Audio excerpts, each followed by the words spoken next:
Well, good morning and welcome to the Lewis Street Recreational Ground, also known as the home ground of Naparima College. And we're here for this exciting encounter in the South Zone Under 16 group stage. And this match is between Naparima College and Presentation College San Fernando Team 1.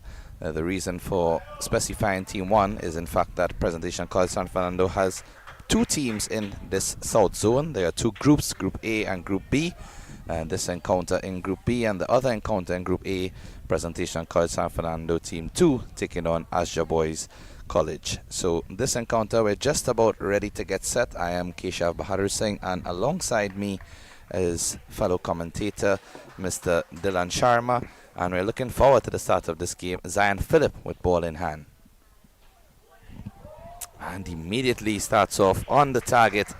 Zion Phillip, of course, just coming back from that Trinidad and Tobago under 15 team where he was the vice captain and one of the standout performers in that regional Rising Stars men's under 15 championship in Antigua. Opening pair for Naparima. That's a nice looking shot, cheering through the covers. Pick up one and they come back for a comfortable second.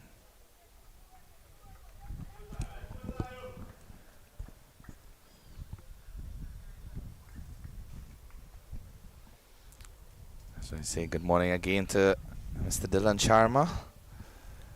Good morning, Keshav. Good morning, everyone. A positive start here from the Naparima College team baton. Just turning over the strike in these first few overs. Opting for spin first up is Presentation College. Zion Phillip. Name we would have heard a few times before. A very talented all-rounder is Zion Phillip. Of course, can open the bowling with his left arm orthodox. The keeper with bat in hand. An impressive half-century in that under 15 tournament recently. Some good all-round performances with bat and ball and field. Thus far, Naparima College have also started confidently, which is exactly the approach they need in this game.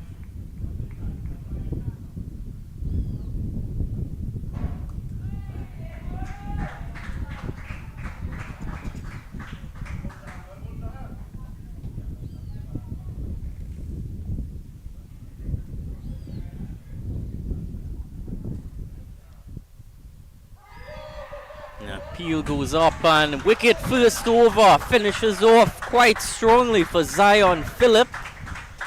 Reward the end of that first over. It seemed to be going dead onto the stumps. The umpire did take some time before raising his finger to deliberate that decision. But how many times have we seen Zion Phillip do that with the new ball? Just get it to drift in to a right-handed batter and just cramp them for room. First wicket down for Naparima College, and the end of that first over, 3 for the loss of 1.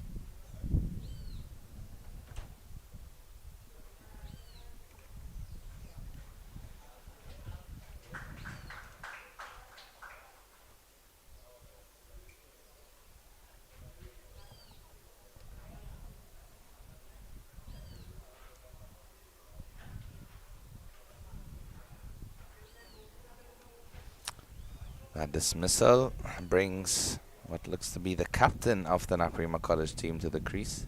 Amrit Pittiman. Captain Amrit Pittiman. He's going to join his opening batsman out there, Mr. Amit Chan.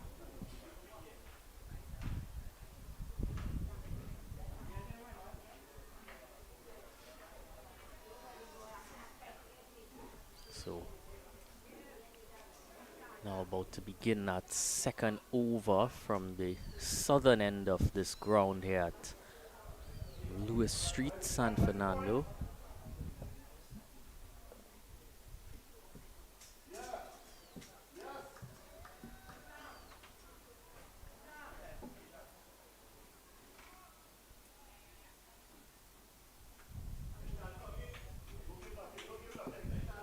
So some pace introduced into the attack now.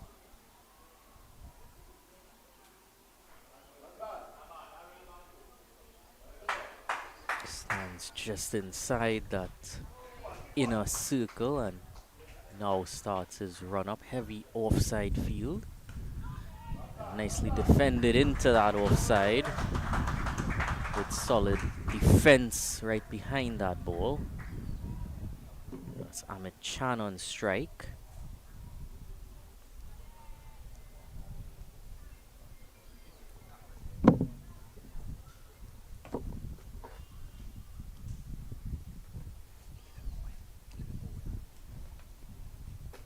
So it's Eden Owen now bowling. Second deliveries, 2 dots in a row for him.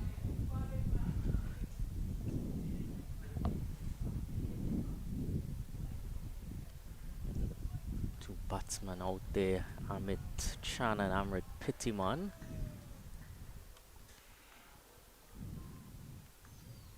Amit Chan to face up again and nicely tucked into that leg side to continue his runs into some open space there. It's that mid-wicket fielder just runs around and cleans it up. 2 runs to Amit Chan again, and that is a no ball from Eden Owen. So not the greatest start from him. 2 good deliveries on a length, but now even a bit fuller and maybe striving for some extra pace as well, resulting in that no ball. And driving hard at that, giving himself as much opportunity. Yeah, and speaking of extra pace, you saw that pace being generated. Nice carry through to the keeper, Matthias. And Owen has been known to be very prolific with ball in hand. We've seen him also feature for the team in the Premiership division, Presentation College San Fernando, and has been around for quite a couple of years and still under 16. Full again, looking to pace that offside, but 3 fielders in his way, unable to push it past them.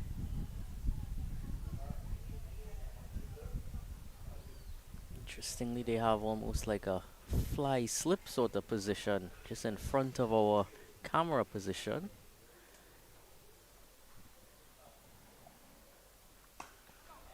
Pushed into the offside, nicely guided down to that cover boundary. He's gonna get 4 runs. That's a lovely way to open his boundary scoring. That's a really majestic stroke there from Amit Chan. And just stepping forward and all along the ground. Very important to see that aspect being employed by these youngsters. So, trying to get a full understanding of what the bowler is trying to do here. He is looking for that extra pace. And that's found it there. Found his area as well. Was just striving a bit too short and too full throughout the over, but certainly found the right area at the end. End of the second over now. It's 10 for 1. 10 for 1.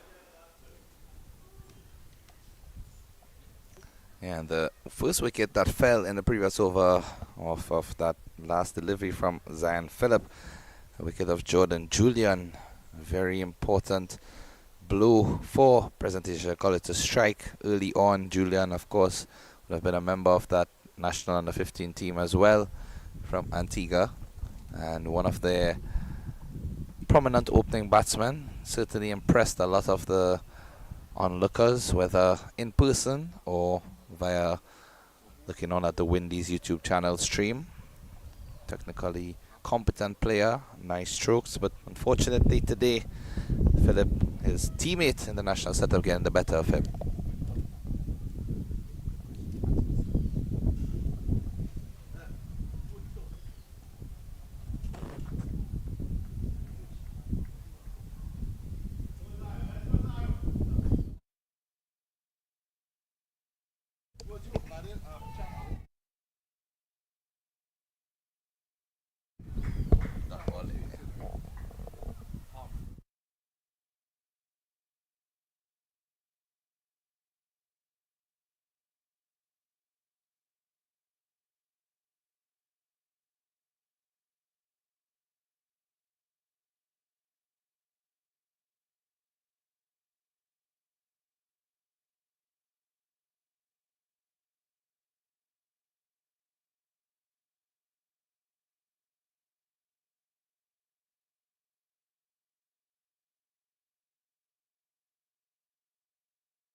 Very disciplined line here from Phillip in this over so far, continuing his tight line, and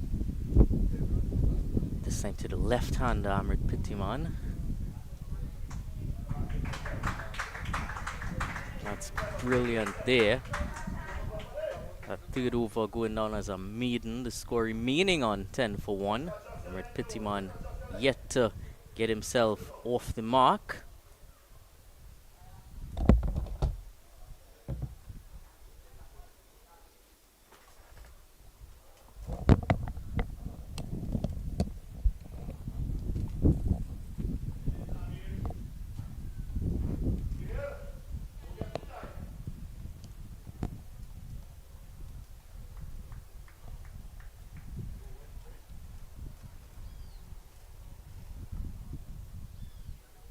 So Chan again, this time a bit squarer than the first one, but again guiding that ball through the offside with utmost ease.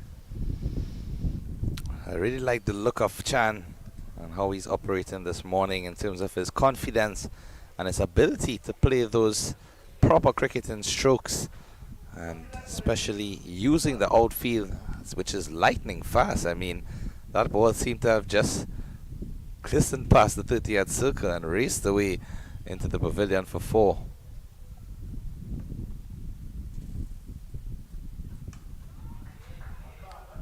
This time, good reply from Owen. You notice as well as Chan is giving himself quite a bit of room, batting well outside his crease. Getting a good stride forward towards the piece bowler, making sure he knows he's ready to fight back. And this time straight bisects those two fielders straight down the field, and what a lovely execution of a one drive here from Chan. But he continues to impress and using the full face of the bat. Previously 2 boundaries through the cover region, and this time going down the ground. And what was also impressive with that stroke is that he got it over the 30-yard circle, and again just using his placement. Fielders at mid-off and mid-on, so he had to be mindful of them, but straight enough, maximum purchase.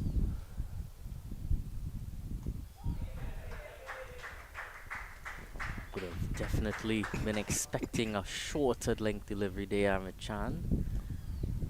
Owen wouldn't want to be giving him too many deliveries in his area now.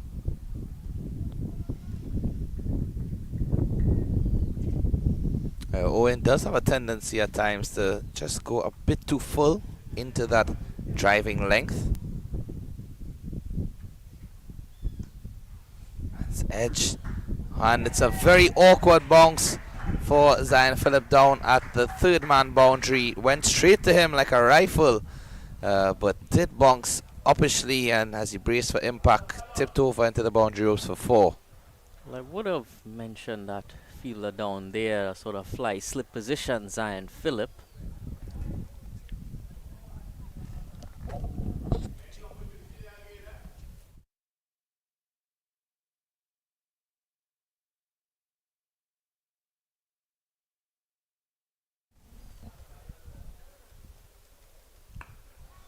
And that's pulled very well, just past that backward square fielder, and it's going to run into that boundary line. Well run down in the end, well chased down by that fielder, resulting in only 2 runs for Chan.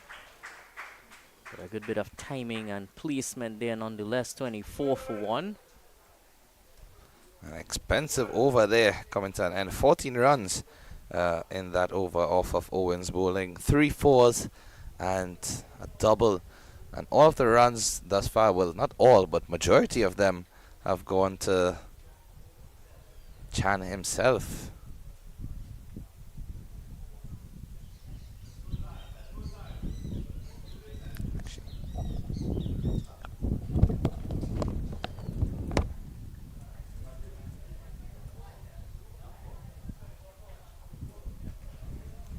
Phillip continues now to Pittiman. Again, not able to pace any of those fielders. Good adjustment from Zion Phillip to the left-hander and nicely guided into that offside. Get himself off strike, and so he gets off the mark with that one, Pittiman. Brings the informed Chan back onto strike.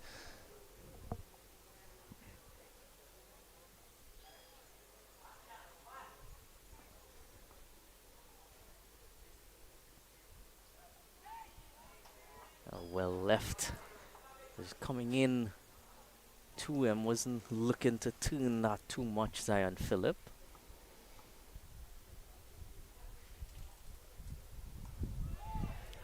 Again, the straighter arm delivery there. He's very quick through the air. That's Phillip. Likes to limit any room for scoring. On this occasion, the opposite of that we are seeing, and as he chooses to fly that delivery and slower through the air, so showing that he has variations, but his general stock delivery is flatter and faster. And this time he's pulled that, got on the back foot, and just down to that long on fielder.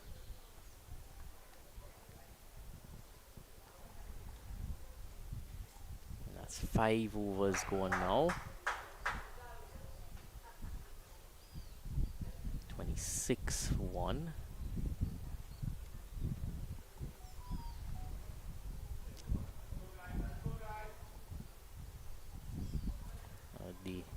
In that previous over, we would have seen that chance that went towards the slip area and eventually down to that fly slip fielder for 4. Now, wonder how useful that fly slip fielder is in general. In this part of the game, you might just want to put in the second slip instead. Yeah, I tend to agree with that. Not too sure if it's a game plan they're trying to work with. And again, it evades where the first slip would have been. But I'm not too sure if it's something that they would have deliberately planned before the game in terms of knowing the opposition, knowing the batsman and their approach. But a single off that first delivery.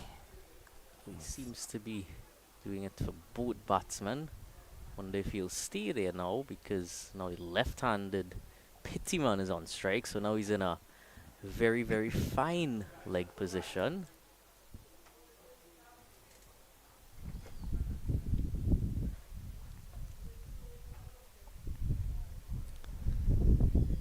Likely most due to the extra pace of Owen. Just watches that one close to the white line, but decided to be safely inside by the umpire. And Pittiman, of course, would be in a great run of form. In fact, in one of the previous games, the 2 games that they would have played in this Group B of the South Zone under 16, he scored 160 plus. That would have been against the Barkpore West team, I believe. And Naparima College amassed 345 in just over 30 overs. And it's a really impressive game there.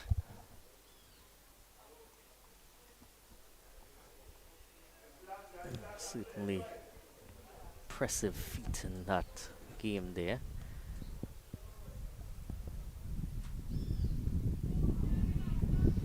And that's the thing, I mean, no matter the stage of cricket, once you have youngsters being able to score half centuries, teams getting totals over 200 to 300, setting required chases where the run rate is over 6 runs, definitely augurs well, because it shows that the youngsters are applying their trade and looking to bat positively, score as quickly as they can.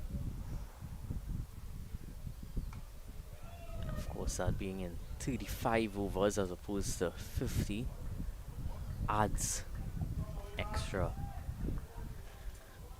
intensity to those results.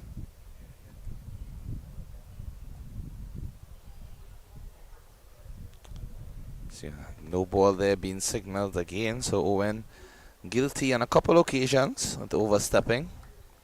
So has to be mindful of that run up.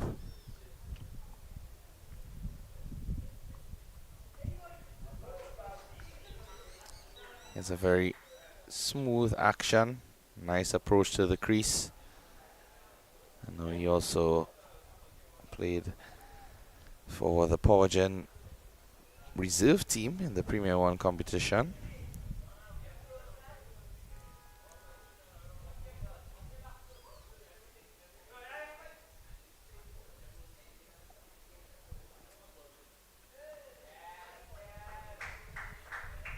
Well, not going too well for him here. Few deliveries just on the edge of being possible wides earlier, and this time a clear wide signaled by the umpire. Just wants to finish off this over. You just wonder if he's trying to bowl too fast, given that the range has not been as consistent as we've usually seen. That's better. Short rising, well defended by Pittiman, but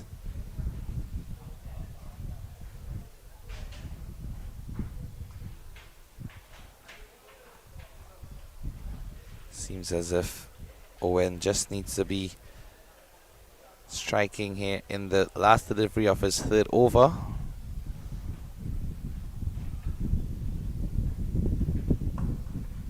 And again, just too full. So a mixed bag of line and length, some short, some full, and a comfortable single in the end there for Pittiman. At the end of the over, it's 31 for the loss of 1.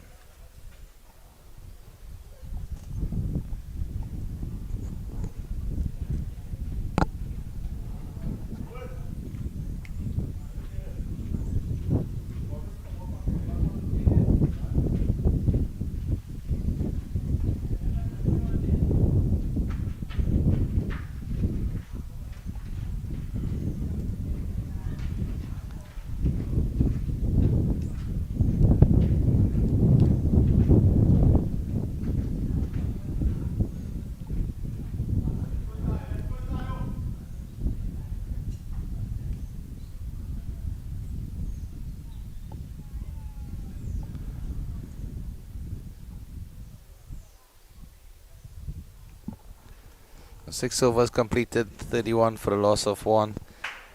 Chan 25 of 17, Pittiman 2 of 19. Two contrasting stats, but Pittiman, of course, has been cautious. As you know, he has the ability to explode if required. Gets into that run scoring stride now.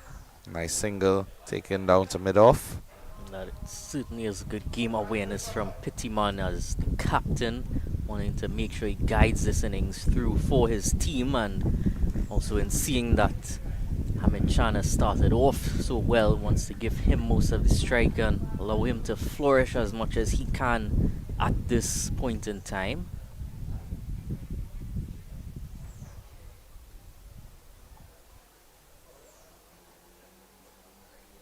Some sub-fielders on in the long on position as well. They're having a bit of fun and a bit of discussions with that long on fielder. A bit of a wayward throw towards the bowler there.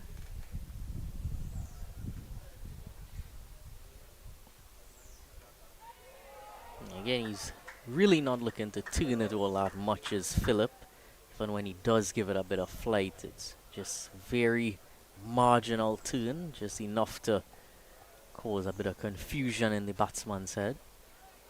And again, quite full and nicely dug out from Hamid Chan.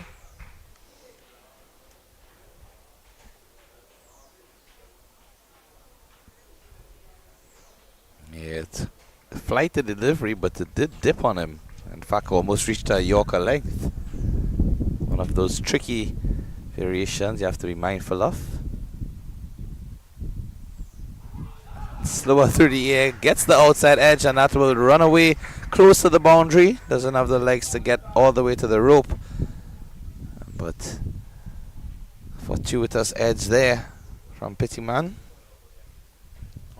Certainly assisted by the wind there. Just picked up a bit throughout that delivery.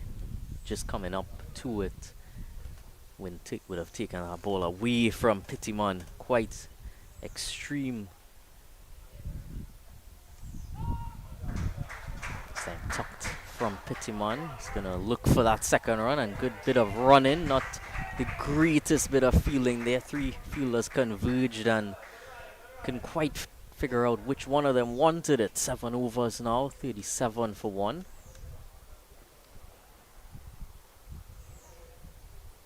Wonder if a certain other Chan would be quite pleased with this start. Well, of course, not playing for the same team that he would have played for. Definitely. In fact, I'm not sure if he even played for any team. I know he was affiliated in or around the stands and the pavilion, one Andrew Chan. But in this case, of course, Amit Chan, showing that he has the tenets of a good opening batsman.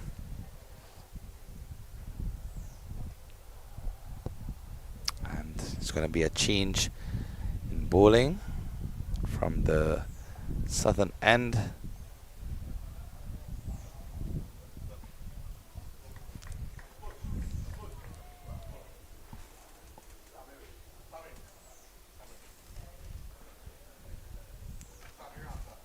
Ramdas, the new bowler from the southern end,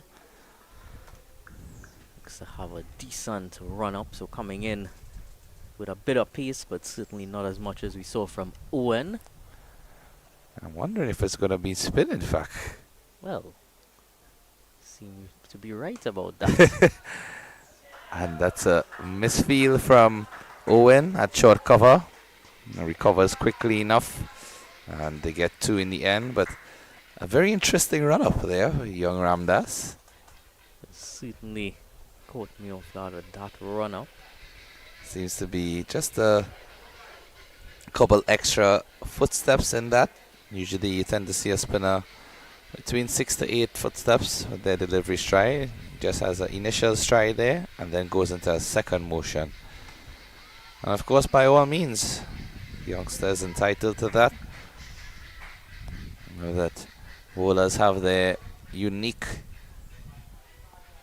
approaches to the crease, help them get to that momentum. And that's a well played, really smart batting from Chan. Opening the face with soft hands for a single.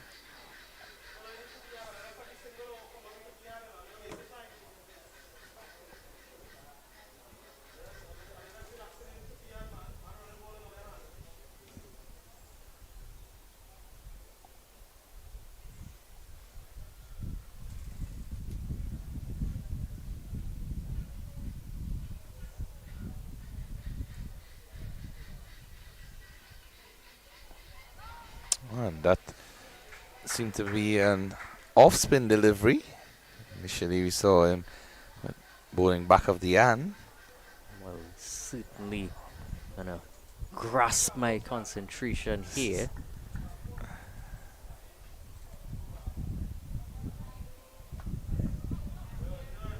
Again, not giving them any room to work with. Going into a death bowling style is Ramdas.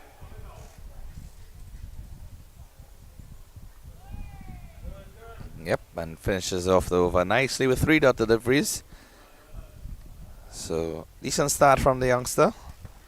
It's 40 for 1 at the end of 8.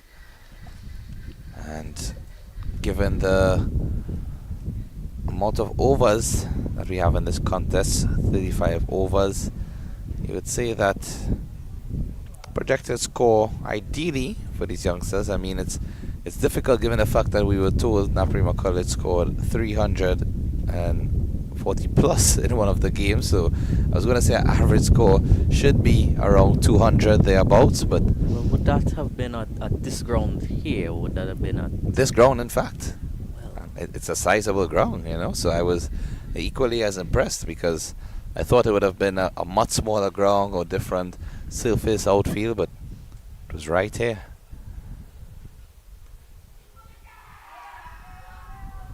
well, they've gone up quite heartedly there. All around the field you could hear it, but umpire has not moved. That's Amit Chan that appeal was against there. Zion Phillip again. He's continuing to do what he does best. Quite a useful spell so far. 1 wicket in that first over, and only 11 runs given away so far. Straight to the fielder there. Amit Chan hit it. The thing about Phillip is that he gets through his overs so quickly. Doesn't give you any time to rest. And there again. Already 4 dot deliveries in this over, and it's as if he's just picked up the ball in hand. Getting through his overs quickly like a Jadeja.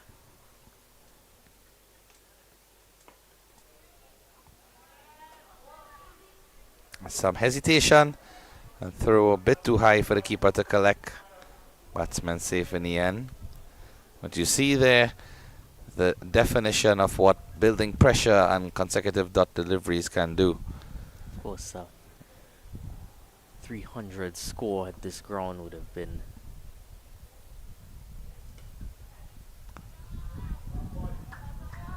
at a ground that, of course, Naps would know so well, and against a team who certainly have their own pedigree, but this is a zonal final. You might expect a bit of a lower score than what you would have seen throughout the earlier stages of the tournament.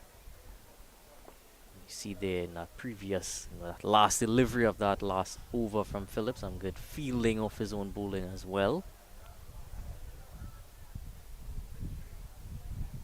To Semi Ramdas, the right arm spinner, won't define the type as yet. Yeah, he seems to be approaching the crease as if he's going to use the back of his hand, both that traditional leg spin or wrist spin, and then just shifts his hand into that off spin position.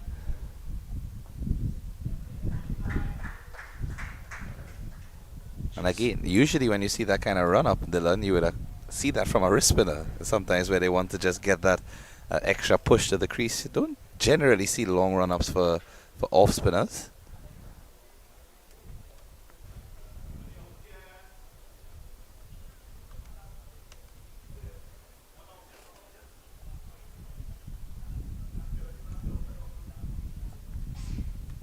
Does show some tremendous control of his wrist to be able to switch up that positioning throughout this action.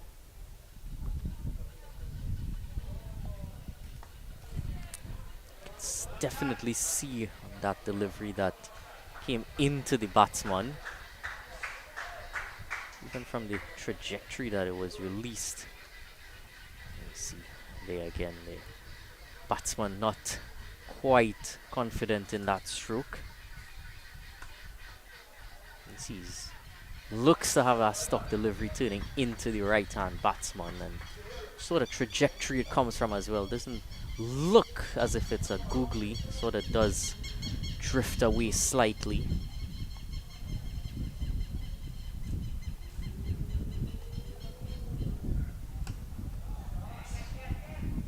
Hit back past Ramdas for one more from Amit Chan, brings up 30 runs for him.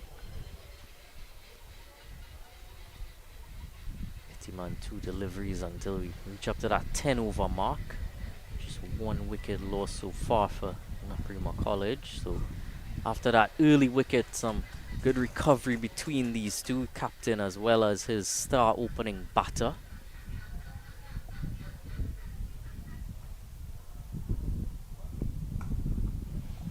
He's driven nicely wide of the fielder at mid-off and goes all the way to the boundary for 4.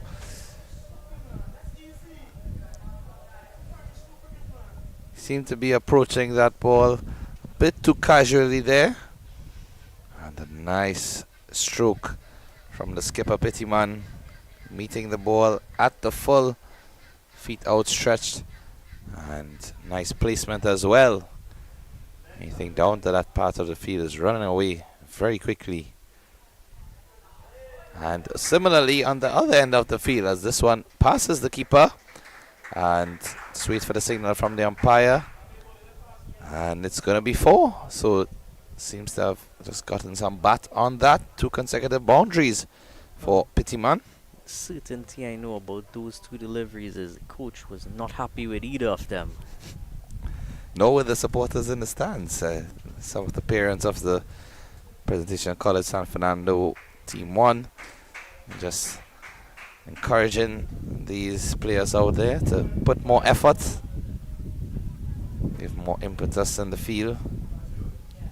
Wonder if we'll see any students show up as the day progresses. Of course, school day in Trinidad and Tobago always has that extra bit of support as the day progresses and some of the students find their way here, whether that's okay with the school or not. Well, I think that's the main factor. It all depends on who has the authority or the permission to allow these youngsters to come down here and take in some of the cricket and lend support to their teammates.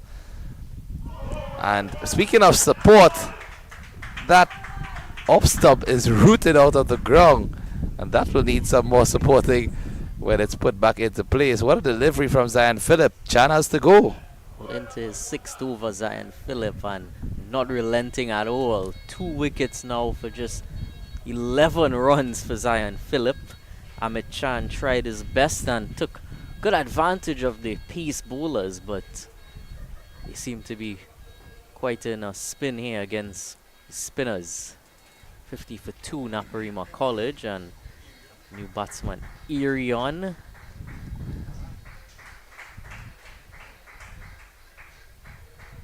I think it's Arjun, is it? Irion Mohammed. I think it's Arjun Nanan or Irian Nanan. Just trying to confirm the name of the spelling, because it looks like if it's a J, but it's in fact an I. So unless it's Veer Arjun, I just confirm that.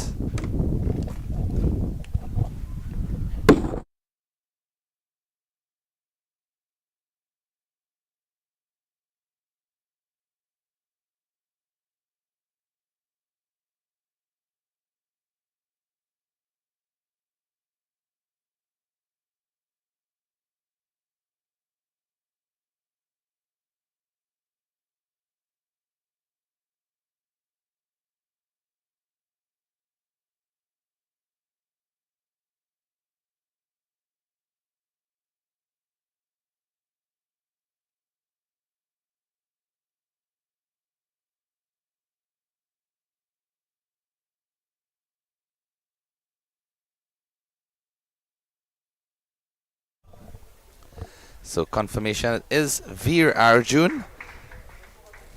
Just had to clarify based on the team sheets, no players' numbers on the jerseys listed, so just have a bit of liaising to do.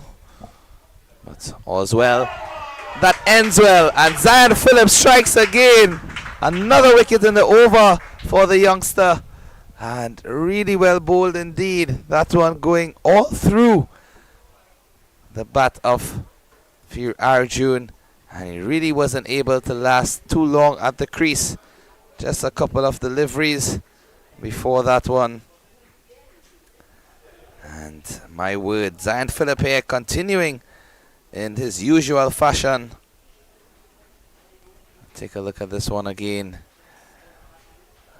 Very nice angle through bat and pad. It seemed as if he didn't have any idea of what to do with that delivery. In fact, just stood at the crease for a couple of minutes to see what really took place. Whether the ball pitched off of the seam, whether there was some extra turn, any of those factors. But In reality, I think that ball was just a typical drifter or typical arm ball. No turn, but using the wind that's coming across the ground and going in to the right-handed batter. So has to depart, and that brings none other than Roberto Badri to the crease. Roberto Badri would have, well, I can't recall if it was the same Badri I saw play in the Caribbean Airlines T10 throughout the weekend. Roberto Badri. So getting in some T10 action over the weekend, and now back to school cricket for him. So interestingly enough, because he's also a member of that same Power Gen reserve team that I mentioned. Both he and Zion Phillip, in fact, are teammates, and he's the nephew of the great Samuel Badri. Gets off the mark there. A comfortable single.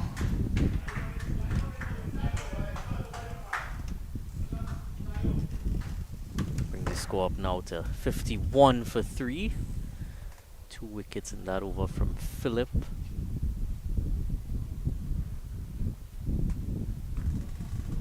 A lot of bowlers nowadays have become very skillful at using that breeze.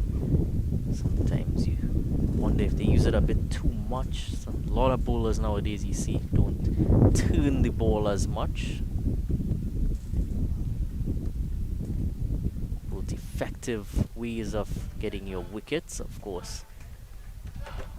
Having the 2 methods at your disposal, always the best. Some pitches will assist you more off the surface, and some grounds you'll get more assistance in the air.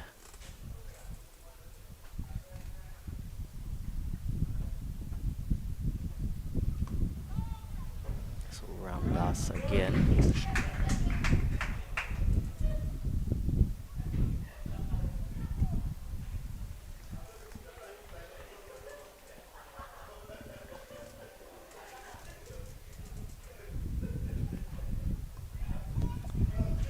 Forward there, Badri. Just carefully playing it into the offside. He's known to be cautious. That's Badri. In fact, we saw that in the National Intercol T20 finals. Badri batted for Naparima College and scored 30 out of, I believe, 40 or 50 deliveries. Not the most explosive of stats. Very eager to run that single there. He was pretty much down to the other end.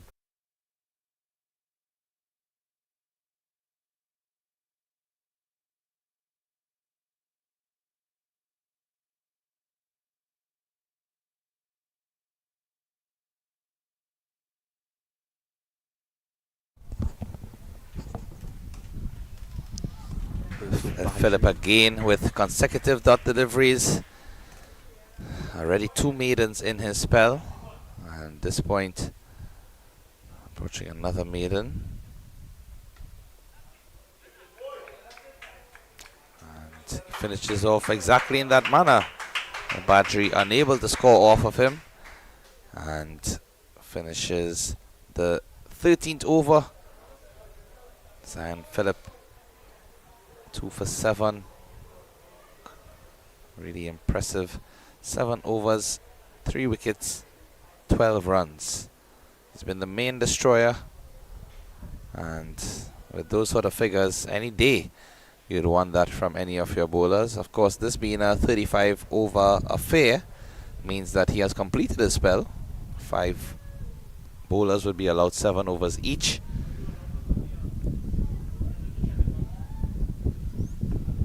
And that's driven towards that fielder at cover. Uppishly played and just dropping short of him. In fact, I think it possibly just jumped short of him or went into his hands as he was diving forward and slipped out as he hit the ground. Based on his reaction, Zion Phillip himself, usually very good in the field, doesn't put down many. So a chance there for Pittiman. I wonder if they will regret that. The overs to come.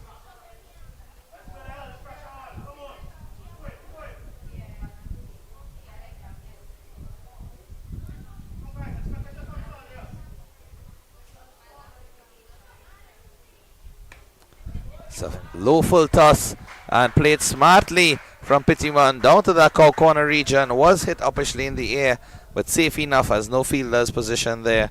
And a welcome boundary after a couple of overs of pressure and losing 2 quick wickets previously. Reminds them of that chance there right away. Punishing the bowler for 4 runs in delicate fashion.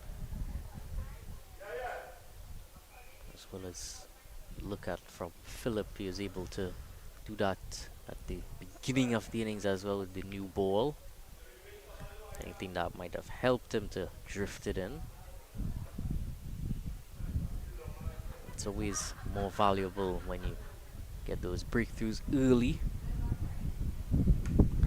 And this is in the air again, but played wide of the field at long off. A chase is on, he gets there comfortably, and 2 runs in the end. But you can see some added impetus here from Pittiman after being watchful of Ramdas.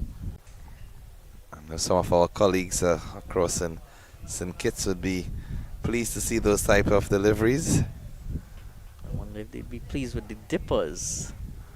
I'm not too sure. I think they may not like those. Might be a bit too full in length. You will bowl dippers yourself. Indeed. It's one of my main weapons. My arsenal of deliveries. You certainly described it as if you knew it well. Yeah, many times batsmen, when you bowl those sort of deliveries, they complain before and after they're dismissed. They ask, oh, you're bowling too slow. They're telling the bowler, you know, you need to bowl a bit more quicker. I can't hit the ball if you're bowling so slow and it's just looping in the air. But it's all about testing the patience of the batsman, concentration levels, the ability to wait on the ball to come into your arc, or if you're not waiting, get to the pitch of the ball. And it causes the batsman to have to think either end. How do I approach this? Do I attack? Do I defend? Do I wait? And by the time all of those thoughts are processing, the ball dips and hits the stumps. Change your bowler some pace from the northern end for the first time now.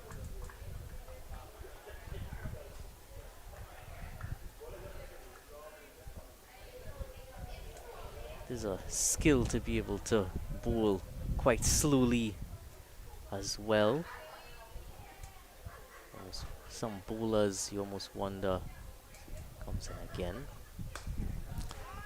That's nicely driven from Badri.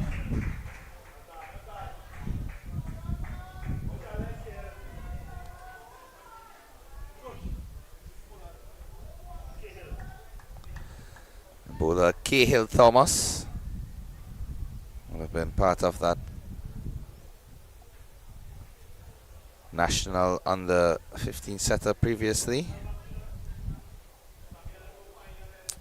In fact, many of the players in this presentation college San Fernando Team 1 as well as the Naparima College teams are featured for the national under 13 and under 15 respectively. Some of them would have featured in the edition last year for the under 15 as well as under 13. Some of them featuring this year in the recently concluded under 15 tournament as well as the under 13 previously. The likes of Keshav Mangru, my namesake. Glad to see another Keshav out here playing cricket. And then Cahill Thomas, Zion Phillip, Ethan Ramcharan, Adrian Owen. There's some of the names to list, of course. Several others, but on the Naparima College end, you have the likes of Roberto Badri, Pittiman, Aryan Mohammed, who have taken most wickets.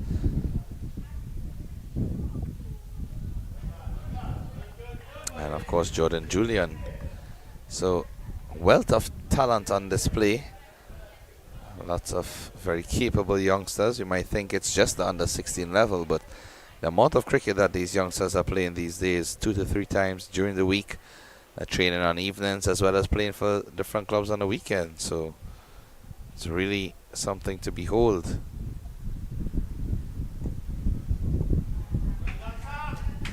Certainly a lot of cricket going on these days in all areas, whether it be at the school level or T10 level, T20 level, first class level or international level. And at each level we have drinks breaks as we are about to have now. So we'll join you back in about 5 minutes.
Back to proceedings here after the first drinks break. 15 overs into 35 total overs, so a relative T20 now. Double to battery on strike, and Samir Ramdas again with that run up of his. Just guided towards that extra cover fielder.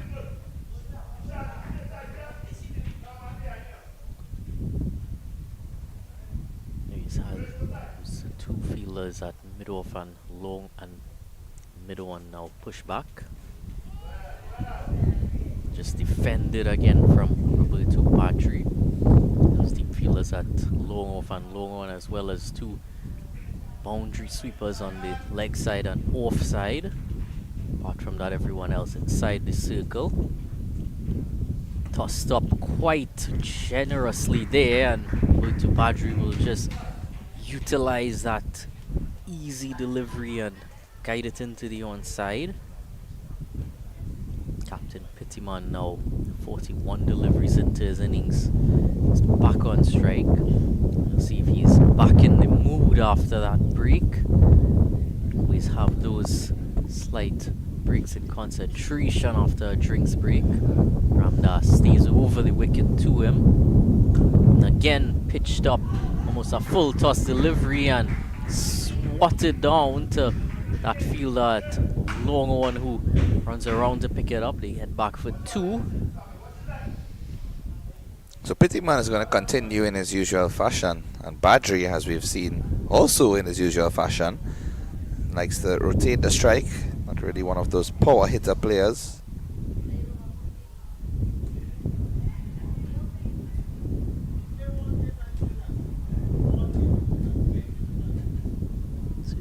Does strike you as that player who loves to run between the wickets as Badri. Final delivery of this over, and again almost a full toss and dispatched down to that same fielder at long on, running across. Wanted a second, but decided not to in the end. Could certainly see Pittiman is trying to go at Ramdas specifically with a bit more intent. 62 for 3 now after 16. Understand that shift in aggression from Pittiman, the captain. 62 for 3. Projected score of 136, and they would want to push that up nearer to the 200 mark.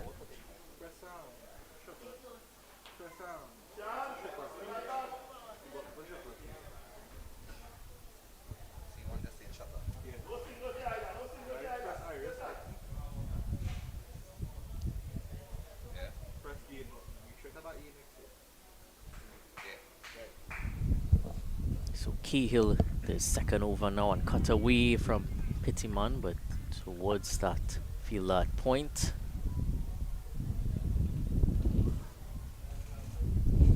So to the pacer now, has those same fielders out in the deep. Sweepers and those fielders straight back on the boundary. Pittiman faces up again and given some room and cuts quite freely through that offside, coming back for a second run.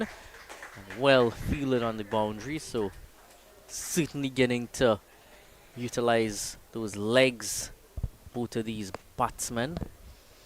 What I like about Pittiman's approach is that we've seen him on a couple of occasions use his feet to get to the pitch of the deliveries, whether it's pace or spin. He's trying to meet the ball rather than let the ball come to him.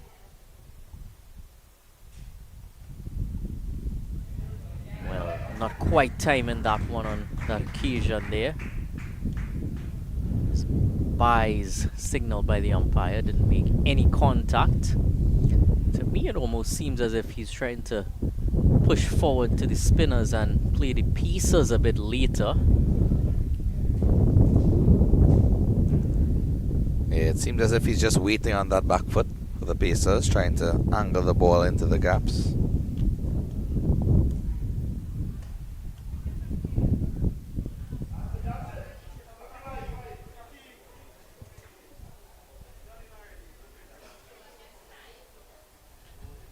Here we see Bradley, about 31. Applying his fielding trade at sort of mid-wicket position. And he's in action again.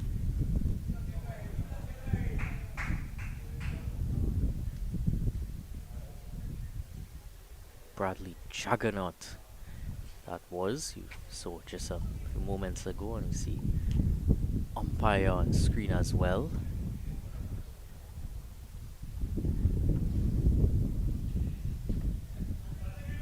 Badri just tucks that away to keep the strike. 66 for 3 now.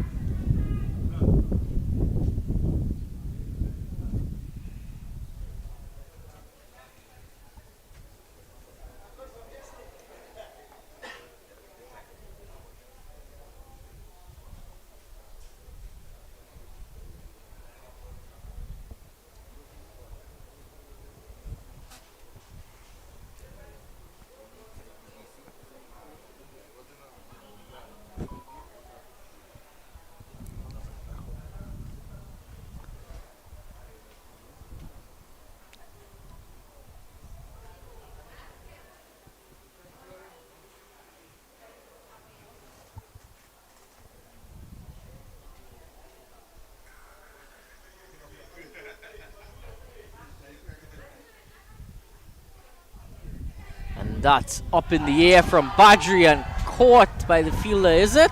It's dropped, in fact. Well, quite a interesting series of events there. Shan, who was just called into action in the last over, a couple of deliveries ago, and now diving forward and not getting a hold of that one. Seemed to be a relatively straightforward catch and backward point. Badri cut it, but not powerfully at all. This time up through the offside again, down to that boundary sweeper.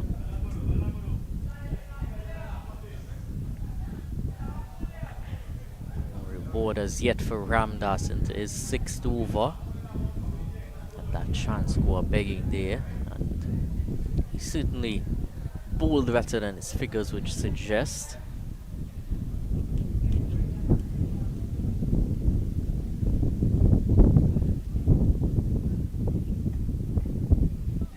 Driven towards that sweep on the offside. So you've seen a couple drop chances. One off of Pittiman and then one off of Badri. The pair at the crease. You wonder if that is going to be detrimental.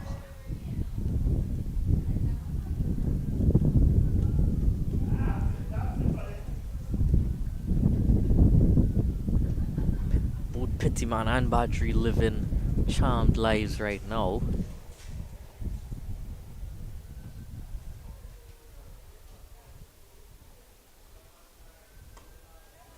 Badri again officially. It was a full delivery that just played.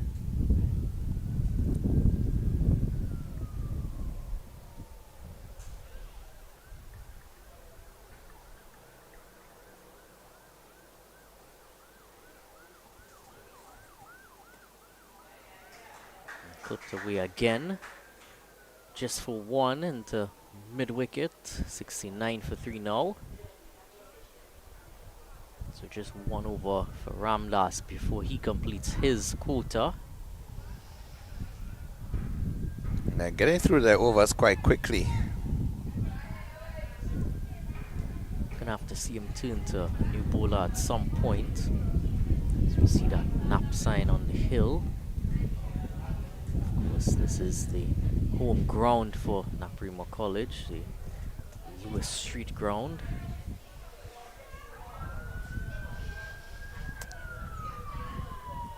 This ground, of course, Dylan, I'm not sure if you would recall back during your tenure at Naparima College, but when I was a student, in fact, we never got to use it. In the 7 years that I attended Naparima College, this ground was under renovation. There were a lot of cracks, a lot of holes that rendered it unfit, unsafe for play or for any sort of activities. In fact, I'll share a funny story with you. Well, funny at the end of it.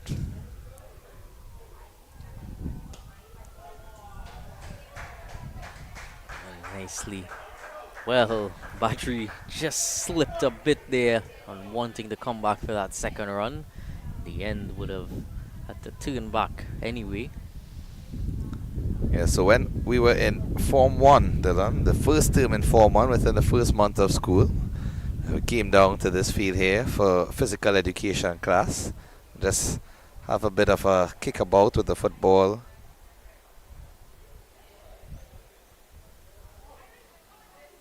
That's a menacing delivery, not held by the keeper, to the dislike of Cale Thomas, but as menacing that delivery was, also is this part of the story. So essentially, we were out here, physical education, PE as it's known, Form 1, just kicking around the football, some guys trying to arrange different teams to have a small goal, sweat as they call it, and then in playing around, one of the guys hit a slight tackle. And a wonderful Yorker there from Cahill Thomas. Been quite economical in the spell so far. And as that Yorker was going towards the batter's feet, my colleague, his slight tackle was also going toward one of the other students' feet, and he took the ball, also took his foot away, and his foot got lodged in one of those cracks and ended up unfortunately twisting and being damaged severely. And safe to say that was the last time that we set foot on Lewis Street ground after Form 1 till Form 6. And thereafter, lots of remedial work has taken place. Good drainage, ensuring that those holes are filled with proper sand, rubble. I'm still waiting for the funny part of the story. Well, that's the thing. Funny enough was that now that I'm an adult, many years later after that secondary school phase, anytime I come to the Naparima College ground, I still can't get to use it. So that's the funny part of it, in that as a student for 7 years, I was unable to use it. Now that it's completed,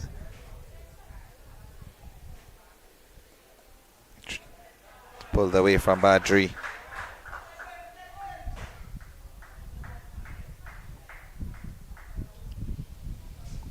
Well, I also never got to use this ground, 73 for 3 after 19, but that's more to do with the fact that I never played. Even apart from playing or not, I think that physical education at least should allow the students to come out and get some sort of activity on this field. But well, before you mention that, I didn't even know that physical education ever occurred at this ground.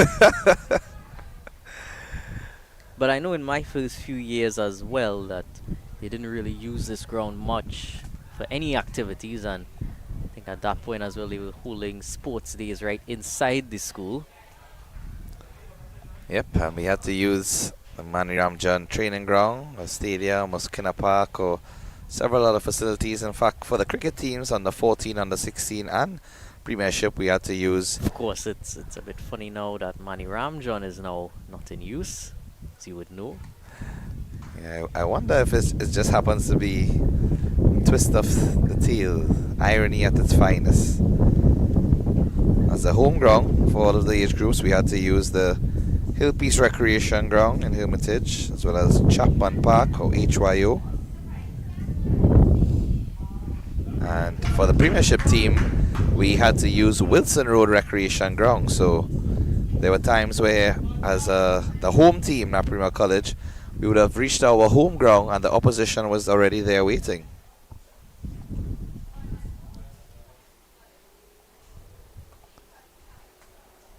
It's driven nicely into the gap. And Phillip is customary in that sweeping position. And what was interesting enough, Dylan, is that one of the games where I played for the championship team, we had to play Toko Secondary. And that game was at Clark Road, and we reached there around 8 a.m. in the morning. We went early enough, take off the covers and prepare. And Toko's entire team was there, waiting for us. I would certainly like to know what time they left Toko that morning to reach there. Exactly. And one of our infamous local legends was in fact captain of that team, none other than Kishon Walcott.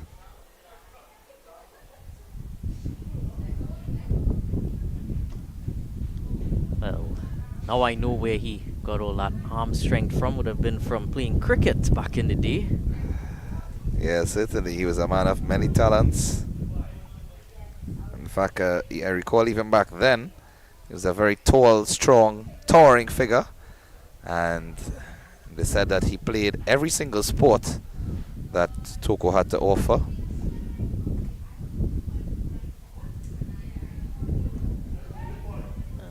What a Yorker there from Ramdas to finish out his quota. None for 28 off of his 7 overs.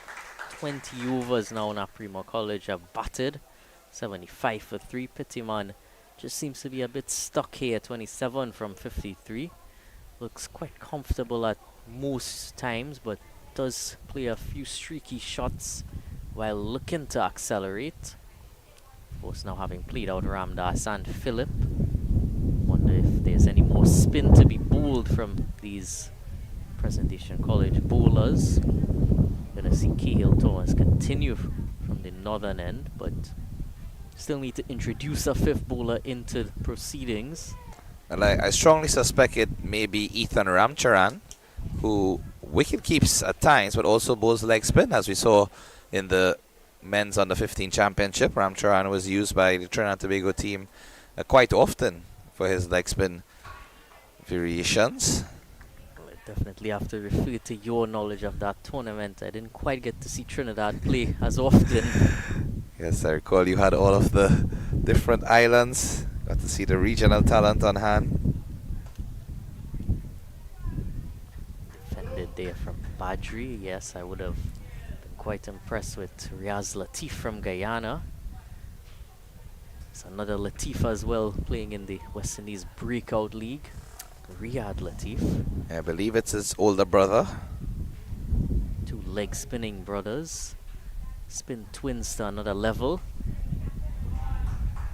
Badri again turning over the strike as he does. 12 from 33 now. Both finding things a bit difficult to accelerate. Current run rate just about 3 3/4. Yeah, interestingly enough, you've seen a couple run-out chances since Badri has come to the crease. In the Intercol final that took place just a couple of weeks ago, there were 2 run-outs that led to Naparima College having a subpar total as they batted first.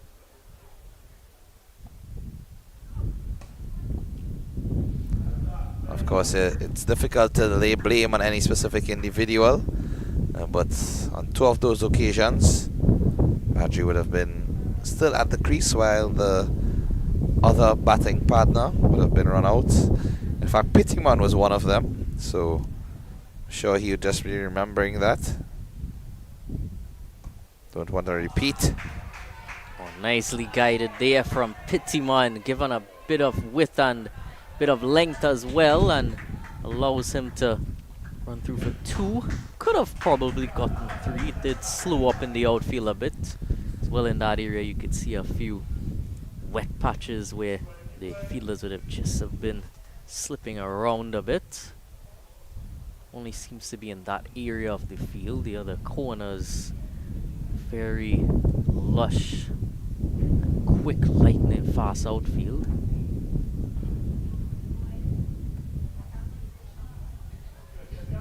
Talk about Badri being in those 2 runouts, but think about legendary Ricky Ponting, how many runouts he would have been involved in his time. It's never something that you want to have as a claim to fame.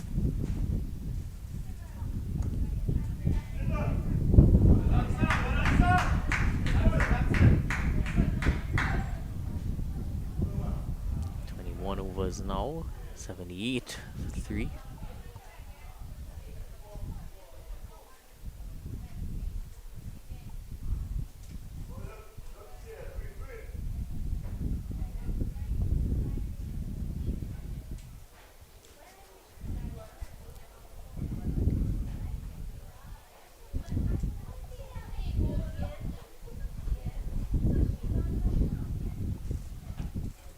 See the spectators as well as the team there. Naparima College team in focus. This view here.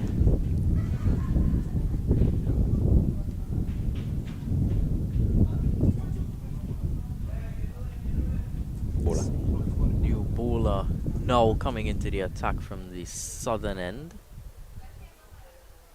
It's gonna be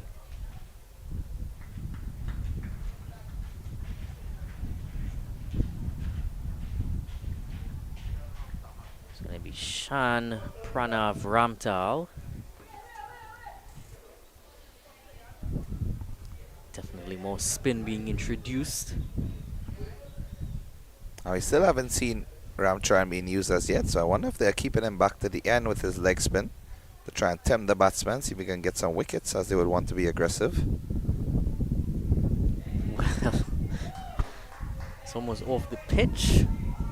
Have to wait for the umpire's signal, going down to the boundary, down to the side screen, and back to the wicket keeper now. Signal buys there. Well, that was signal buys, but I don't think the keeper had too much say in that one. It's one of those where the keeper has to bear the brunt. Unfortunately, it will go against him, but not entirely his fault. In fact, not his fault at all, I would think, based on where that delivery ended up.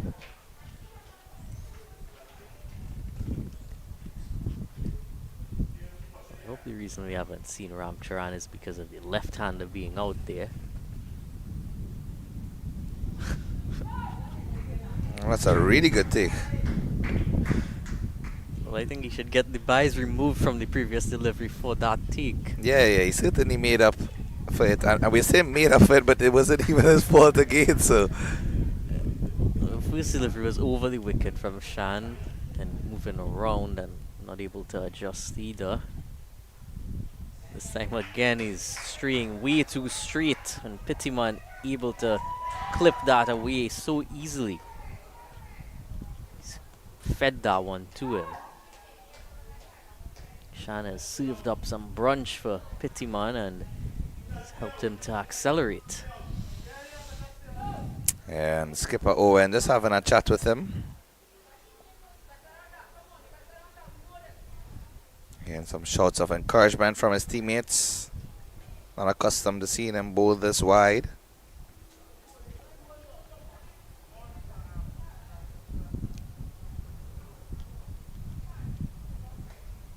And this time again straight, but straight to Cahill Thomas. Pittiman got a few freebies and then one that he couldn't quite get over the boundary line. Shan, and over all things here and there, and ending off with a wicket here. Cahill Thomas taking that catch as an easy catch, and he was the man who was encouraging Shan there before that delivery. Fourth wicket down for Naparima College, 85 runs on the board, and it's been a well played knock here for Pittiman. He's been there for quite some time, been there since the second over of the innings, but wasn't able to bat as long as he might have intended to, given how he started off.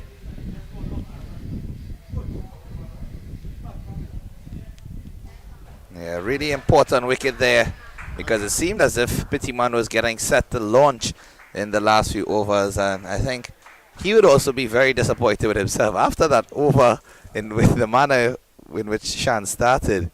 I think he probably just told himself he's going to attack regardless, and held out to Cahill Thomas, who the first 2 to 3 deliveries of Shan's over, he was most vocal. He was telling Shan that he knows he's better than that. He knows that he has the ability to bowl straight wicket to wicket, and rightfully so. Cahill Thomas taking a comfortable catch down at deep mid wicket. I almost wonder if Ramtal might have just been struggling with the wind as well, just pushing it down that leg side. Anything, the wind almost blew the ball straight into Cahill Thomas's hand. Yeah, it was also blowing him away as well. He seemed to be struggling when he was approaching it. Strong breeze. Jersey blowing vociferously.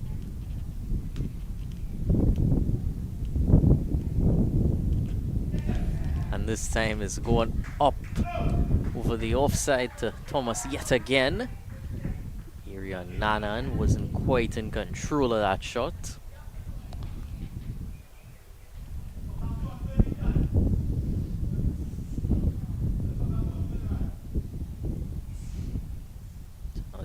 right-handers on strike, so he turned in frame of that shot as well. You wonder if we might see him into the attack. Well, driving at that one again, turning into him quite furiously and bouncing as well, making contact with nothing in the end. I think, in fact, he got an edge on that. Based on the reaction of the fielders around. Did hear a noise. The keeper was more disappointed than anything.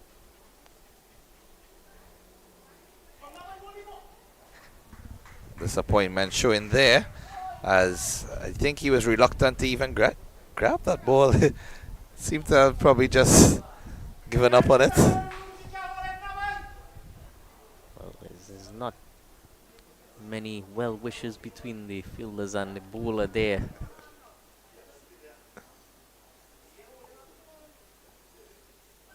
They do not seem to be on the same wavelength. I don't know if it's, I mean, the wind has died down now. It can't be the wind pushing the ball wide. It seems to be a deliberate plan to bowl wide to the right-hander.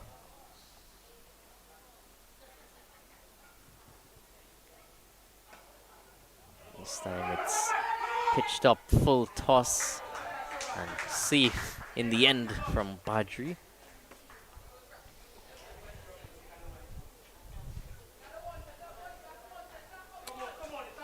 This over from Shan still continues. It's a 10th delivery now about to be bowled, final delivery. And better end to the over, 1 for 11 from that over, 90 for 4, Naparima College.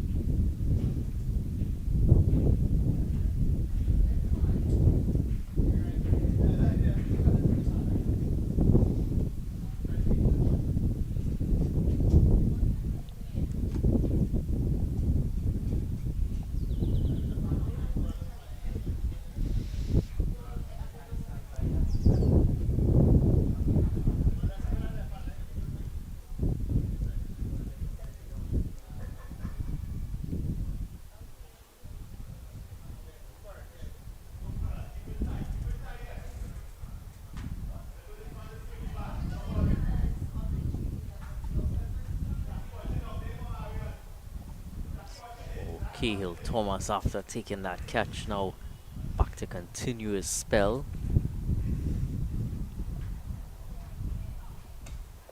Yorker length delivery into the offside, down to long off. Just one.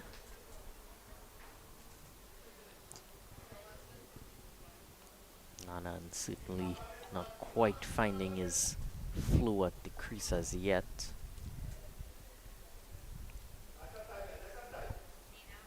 Gonna be important what Badri goes about this innings from here. This time furiously hit again, but down to long on. See them in the frame there.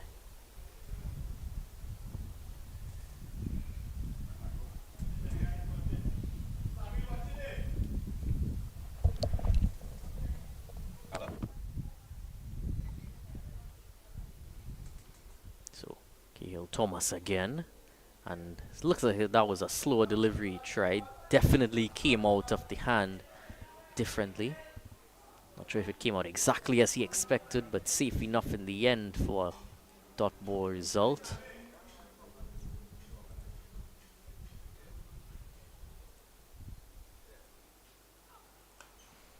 And full again, just dug out from Nanan, from Badri, or Nanan actually.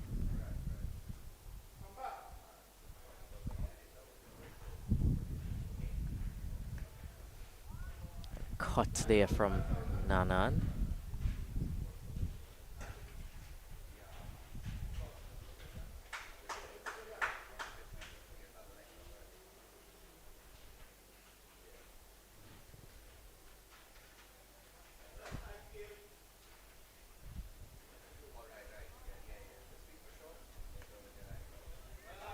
Yorker again.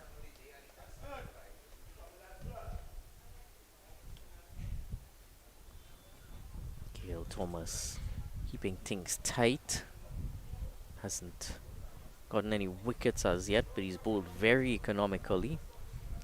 Mixed up his Yorkers, few changes apiece, as well as just hitting that length accurately, keeping things quite tight.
Shan Ramtal into his second over and greeted with a 4 from Area Nanan, who's certainly looking to push things along now. Definitely in need of that, Naparima College.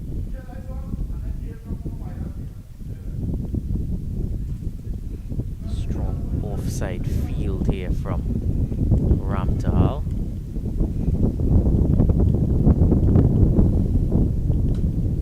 Again, that's hit into the air on the offside, landing just in front of that fielder at deep extra cover.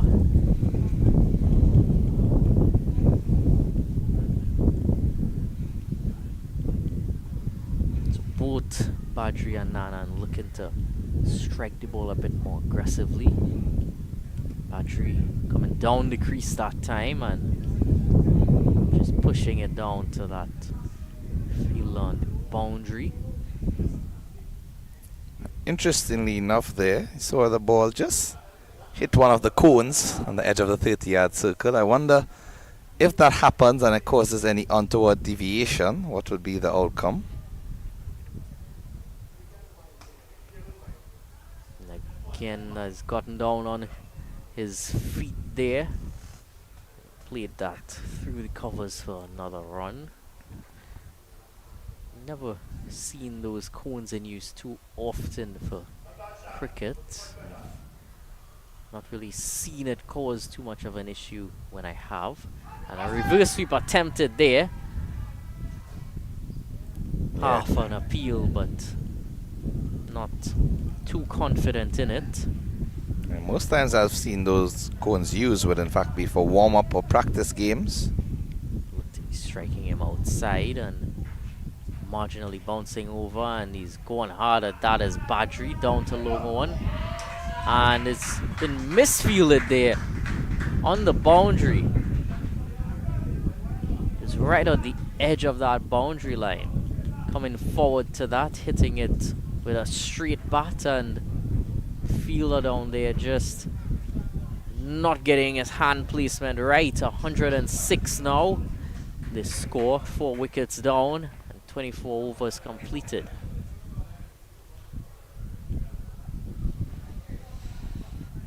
So some 11 overs remaining, 66 legitimate deliveries. At this current rate, they would get up to between that 150 to 170 mark, you would think. If they can manage to get a total of 200 here, it would certainly be something that they would back themselves to defend at Naparima College. Of course, we have seen the outfield lightning quick. Pitch doesn't really seem to have too many troubling factors in it for the batsman. Seen a couple deliveries with extra bounce and some skidding through quickly. And that's all due to the nature of the bowler and the surface as well. Cahill Thomas to continue.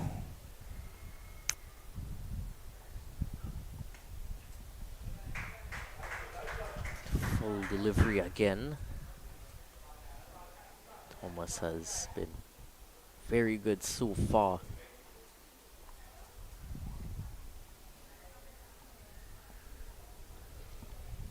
Rolled well towards his field and hasn't given away any runs, any unnecessary extras.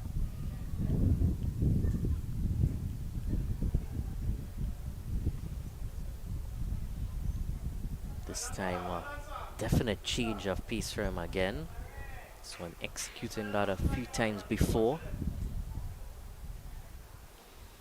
Battery 18 from 44. And strike rate continuing to dip for him.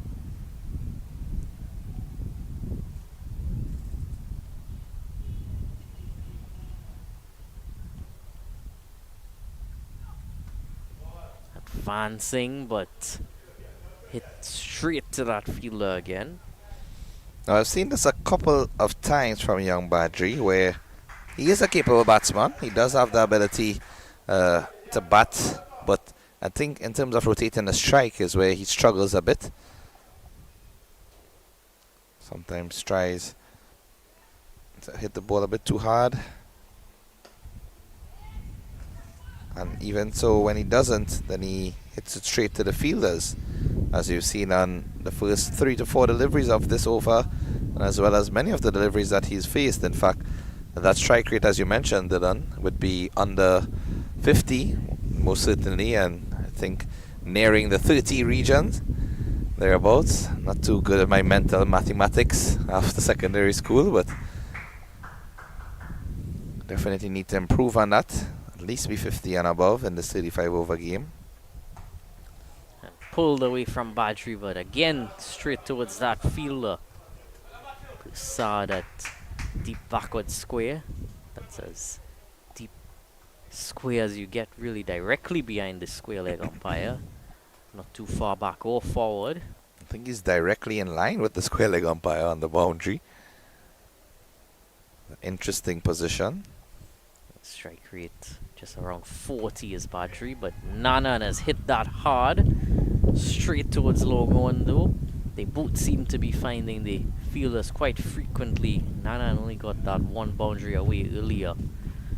109 for 4 now after 25, and it's going to be the second drinks break.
10 overs remain in this first innings. Naparima College looking to push that score along. 109 for 4 as it stands now. Would have certainly started off with 200 in mind, but would settle for maybe a 180. Certainly be happy enough with that, but see how it goes from here. Nana to face Ramdas. Short and played down to long on. Certainly didn't look like where he intended that shot. It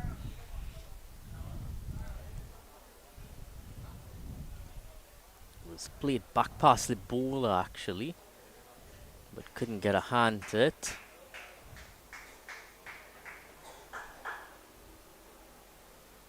And this time he's out of his crease and he's stumped. Alberto Badri didn't have the best time at the crease.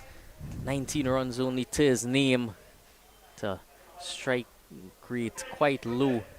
Looking to advance and hit this one out of the ground and taken easily by the keeper. Was nowhere near his crease by the time those stumps were disturbed. So Ramdas now getting a reward with his second wicket. That first over of his was not the tidiest, but it's now come back quite strongly. Two valuable wickets of the two batsmen that were putting together. Wonderful partnership earlier on, Pittiman and then Badri later on. Brings Arian Mohammed now to the crease. And look at the greeting that Arian Mohammed is getting from some of the Presentation College teammates. In fact, he would have formerly played for Presentation College San Fernando, so... Well, I was going to make a joke and ask you if he had transferred, but I didn't know that was actually the case. It is in fact the case. So, representing Naparima College now, and many of those former teammates of him, I'm sure, giving him words of encouragement as he's come to the crease. Only positive, but really important wicket there as well. Badri, having been set at the crease, faced so many deliveries, you thought that the platform was there for him to launch and to carry them to what would be considered a competitive total. Unfortunately, just chipping forward, and that seemed to be a quicker delivery from Shan. Is certainly an aspect of Badri's batting as well. He does like to advance down the crease a lot. Mohammed, a hard shot there, but off the mark right away. Doesn't want to be on strike too much as yet. And some excited shouts of run out there. Possible chance on the hands, but not picked up cleanly. And the fielder at that backward square position, which will be backward point now for the right-hander. And some vicious turn there now from Ramdas. I think Shan has finally found his rhythm.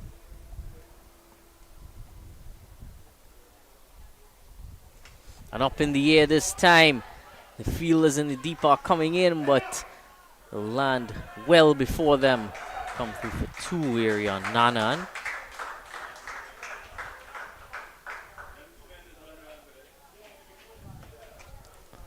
So this pair at the crease, Arian and Harian, both of them very similar names.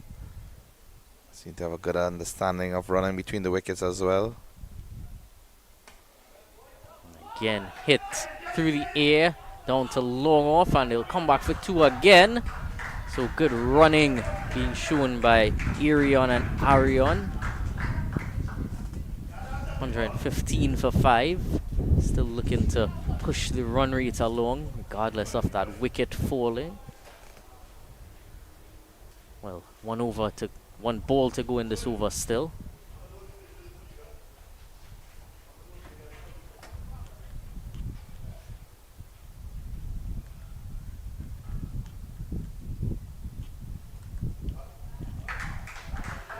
It's given wide.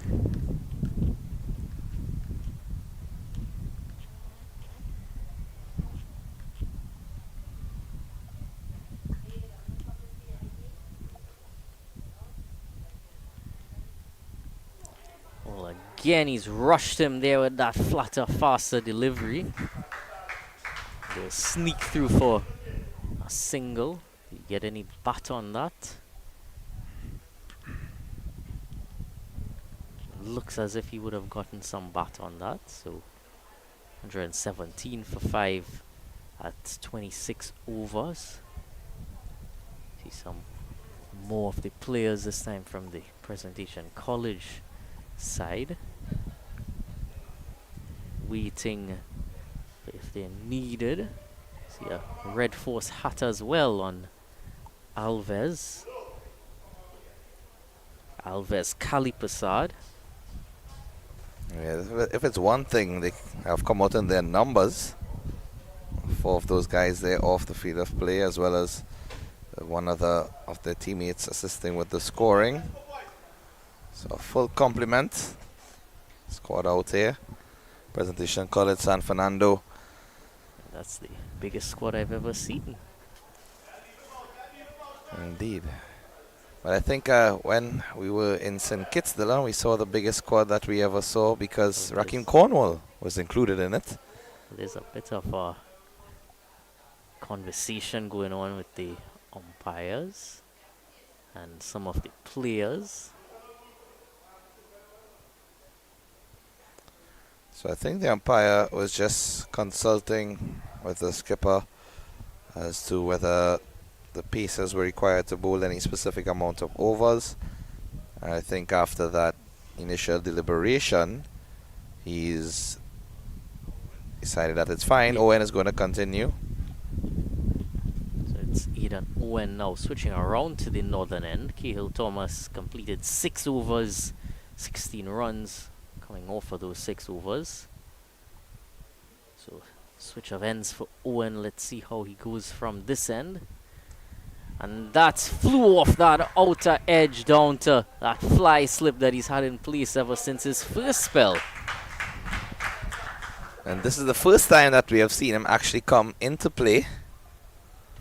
So again, it could be one of his tactics if he likes to bowl those shorter deliveries, likes to encourage the batters to try and attack those shorter deliveries, which may very well give rise to an outer edge. Well, certainly I will say I understand it from his piece perspective at this stage of the innings. I just couldn't quite compute why you would have done it in the first few overs.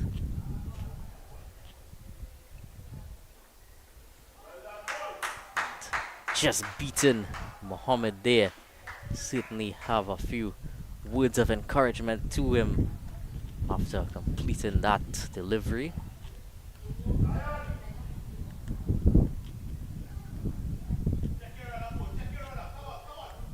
Definitely looks menacing in this spell after changing ends.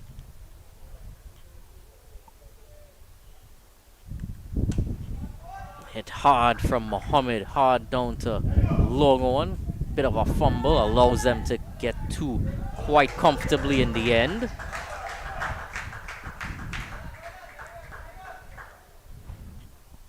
Yeah, Owen definitely not as menacing as he would have been in the previous games. Of course, usually a wicket taker early up front.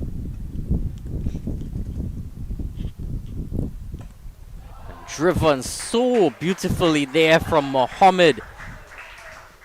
Square drive played by him, pitched up and given the most wonderful length to clear that shot comfortably over the offside. No one was ever getting to that lightning fast outfield, and as well as the fielding positions, he was just over the infield, and that area of the outfield those sweepers had quite some area to make up to get towards that.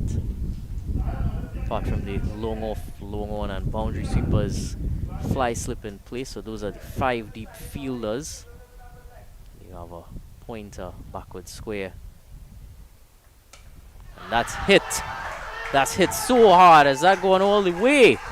Has gone all the way. Signaled by the umpire.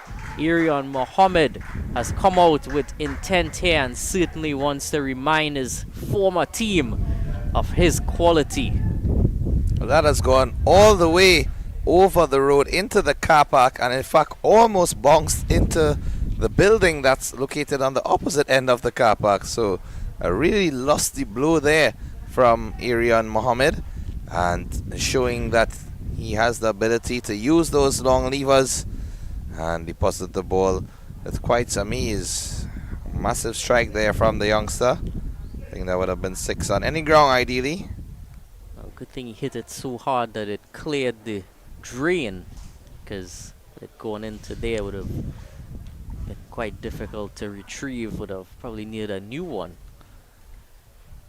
So earlier this morning, a red ball caught my attention in that drain. Was it fairly new? Did look quite shiny. Don't know if that would have been the impact of the water. Maybe that might be one of the foreign substances they used to shine the balls with. Saliva has gotten back to some use in the IPL at least.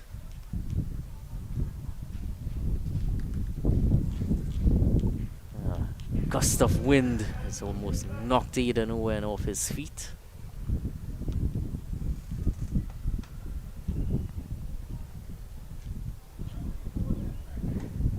And yeah, again, cut through the offside from Arian Mohammed. Is it going to have enough legs? Yes, it does. Two fielders chase after it in vain. And he has really ruffled Owen's feathers in that over. First delivery was just a bit too full, allowed him to drive it, and then was dispatched quite powerfully for the first 6 of the innings. Second delivery, and then to finish off the over, was just dropped a bit too short and too wide, and allowed him to cut that powerfully for 4. 134 for 5 now, with 8 overs remaining in the innings.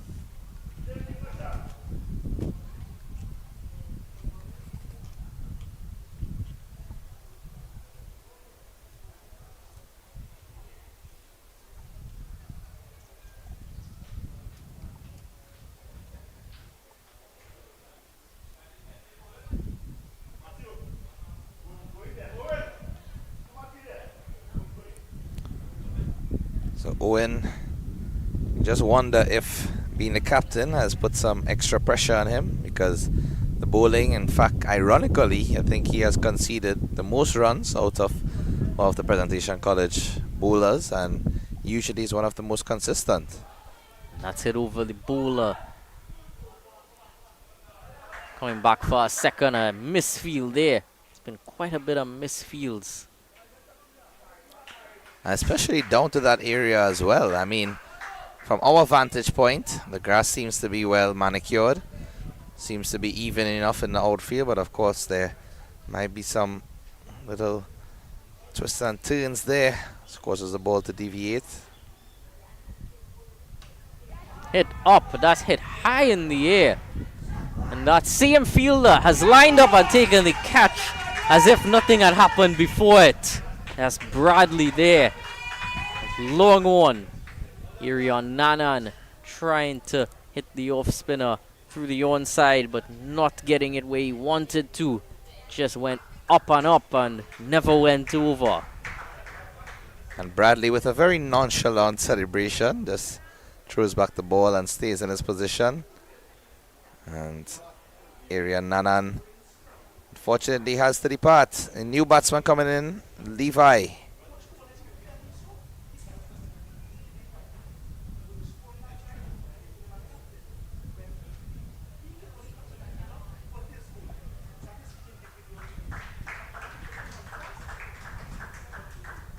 Again, you look, he got it down to the bottom of the bat, not near the middle. Didn't have enough to take it over fielder Bradley Jaggeraut on the boundary. Levi Burke now joins Arian Mohammed. So Ramtal now 3 wickets to his name.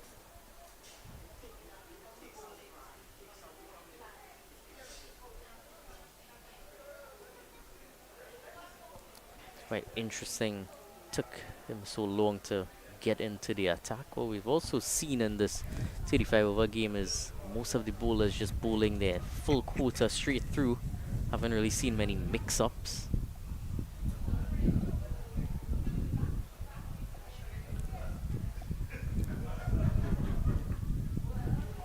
Levi Burke left-handed, so Ramtal will come around the wicket to him. And fully forward and defending, Levi Burke. Wicket came at a opportune time for Presentation College, just as Mohammed was trying to get some more momentum in that previous over, and tossed up again and through everyone, past the keeper and down to that fielder running after it. Signal buys rightfully by the umpire. And that was a good grab from the fielder at, I would say, a very straightish third man. Ethan Ramcharan seems to be. Faston was going for 4. From this angle here, I was quite surprised he got across it so quickly. And hit again from Levi Burke. Off the mark now with a shot to that cover fielder. Well, Arian Mohammed that was. Levi Burke is back on strike. Levi Burke now is off the mark, heading towards that same fielder and past him. Almost making his way to the boundary, but not quite. Settling for 2. Yeah, 3 fielders converging on it. It looks as if they were all converging to hit a goal through that goalpost down there. And that delivery going directly in line with this post as well. That's in front of our view. 140 for 6 now. It's 28 overs. 175 the projected score, and the run rate at exact 5s. We've certainly brought that run rate up quite well. We're going through about 3.5 throughout that middle phase when both Badri and Pittiman were batting solidly, but with quite pushing the score along. Yeah, if they can get up to that 175 mark and even just push that extra to reach the 200 and just get that mental advantage of setting a total that seems daunting from the onset. So Owen again and driven down to that point fielder. Come back for 2 easy runs.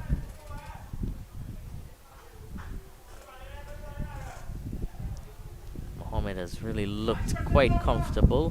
Played each delivery to its merit and looked to punish those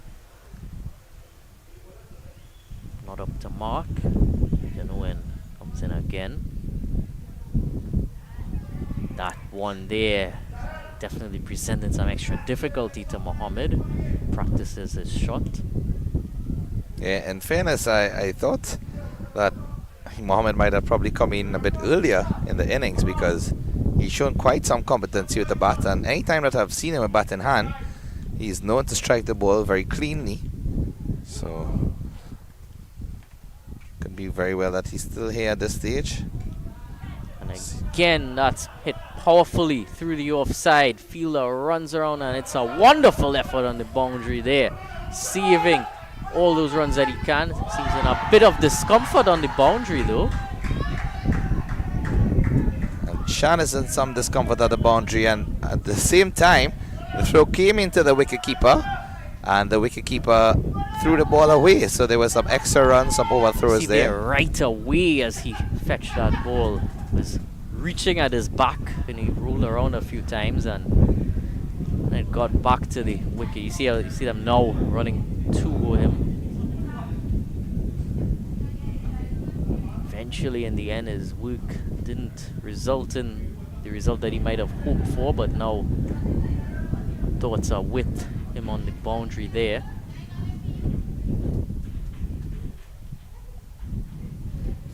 That's in that same area where there's a bit of moist areas as well.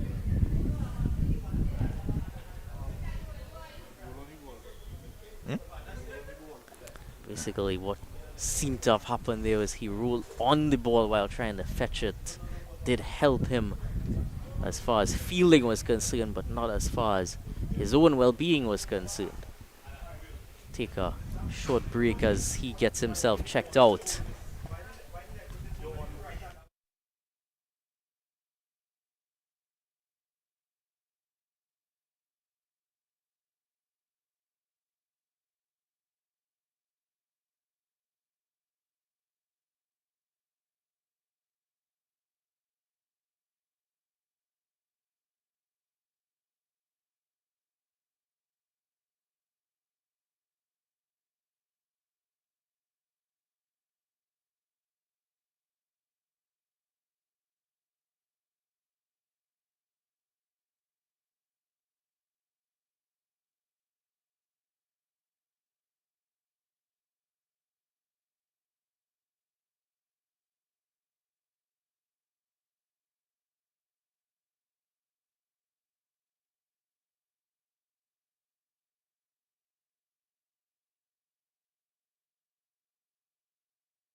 Back after that short break, all seems well.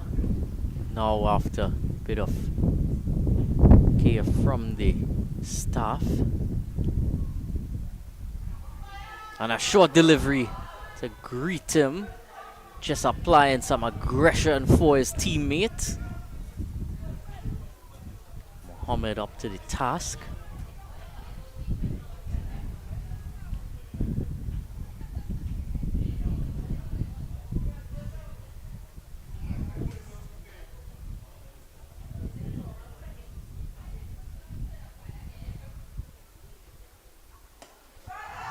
Hit wonderfully, too full that time from Owen, and that's going down to that extra cover boundary, guided from Mohammed so delicately. Was way too over pitched, and it allowed his backstroke to flow lusciously into the part of that ball. I think Owen has just been a bit inconsistent in terms of his line and his length. Even from the first over, really didn't seem to be the usual figure that we have grown accustomed to knowing. As I just wonder if it is that the captaincy factor might just be playing on his mind, something extra.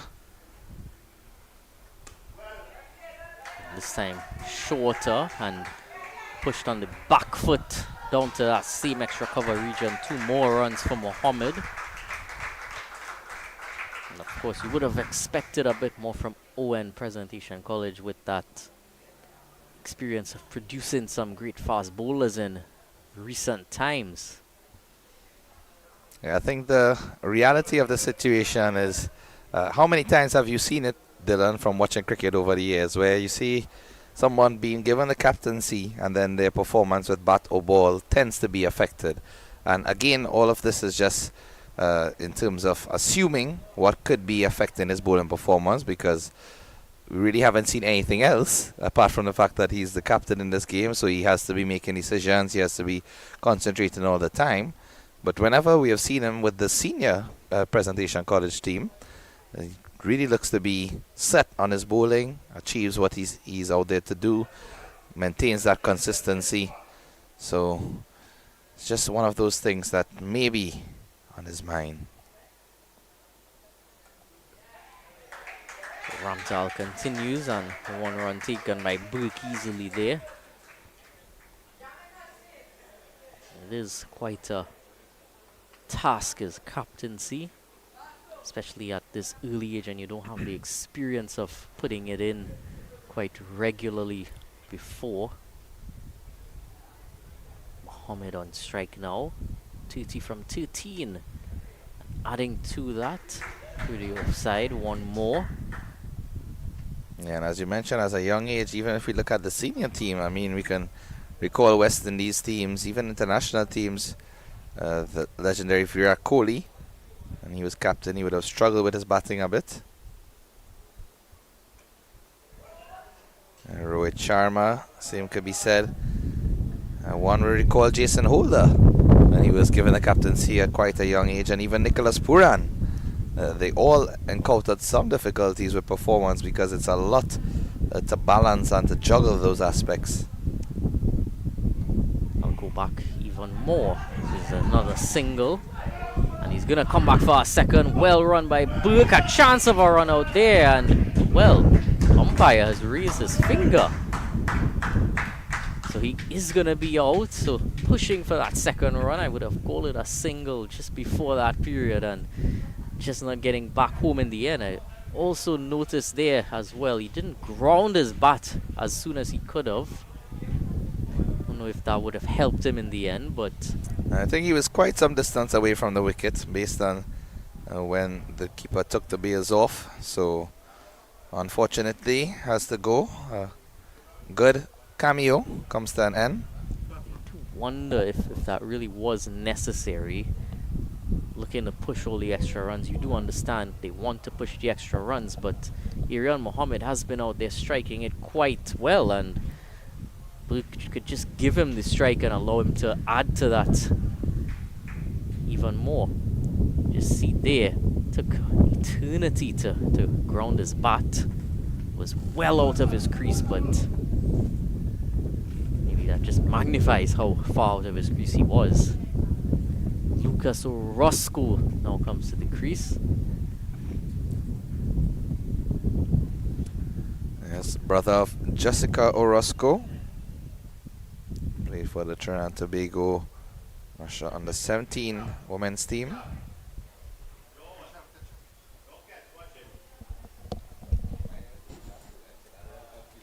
Well, when he completed that second run, he didn't look as if he wanted a third. He was already way past the line. 30 overs now, 158 for 7.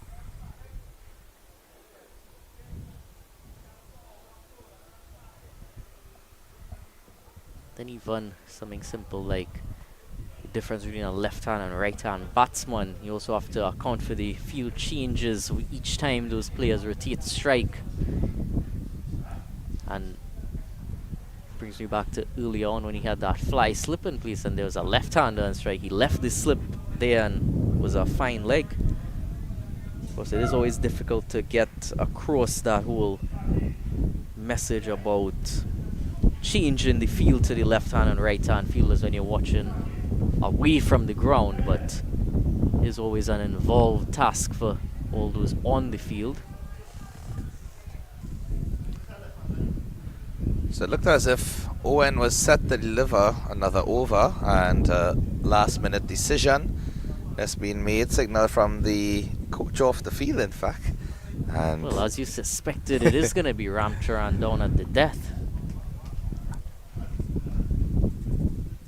And I really wonder why they've taken so long to bring him in. I understand the matchups with left-handed batsmen being at the crease and you're thinking that he's a right-hand leg spinner, he'll be going into them.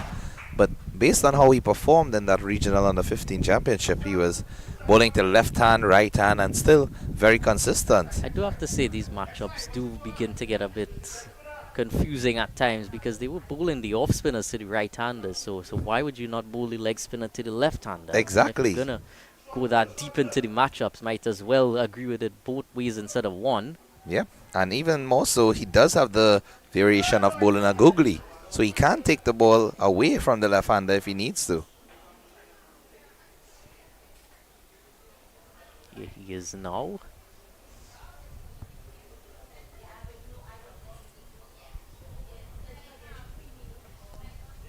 Starting off wide, but not wide enough to be signaled. They've gone without a deep fielder on the offside. It's just a long off, long on, and sweeper on the leg side. It's now actually sent out that cover fielder sort of halfway to the boundary line, but not all the way. That's too full and hit down to long on. Lucas Orozco.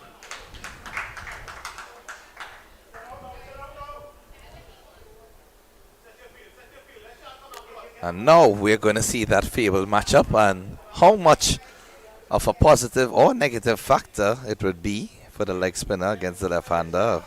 You also consider now that Irian Mohammed now is striking the ball as well as he is, and earlier on when left-handed Pittiman was on strike, he wasn't really going after the bowling, and Mohammed continues to go after the bowling, hit well down to that long off fielder, only two though. An impressive running there from Orozco and Mohammed at the crease.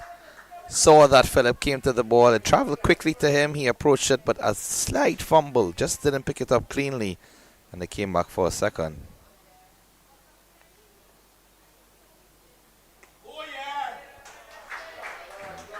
Delicately played to that point fielder.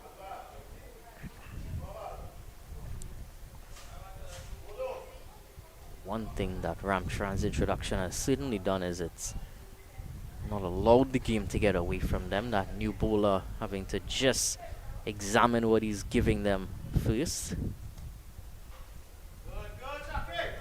Roscoe trying to turn that one into the leg side, but not getting a connection he intended.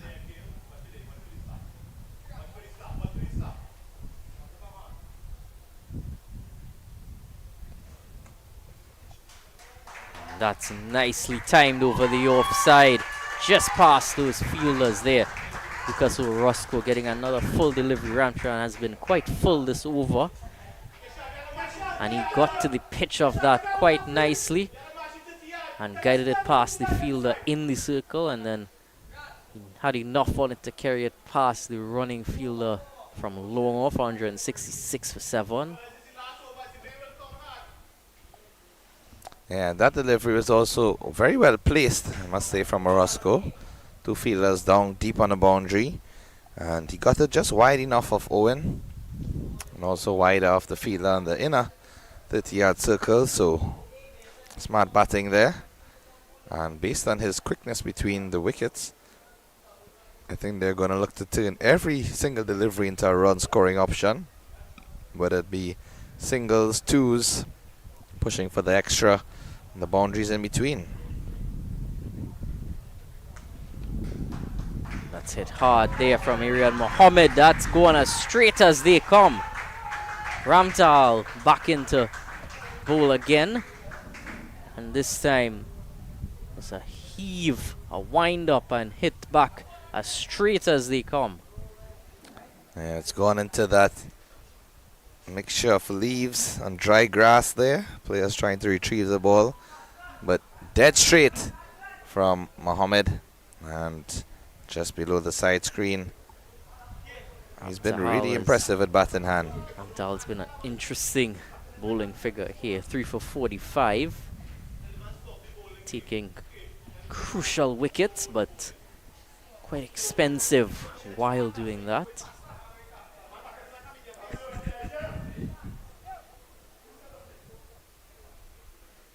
Mohammed has really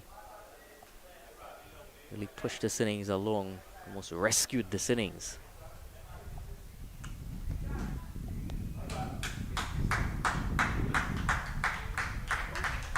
And he's out. Caught on ball, in fact.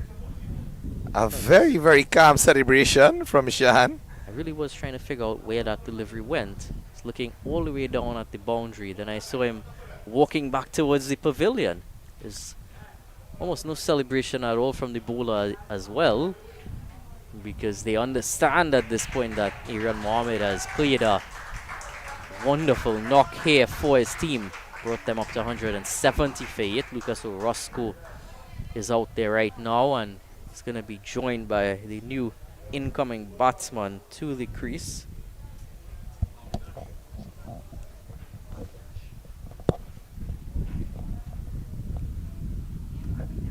Avinash Bimul.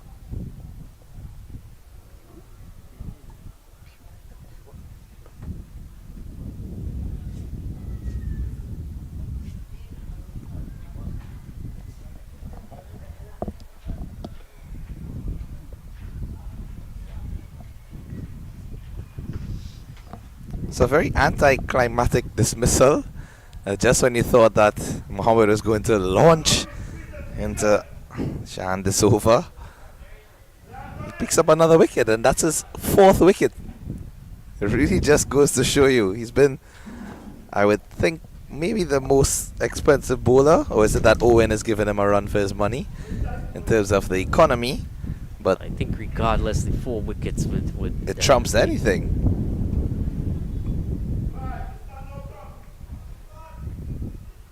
Well, wanted to get himself 1 strike. Lucas Orozco was able to get down the pitch, but sent back. Very speedy. He was half pitch on the ball, didn't even reach the fielder.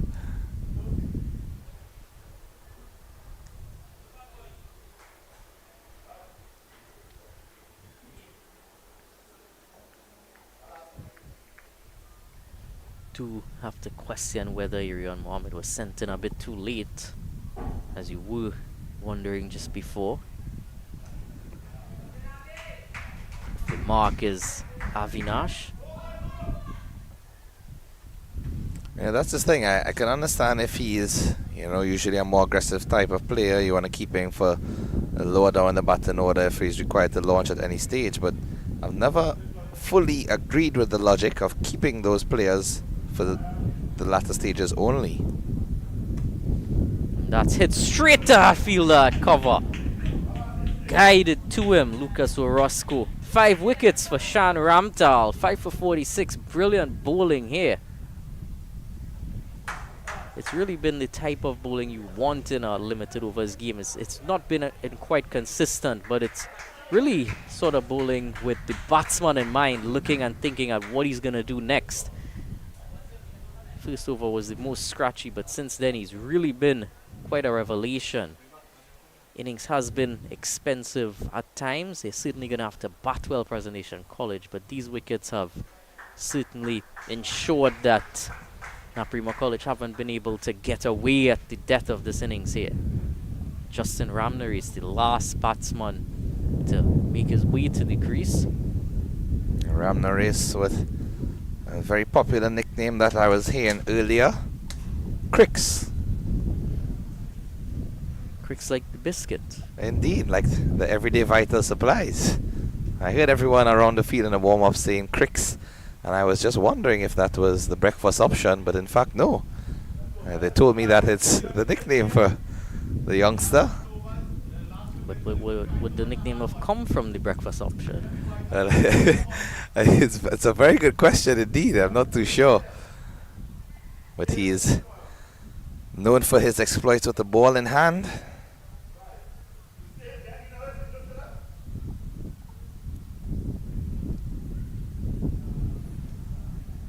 We see some spectators in the car park setting up their tailgate. That's zoomed past Avinash Bimul.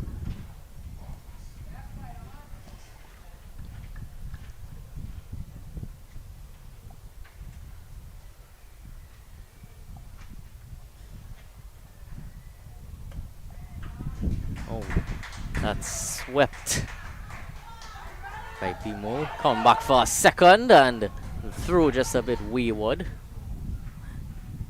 So easy 2 runs in the end.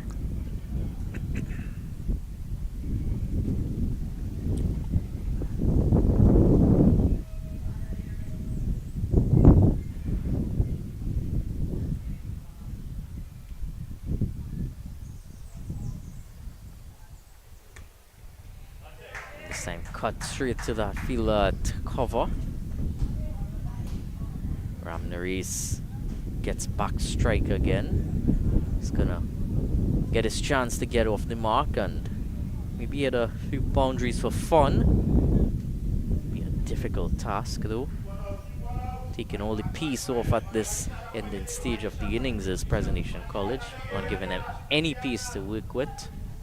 Cahill Thomas is now just readjusting that field at extra cover.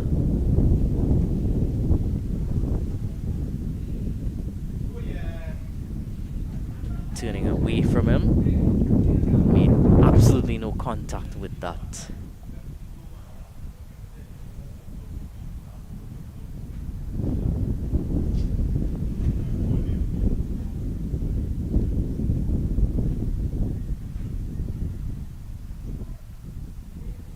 It's well bowled from Ramchran, and it's exactly as we were saying earlier, Dylan. He's bowling googlies to the left-hander and they're not able to play him. So we've seen Ramchran bowl googlies quite constantly, and you just wonder if it's something that they could have used earlier in the innings. Definitely looks to have tremendous pedigree here. Batsmen seem to be unaware of where the ball is going to come out and then go from there. 175 for 9. 2 overs to go, so see how much they can push that score up. And of course you could also have to consider that the last 2 being at the crease would certainly be making the bowling look a bit better than it is.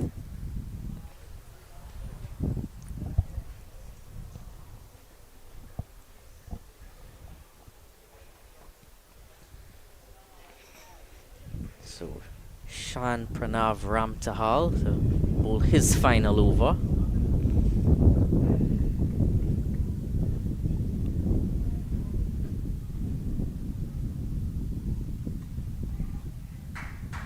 Nicely played into the offside, running a quick single and overthrows. Come back for an easy second. Bit of a fumble there at the stumps.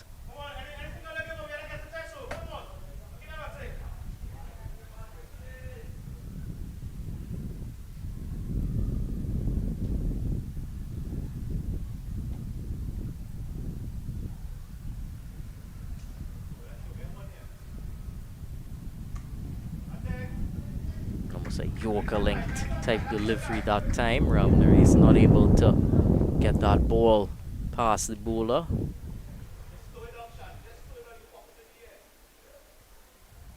Calls from the crowd to slow it down from Shan, and looks like if he did slow that one down a bit. Yeah, I think they're just trying to encourage him to bowl a bit slower through the air, encourage the batsman to try and attack the ball with less pace on it. Well, definitely agreed on that tactic for these lower order batsmen. That's going up in the air and it's landed well short of those fielders. Allows them to come back for 2.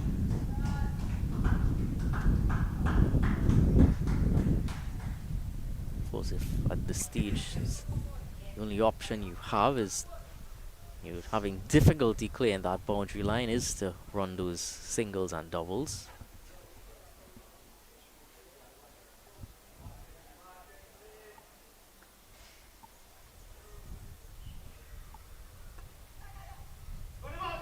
And this time there's, well, he's out. Umpire seemed.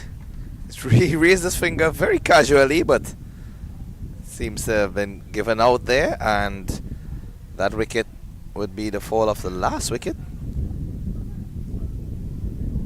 Just seen some conversations, but yes, it is confirmed, so that is the fall of the last wicket.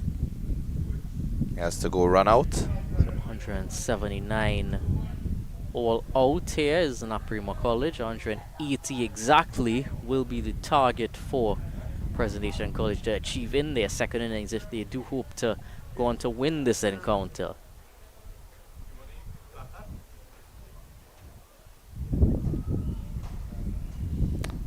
Yeah, so Presentation College doing well in the end there after Naparima College seemed to be launching into the ascendancy and trying to set the score over 200. Restricted them to 180 at the end of their innings, and you would say it's a very reasonable effort overall. 5 wickets, of course, going to none other than Shan, and very well bowled to the youngster. Getting 5 wickets would be impressive at any stage of the game, and more so in this all-important clash. So there you have it. The total for Presentation College San Fernando Team 1 would be 180 for victory, and we'll rejoin you shortly for that chase.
Second innings about to get underway here at the Naparima College ground. Presentation College opening with Bradley Jaggeraut and Keshav Mongrou. Bradley Jaggeraut just facing his first delivery. Justin Ramdas, the bowler, runs up with his right arm piece from the southern end again. That one's wide and just nibbling back in at him. Getting a nice bit of movement here just as we've crossed over into the afternoon.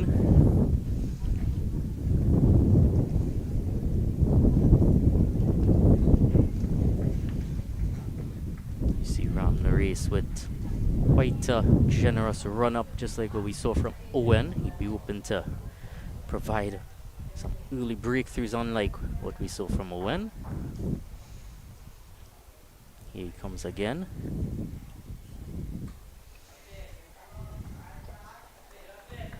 Still yet to get the innings off the mark as yet.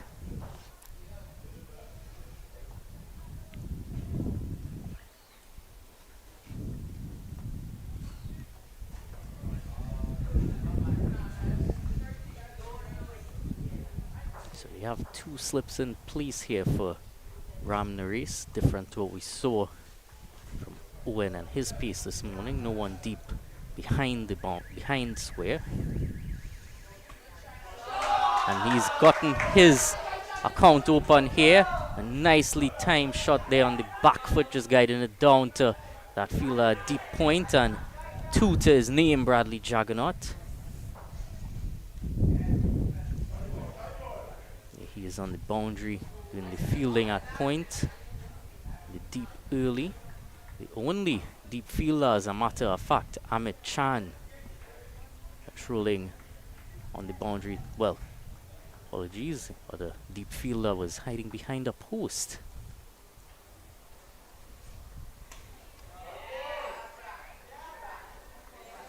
That one hit straight to short extra cover. That other deep fielder, of course, a third man.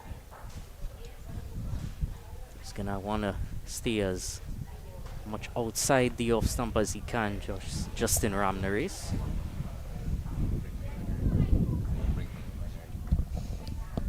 Also, welcome alongside me, Keshav Bahadur Singh.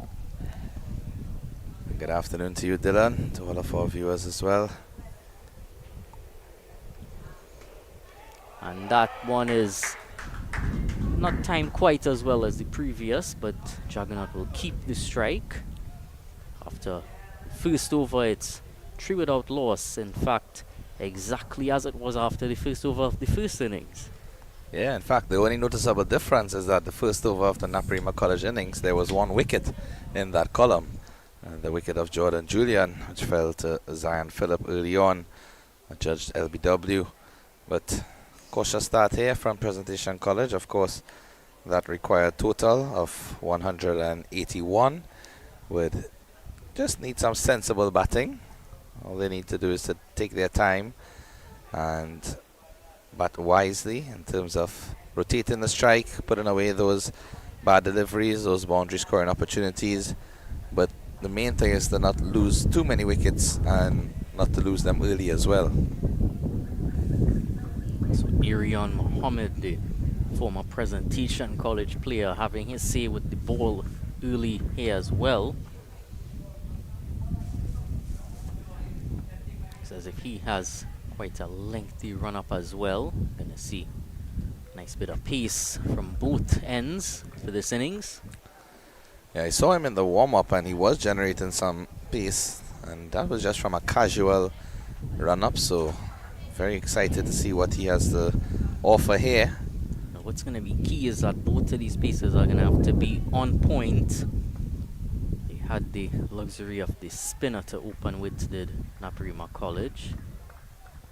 Did Presentation College, apologies.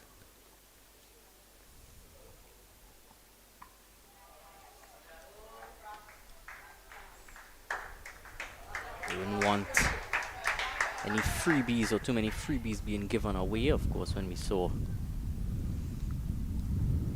Zion Phillip earlier this morning, he would have kept things in control, kept things tight, as well as got wickets early on. So I want to see some good control and a good start here for Irian Mohammed.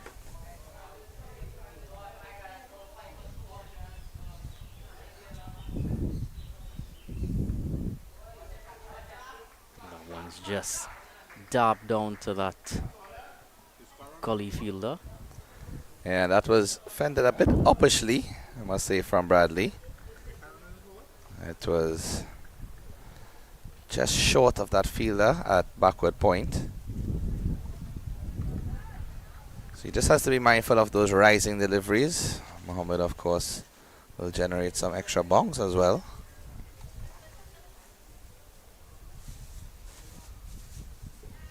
Just fishing at that one, but too wide to even make any contact with it. Umpire deciding that one was past the line.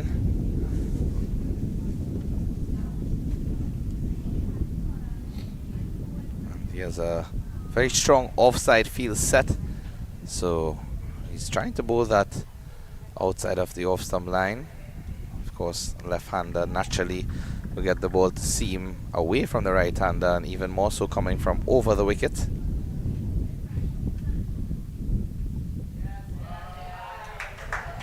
That one just zipping through, a bit too wide for the keeper. Good take in the end.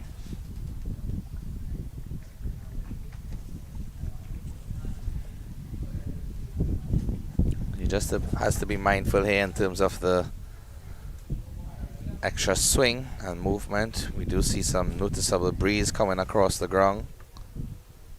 It's pushing the ball more than it was earlier this morning. And that one's going uppishly towards that fielder at mid-off.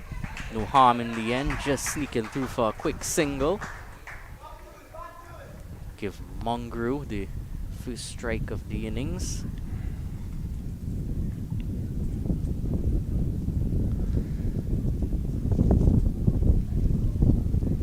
Left-hander now, so seeing left-hand and right-hand openers on both batting and bowling fronts. And that's very good to note, especially at this youth level of cricket. Keep those interesting matchups. Give the bowlers and batters something extra to think about. Nicely pushed back to him.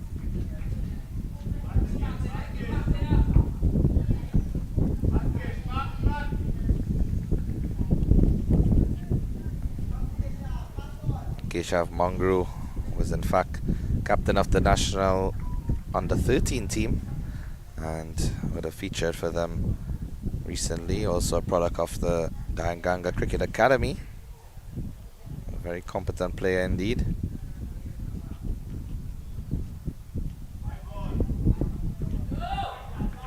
Does start off a round leg stump and then walks across to the off stump. Does Keshav Mongrel.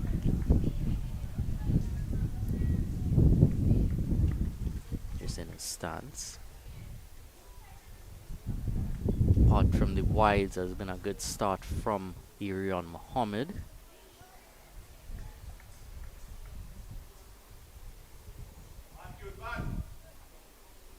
His final ball of his first over now.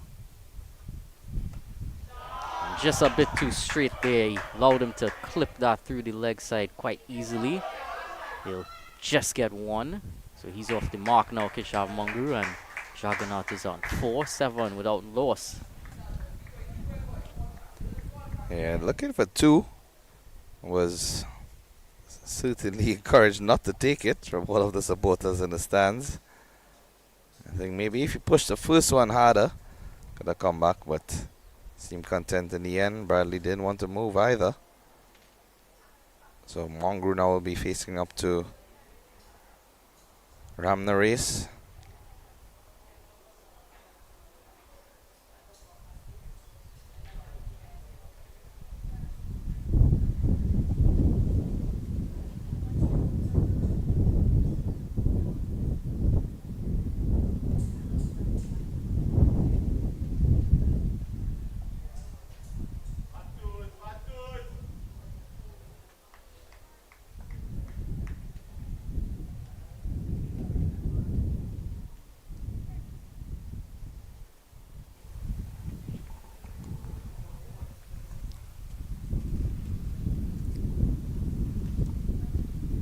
Nice round the wicket to Mungru now, and just pushing down on it to defend.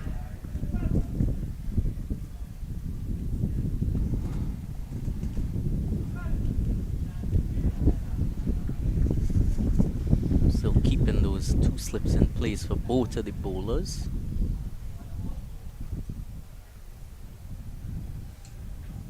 I didn't really see any of the subs come into play in the first innings. Interesting to see if they would be effective in the second.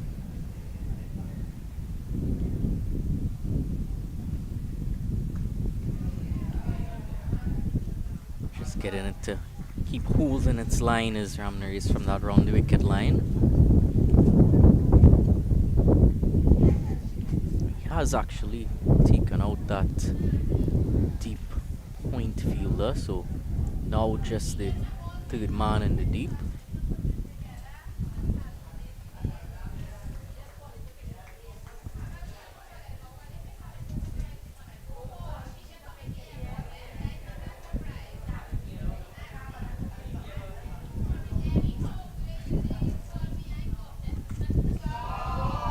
Nicely on top of that one towards fielder, nicely tidely fielded. A smart cricket in terms of looking for those quick singles. Played it straight to the fielder, but just not enough pace on the ball, so allowed him to come through for that single.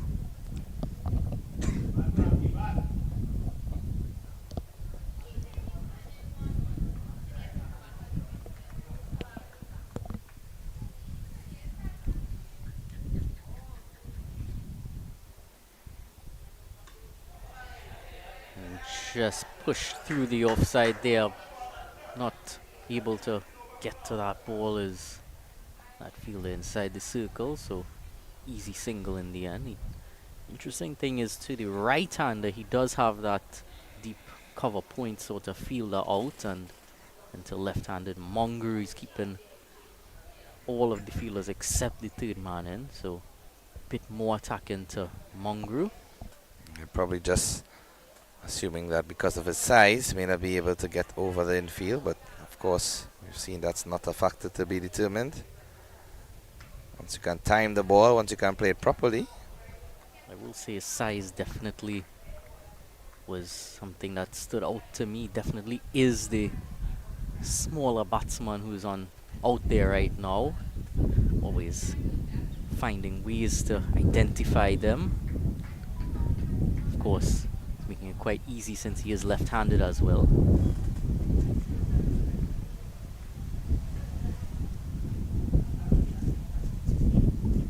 So final delivery of the over now. And push straight to cover. No run, 9 without loss after 3.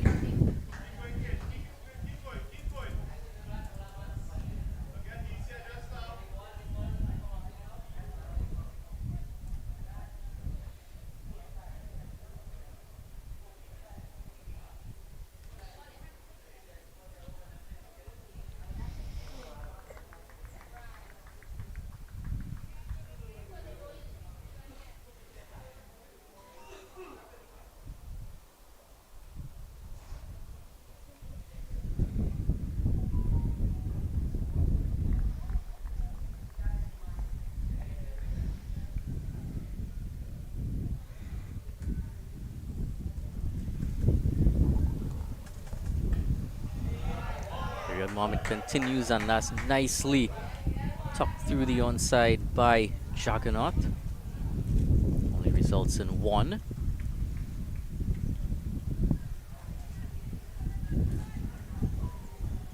Seen here on screen as well throughout the tournament coverage we did this year, the best figures Mohammed would have had was 4 for 25. Quite some outstanding figures there. Yeah, but he's known to be a wicket-taking bowler. They will be looking for him to get an early breakthrough on that Naparima College team.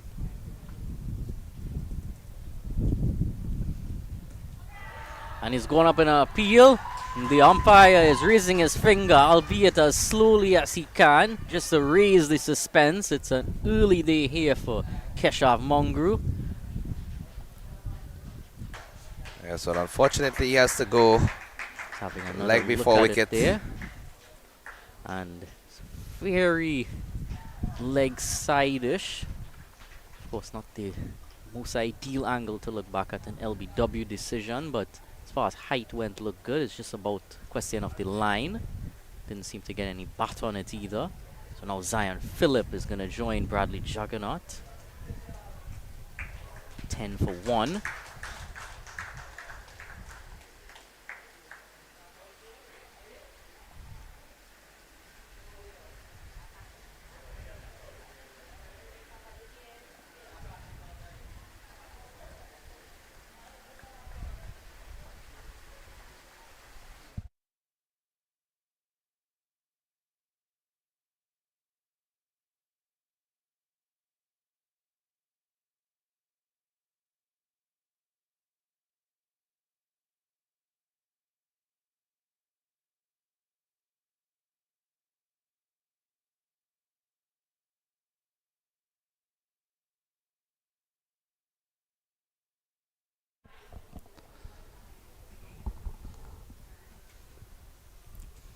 And driving at that is Phillip up front, not giving himself any time to get in as yet.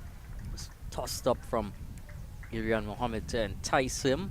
Reward of that early wicket, giving him the confidence to do that. So you might see on screen just a slight drizzle past the crossers here.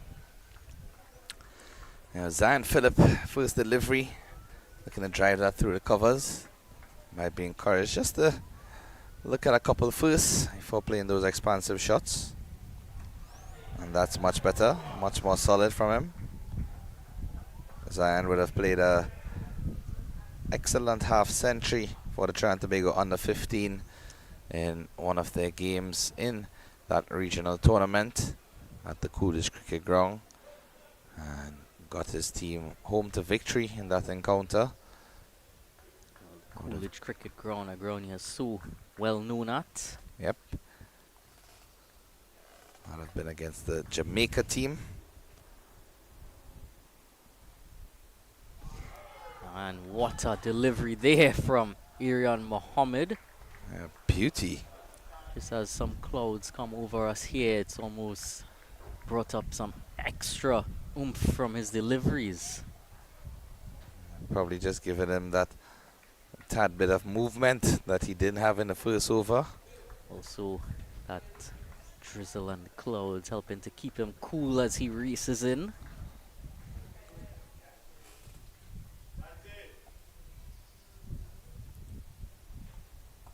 Short at that time and hit over the fielder down to fielder in the deep, Justin Ramdas, tidying it up on that third man boundary. Very deep, wide third man as well. Seemed as if he played in there intentionally. And straight to him, and completes the second over.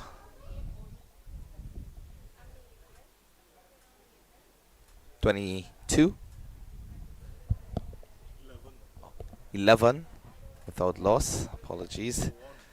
For 1.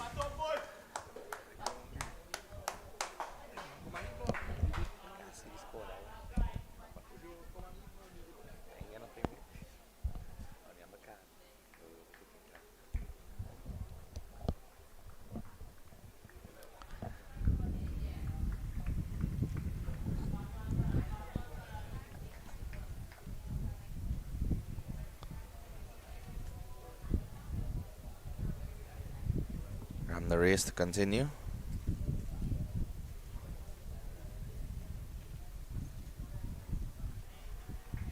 Phillip tries to guide that one. Not able to pace those fielders. I think that's a very audacious stroke, given that there are two fielders in the sub-cordon, as well as a fielder at backward point and a deep third man. That's the region he's looking to go. Or looking to guide it down to deep third for a single.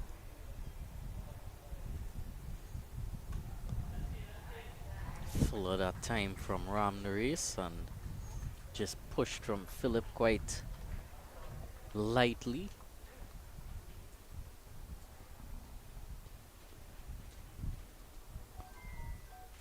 Seems to be a Maxi stopped on the hill there, just taking in some of this action. Either that or he's waiting for school to finish, or both.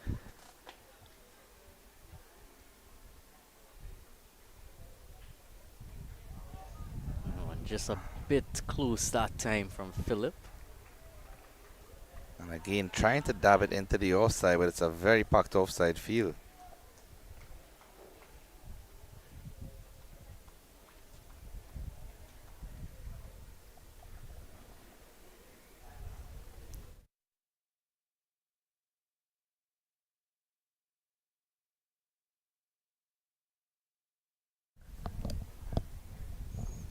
Now there's Maxi.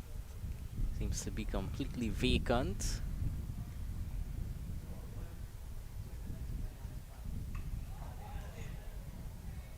Just played toward mid-on.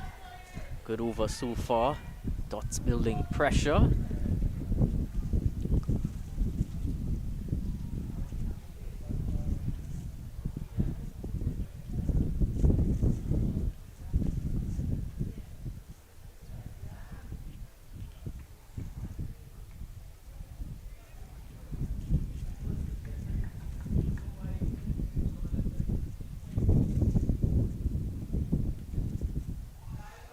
He's reaching for that one, Zion Phillip. Well, that was signaled wide by the umpire. It also looked as if it kept a bit low as well.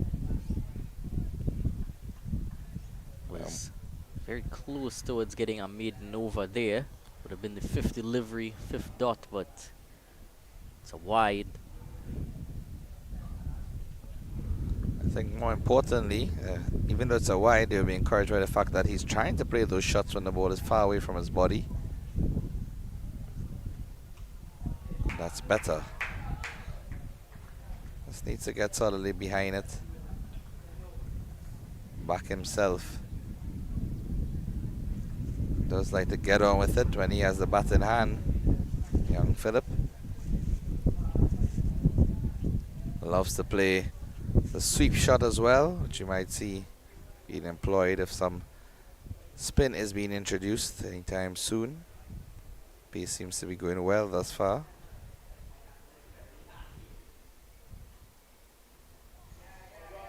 Just tucked down the leg side there. Just tickled, really. Coming back for a second run, Zion Phillip. Certainly feel a bit better about that to finish the fifth over, 14 for 1.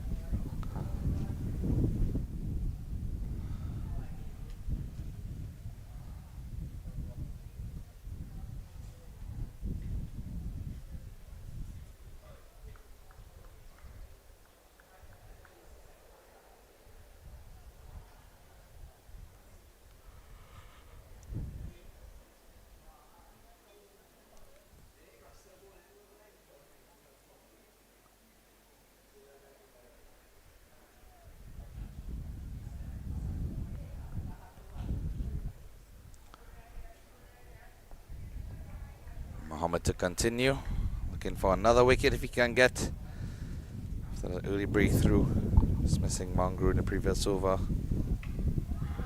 And almost traps Bradley on the crease there. Trying to play a drive through the offside. And that ball just sticking under the toe of the bat. Well, he certainly made a funny sound off the bat. Didn't hit the sweet spot. Again, continues to pitch it up, looking for that wicket. Really encouraging to see from Mohammed.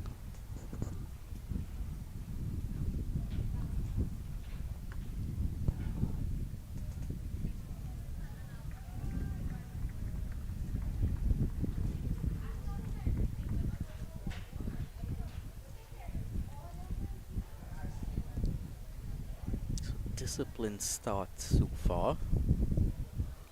Early wicket for both teams when you compare where they were at this stage.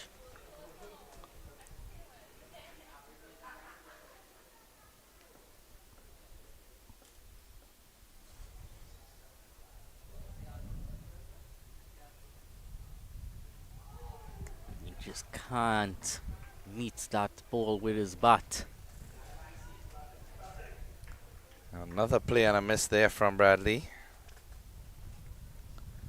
Not connecting as he should. I think he also needs to be mindful of getting his feet closer to those deliveries rather than trying to play the ball with the hands outstretched. See if you can get your feet to the pitch of it. Play within your arc.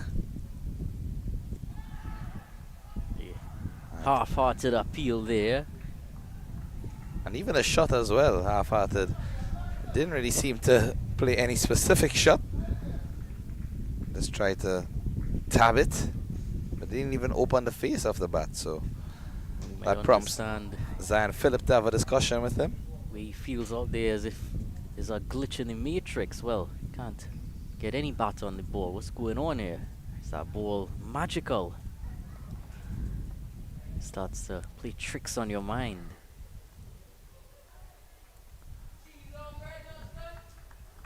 Well, I don't know what happened there. It's quite a funny sequence in the end. He pulled out of the delivery and then Bradley went to play at it.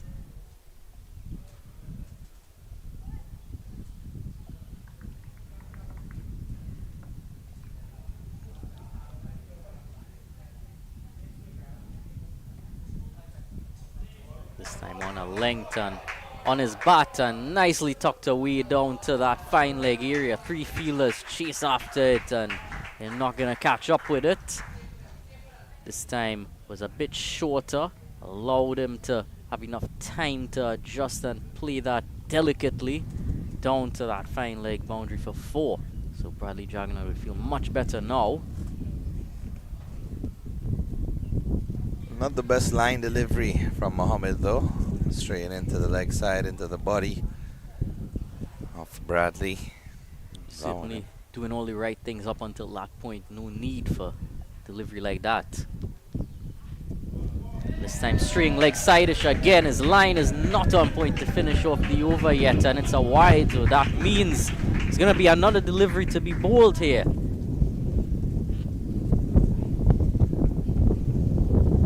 Whether he played that in a way as if he got any bat or pad on that or not, was given wide. And in fact it has prompted a field change as well. I feel that third man being shifted down to fine leg.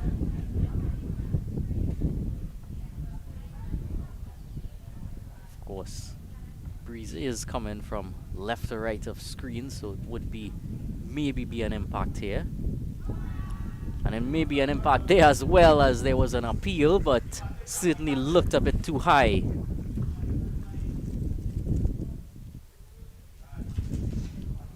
There we look again. Pitching fine, but very high, and was passing close to the bat as well. 6 overs, 23 for 1.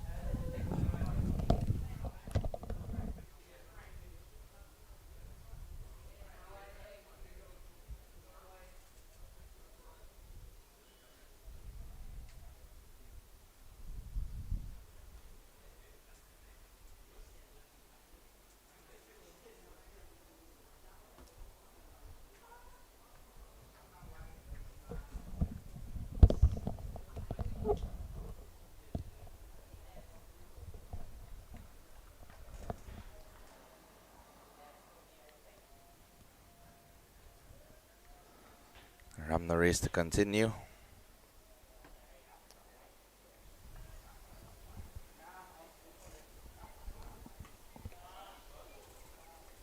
Nicely played from Phillip, but straight to the fielder. Last over that he faced from Ramdas. Struggled to get the bat onto ball on some occasions. Maybe looking to improve in this instance. Let's get some more connection. Just about staying in and getting through this period here as the shine reduces on the ball, and it's going to be a bit less movement going on. Of course, at that point you're going to have to deal with the challenge of spin, but with a total on the board, requiring 158 more from 170 odd deliveries. It's about just staying patient out there. It's only 35 overs. It does get to you quicker than you might realize, but still enough time.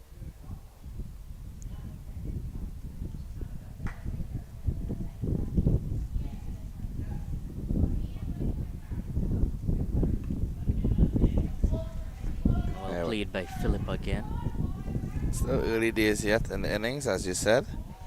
But at the same time, you don't want that run rate to start a climb and reach that point where you have placed unnecessary pressure on yourself due to not rotating the strike early in the innings.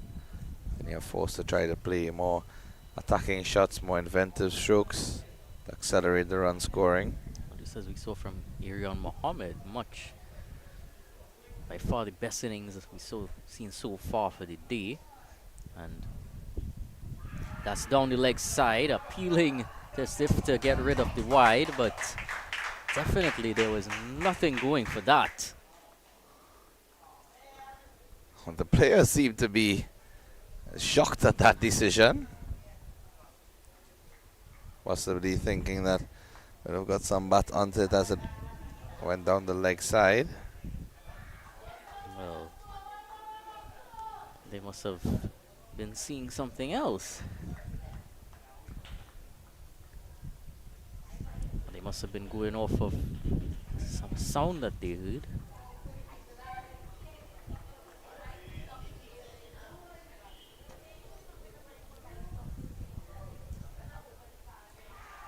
And this time leaving him a bit. Looks as if it was a slower delivery again. They go up and shout, but not at all being called by the umpire. Again, looked quite far from the bat.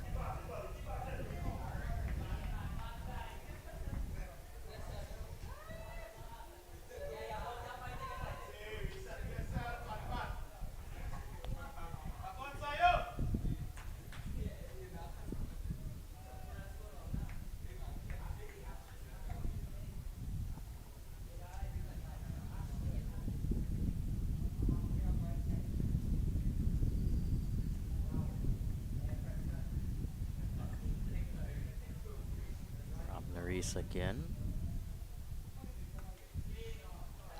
Nicely helped down to third man from Zion Phillip. Keeping it simple.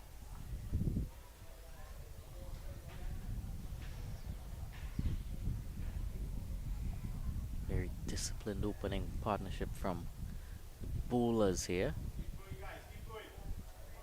Ramdas and Mohammed putting together a quite entertaining bowling partnership. There you see some physical education lessons going on there at the school just across the road.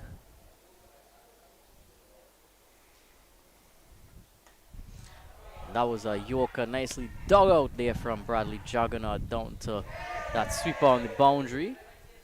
Was a huge roar from the crowd about something there. Not sure if you would have caught it. 7 overs, 26 for 1.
Roberto Badri into the attack now.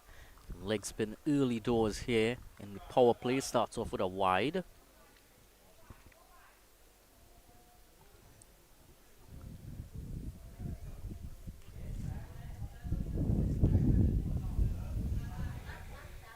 Now his first delivery about to be bowled again. Bradley Jaggeraut to face up.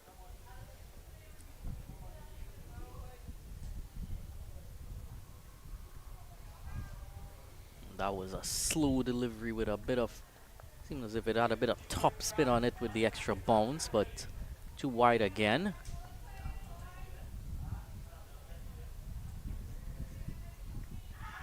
And he's going up. Look very high indeed, but better line there from Badri. He's a very quick wrist spinner. Always told to pitch it up as a leg spinner. Want to pitch it up a bit more. Don't want it bouncing over the top of the stumps like that when you're looking for those LBWs. Badri also would be taking some lessons from his uncle, Samuel Badri, in terms of his ability with that wrist spin, especially bowling with a ball that's relatively new. And that one is too hot to handle even for the keeper. Came through very quick. And that's the thing, I had the privilege of seeing him on a few occasions as well as facing him. And he's one of those bowlers where the ball comes onto you quicker than you think and still gets quite an amount of turn off of the surface. So it's not as easy as you see there. Bradley trying to cut and missing out on a few occasions, even though a couple of the deliveries were signaled wide. What I like so far as well is not staying with one bowler too long, as we saw in the first innings. As soon as Jaggeraut looks as if he was getting on top of Ariad Mohammed that previous over, they've looked to make a change and make him recalculate his options again.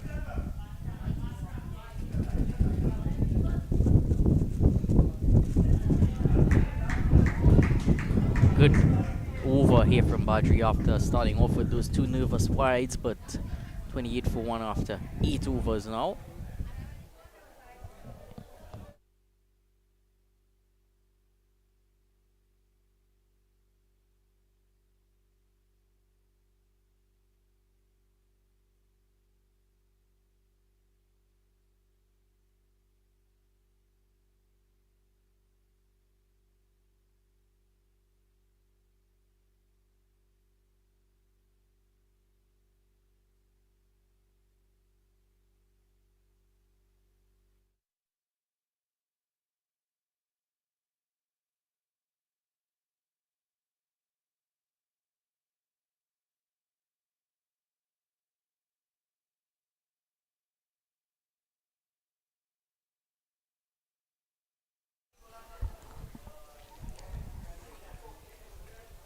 Ramdas stays in place at that southern end.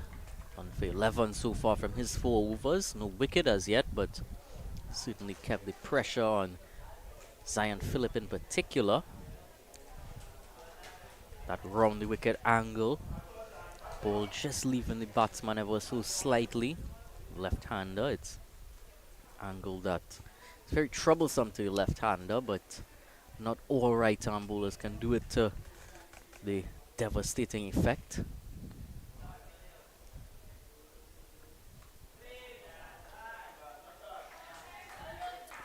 Solid defense there from Phillip. I like Ramdas and his approach to the crease. Seems to have a smooth run up. Nice delivery stride. Releasing from a high point as well. Thus able to generate a bit of extra bounce and pace. It does look like he's utilizing his body quite well across all areas, getting as much out of it as he can.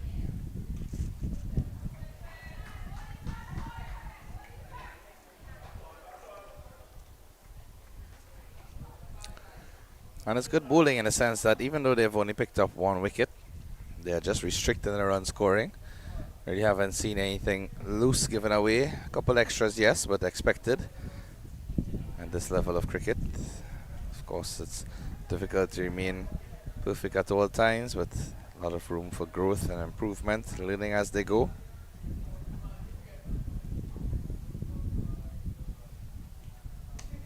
And that's it uppishly through the Owen side, and it's gonna run quite quickly towards the boundary, but just holds up as it gets close to the edge there. Amit Chan chases after it and keeps it down to just 2.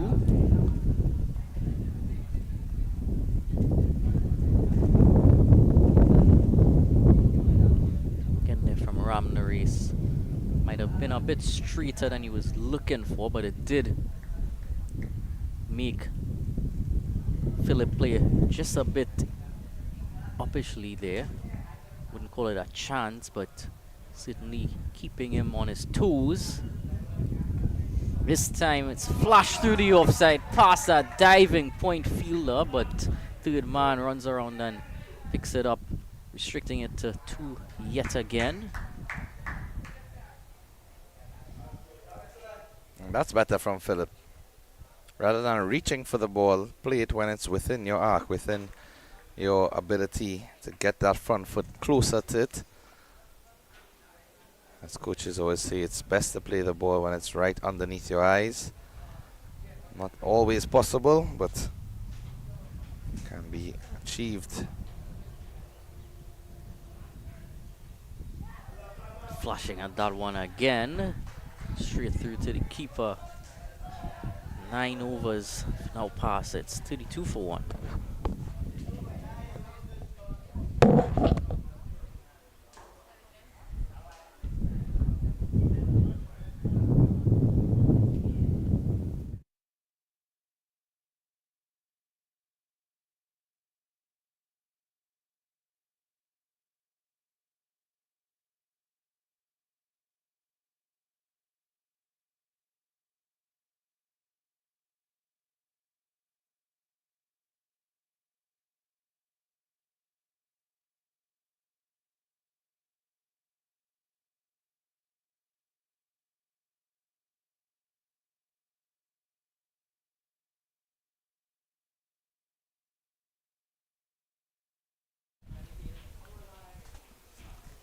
Badri into his second over now.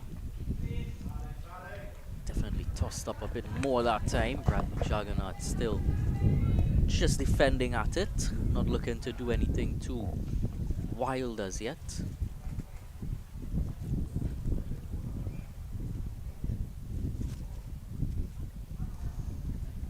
Just missing his run up there a bit. So I'm trying to advance down the crease too. Could be a bit premeditated. That's why Badri pulled out of the delivery. And that one's just edged past the keeper there. Come back for just 1 run. Backwards square tidies up that one. Definitely looked on top in this battle so far has Badri. Some hesitation there at the crease. Almost a possible chance for a run out, and that's what the consecutive dot deliveries would do. They put some more pressure on the batsmen and force them to take some more risk. Interesting to see how he goes now to the left-hander and how long it takes him to unleash a googly.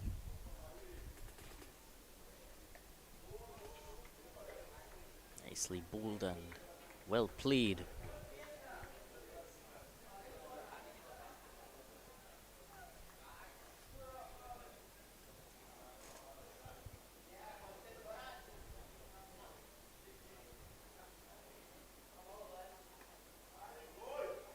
Again, just push towards that point fielder.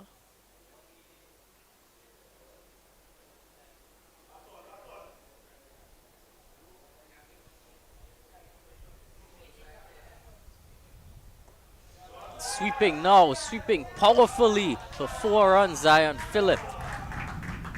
Almost brought that out of nowhere. Roberto Badri just straying a bit too full there, and Phillip was aware that there was a gap through that backward square and fine leg region where he could take full use. Yeah, and we did mention earlier that he loves to play that sweep shot, and it was just a matter of time once the spinners came on that he was going to be able to exploit it, and played it very, very competently indeed, that under 15 tournament. He's content with finishing the over with another dot. Then 10 overs, it's now 37 for 1. After this stage, things look decently even. I think Naparima College was slightly ahead at this stage, but given the final score in the end, you'd say that well on their way. You just need to continue pushing through the gears now.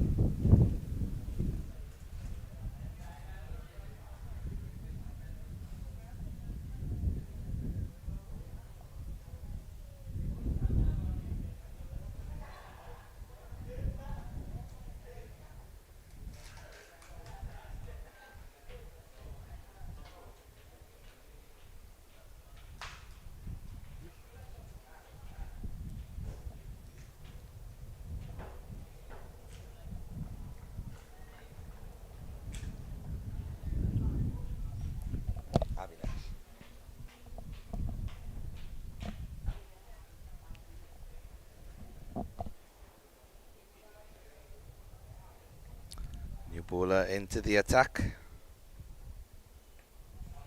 Avinash taking over. The same end where Ramdas was operating.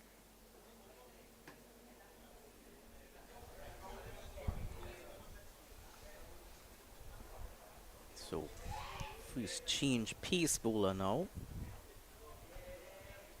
Again, as we have mentioned, definitely looking through his options a lot quicker than what we saw from Owen in the first innings.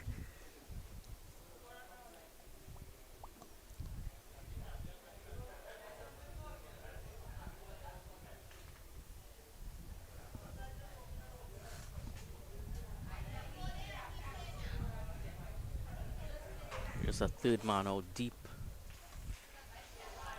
That one went up for a bit, but came down in safe area.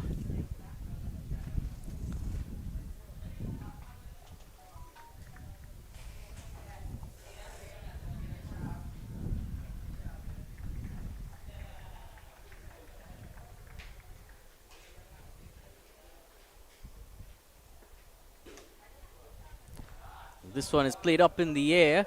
Fielder's looking at it, and it lands just in front of them, teases them towards the boundary, and in the end, looked as if they were able to reel it back in.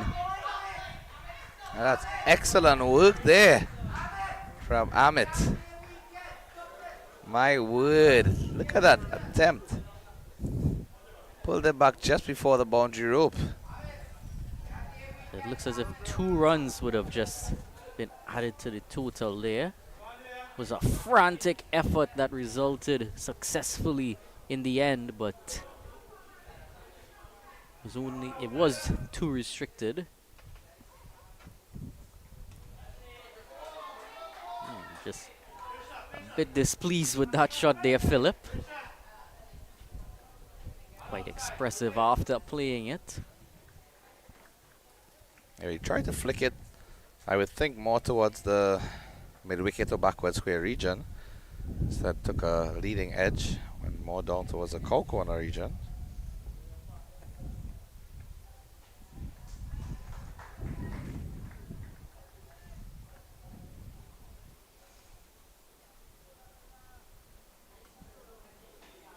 Continued pressure applied from Avinash Bimal so far.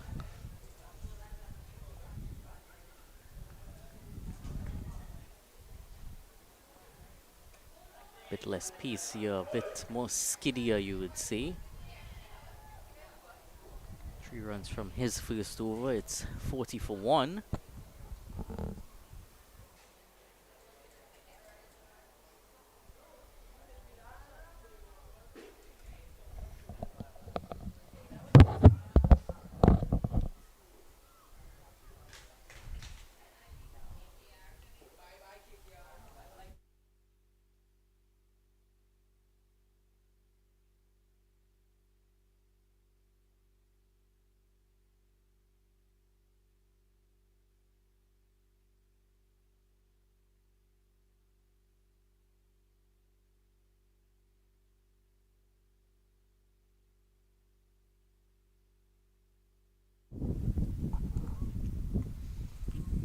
Badri into his third over now.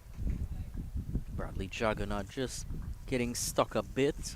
29 deliveries so far he's faced.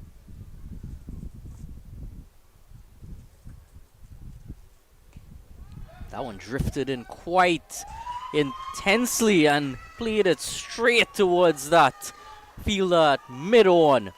Bradley Jaggeraut couldn't quite get to grips with what Roberto Badri was doing. Drifted in on him. Was quite a full delivery. Can't quite tell from this angle how much turn he would have got on it, but was not in control of that shot and looking to accelerate, looking to push the runs along, and Presentation College now 40 for 2. Bradley Jaggeraut having to depart.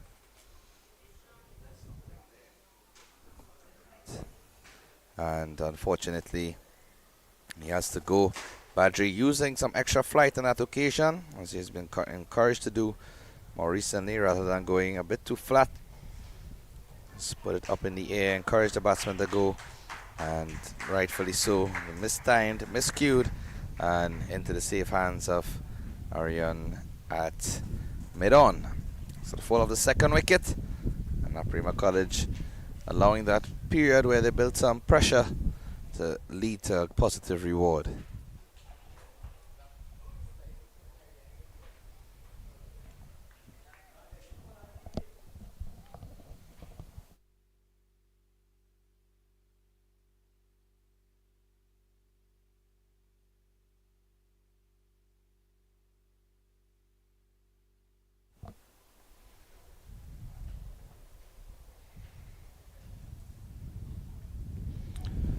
Ethan Ramcharan, new batsman to the crease. Well, they certainly didn't waste any time sending him into batter, as they might have just done with the ball.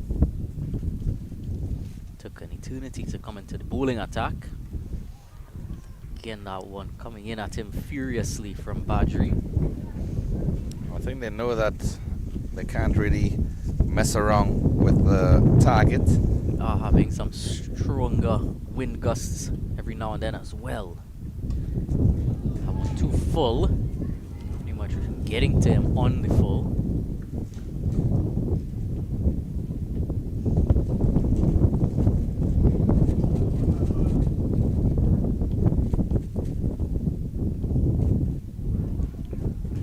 Good end to the over. Roberto Badri keeping it tight. 1 for 7 his figures so far.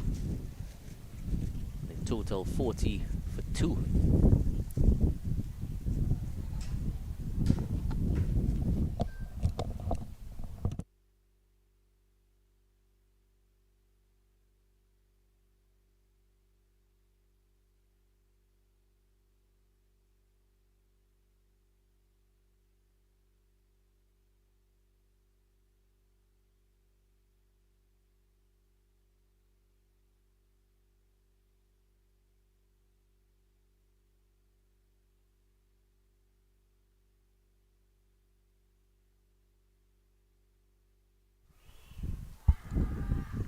Continues now.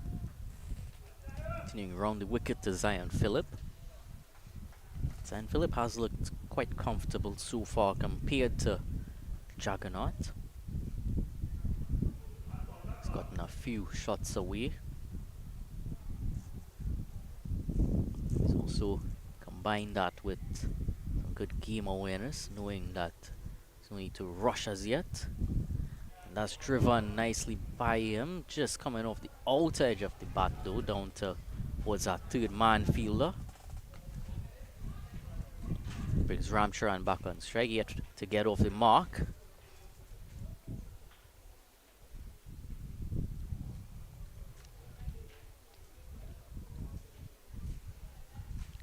Just marks his guard, awaits Bimal's arrival.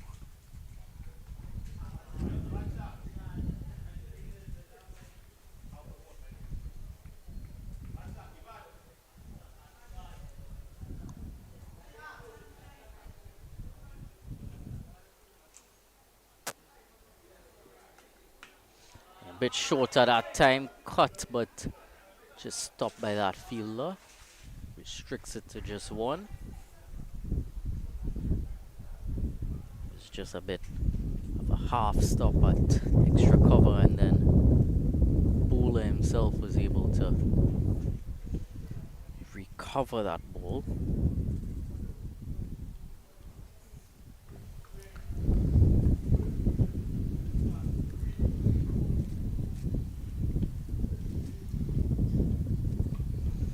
Again, full and nicely timed through that cover point region, running close towards the boundary, but not enough legs to take it towards it. Zion Phillip has run quite a bit of twos so far.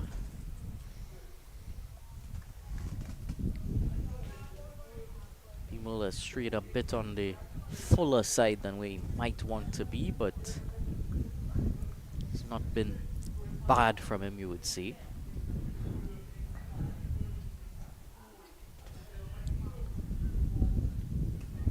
Again, way too full past a diving fielder and away to the cover boundary for 4 luscious runs from Phillip. Certainly has taken out his bat to drive today.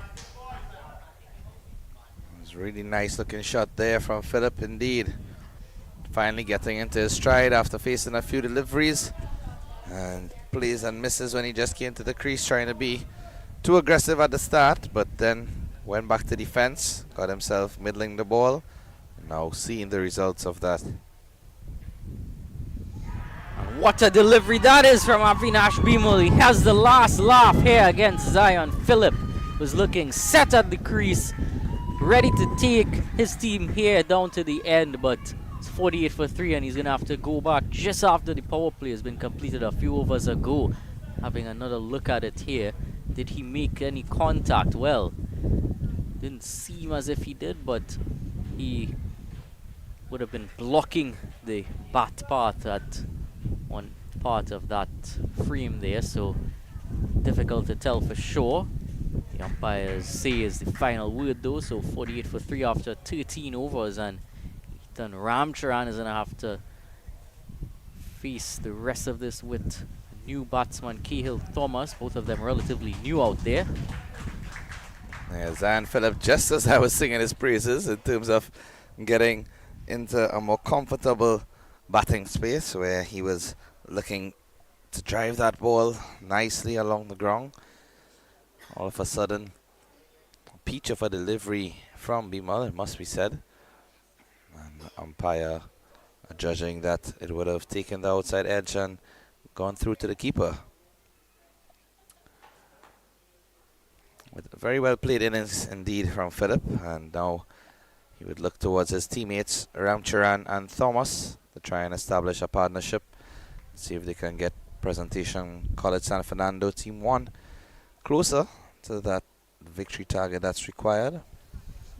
Also must factor in his bowling earlier today as well from Zion Phillip. Quite invaluable. Magnificent spell. 7 overs, 3 wickets for 12 runs. Really special from the youngster, showing that he's continuing to grow in stature. So Nathan Ramdial now enters the attack from the northern end. Roberto Badri just getting a short spell. This looks like more leg spin and not more wickets as yet though. That one certainly drifting in on him furiously, drifting past the stumps, you would say. Very excitable appeal. It's a real high arm action as well. Gets it to drop on you.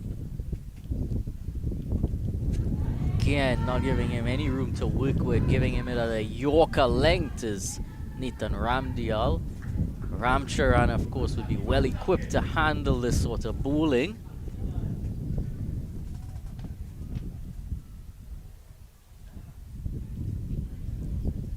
Ramdial again, and that's going up to the field of a crowd catch. He's bowled 3 Yorkers, Raz Ramdial. Oh, As a wrist spinner, it's really impressive here. maybe he has a future as a death bowler for West Indies. And then pulls back the length smartly. I like the look of what I'm seeing here. As you mentioned, that high arm action, high release point. It's allowing the ball to stay in the air for longer. Oh, again.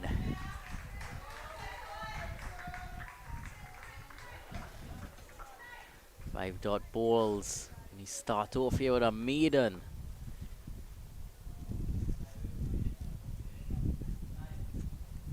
Yes, he does. Nathan Ramdas, his first over, maiden over, 48 for 3.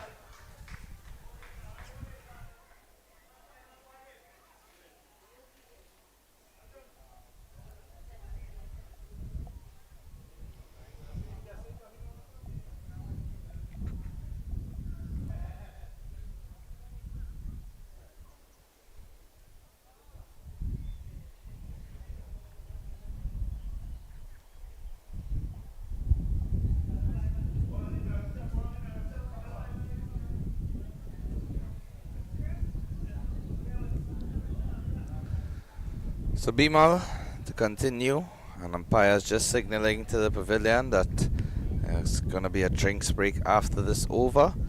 So Naparima College will be looking, as they just got important wicket there of Phillip. Cahill Thomas new to the crease. We'll see if they can strike here just before that break arrives. Solid defense from Cahill. And the noise level and chatter from the fielders have certainly increased after that last wicket. Seen them looking very excitable and animated out there, trying to put some pressure on the new batsman. Cahill Thomas goes hard and goes high and goes towards the boundary for 4 runs to open his account. Cahill Thomas has aimed that one for the hill. I think we have seen what he's come out here to do. It's clear that he has some batting capabilities and he's not afraid to play his shots. So it could be very well a counter-attacking move. We're in for the Irion Muhammad innings of this second innings. Driven through the offside again. Fielder puts one hand to it and slows it down just enough to restrict it to 1.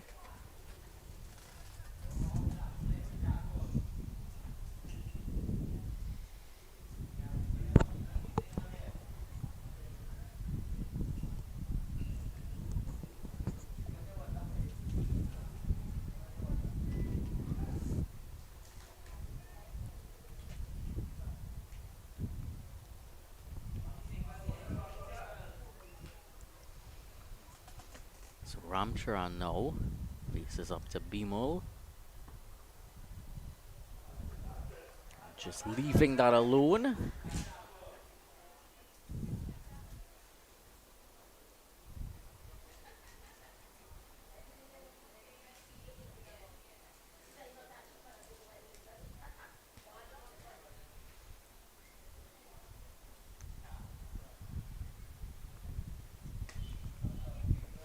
Driven straight to the field at short cover. So continues to be miserly in this spell.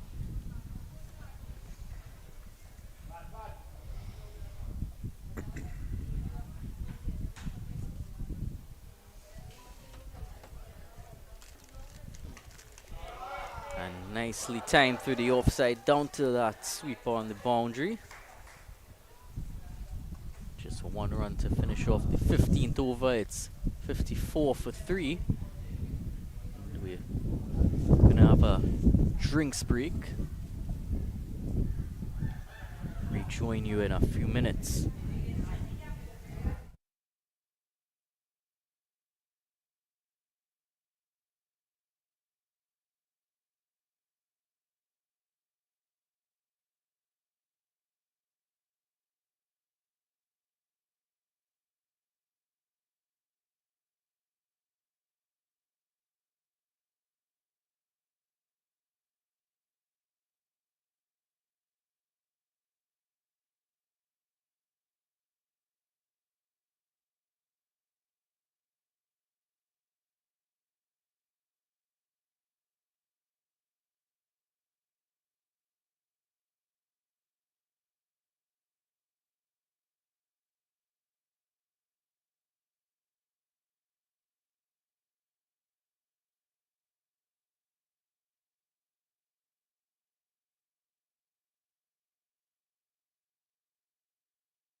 back here at Naparima College ground after the first drinks break here. Roberto Badri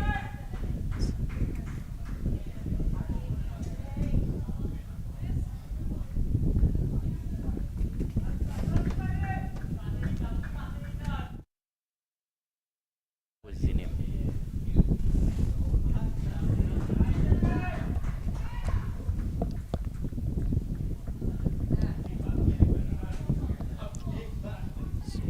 Quiet continuation so far here from Nathan Ramdas after the first drinks break, and looking for some runs and a bit of a misfield there. Yeah, if he picked it up cleanly and he threw it to the keeper, it would have been definitely a close call. First run off of Nathan Ramdas bowling.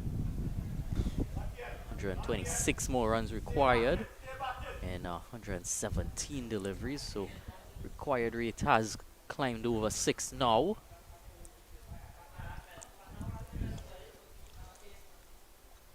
Current rate just around the similar rate that Naparima College were going at, but well, similar amount of wickets having fallen as well.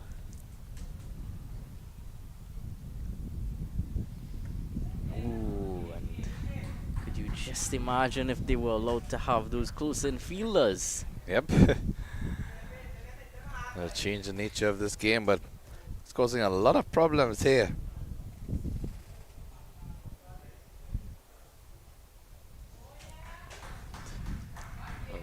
If my eyes are deceiving me, he's bowling to a left-handed batsman, goes in trouble. Yep, just as we saw at the end of the innings when Ramcharan was bowling. Now we wondered why he wasn't brought on earlier. And again. He's giving his own keeper some trouble. 16 overs now, 55 for 3. Just 1 run coming from that over.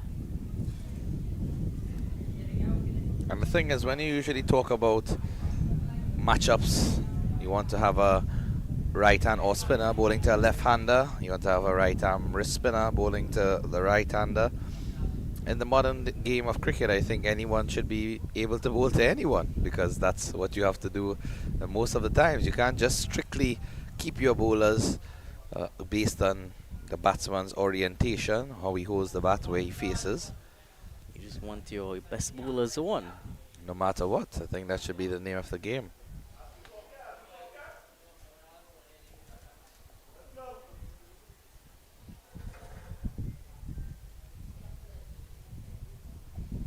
So it's Pittiman, captain, now about to bring himself on.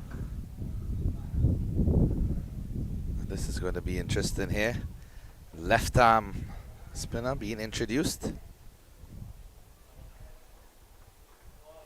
Well, he's coming over the wicket. Is he a left arm The wrist spinner? Yes, he is, in fact. In fact, I knew him more as a left arm wrist spinner than a batsman. It's good to see that he's also getting into the runs. I'm trying to remember, was he on this team last year? I think I may have seen him bowl before. His name didn't quite... Well, just as you said, actually, I didn't remember him for his batting, more for his bowling. Yep.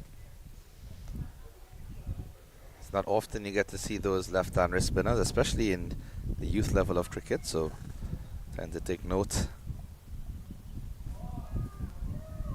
Well, it's uphill task now for Presentation College. Has left-arm wrist spin of Pittiman. He's going to have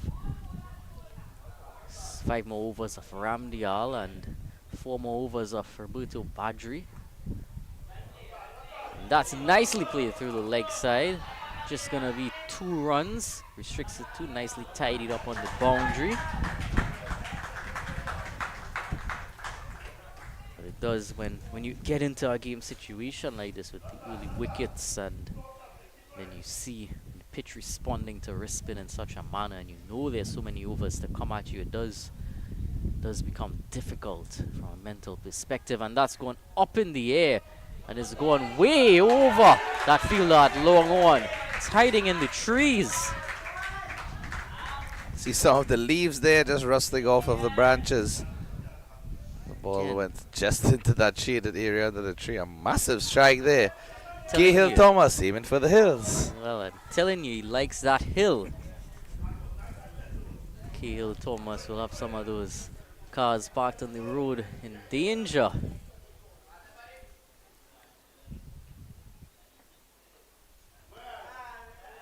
Once he doesn't hit towards the car park at the pavilion, I think we should be safe enough. Have to ensure our producer's Rolls Royce is safe and free from harm.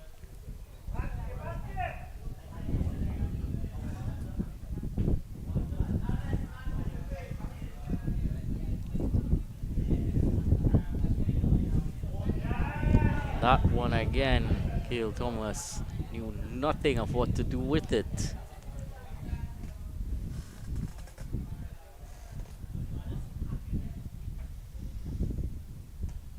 Same tossed up and hit up and over that offside down to the boundary line. Well, nicely fielded there. Was in the sea of 2 runs. So an expensive start from Pittiman, but certainly we could see signs of him troubling the batsman there. So definitely wouldn't be perturbed by that first over, just as how Shan Ramdas had a difficult first over. 17 overs go on 68 for 3 the score as it stands, and Nathan Ramdas gets ready for another over. Bit of shoelace maintenance being done. Cahill Thomas receiving that assistance.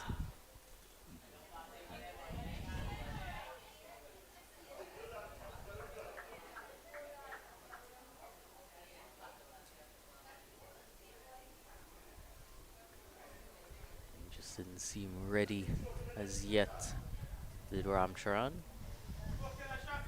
And Naps need to get a breakthrough here. If they can get 1 wicket here, break this partnership. Oh, and that one was a flatter delivery there. Ramcharan hit that one down to long on. Bit short. Allowed him to get on his back foot and comfortably play that.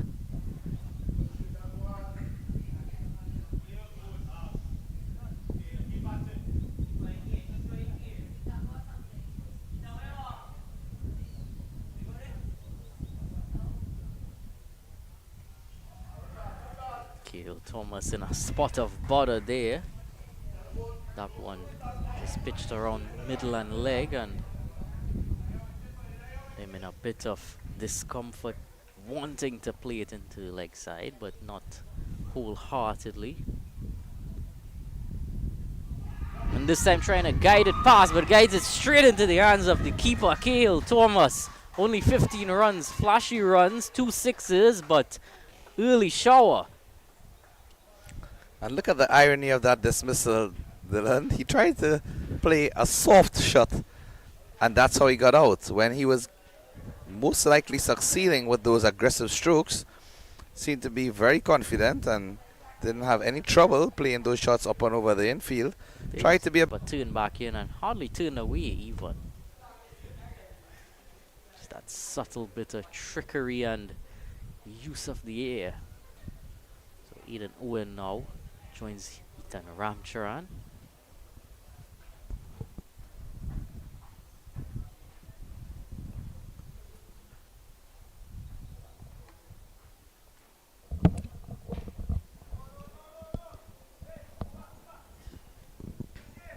.69 for 4. 112 more required. Looking at It's in hand. Pressure situation. Captain to the crease. Runs to be scored. Wickets falling. How is he going to cope? And he's pulled that furiously. He's going all the way for 4. Eden Owen, 4 runs to get himself off the mark, and Phillip had no chance there. Powerful shot.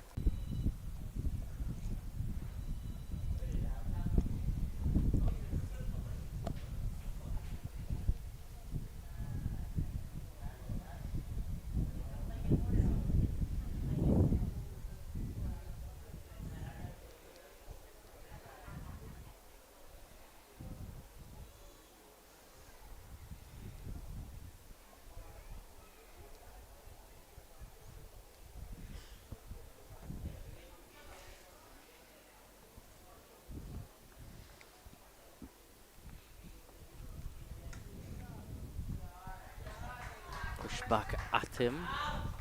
Push back towards Pittiman. Would certainly hope that this over doesn't go for 13 again. How does he respond now? Tosses that one up, and that one goes up in the air and hits the side screen with a bang.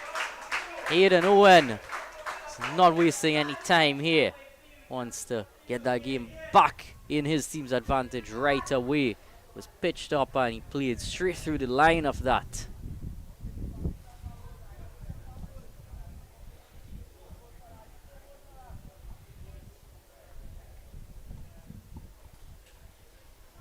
So Owen showing that he's come to the crease with a purpose in mind. He's going to counter-attack, take over where Cahill Thomas left off.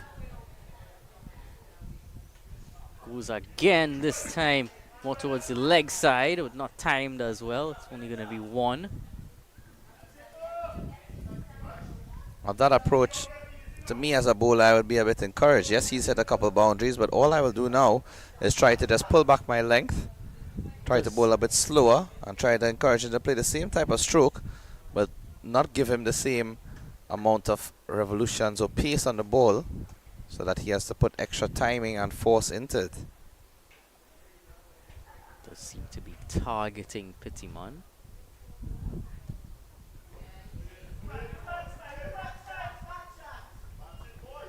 My Ramcharan is still at the other end. Haven't forgotten about him. Well, now he's at the striking end. I think he witnessed 2 wickets fall already. Again, he's really letting it drop from a high angle is Pittiman. Ramcharan still on 5 runs. 21 deliveries he's faced so far. Cutting that away. Bring him up to 6 now. The end of the 19th over, it's 82 for 4.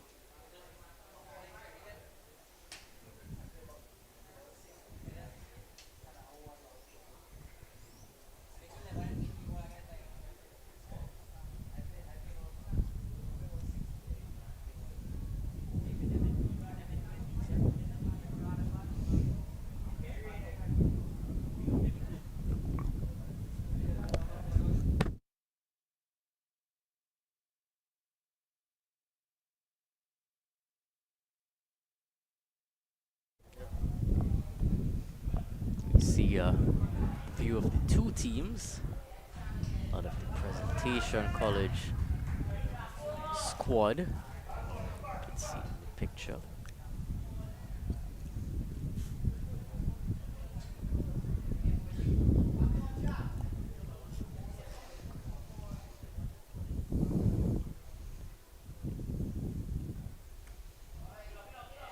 That one just came onto him quite quickly from Ramdas.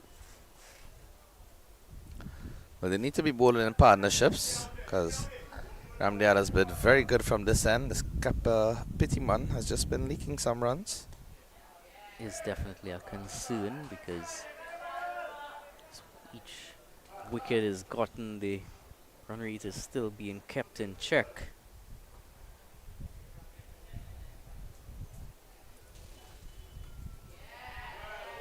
That's nicely played from Ramcharan again. Hasn't been fazed by the wickets falling at the other end, and what's good is that with each coming wicket they've continued to keep that run rate up, so it's allowed Ramcharan to not have too much pressure to look for those aggressive shots.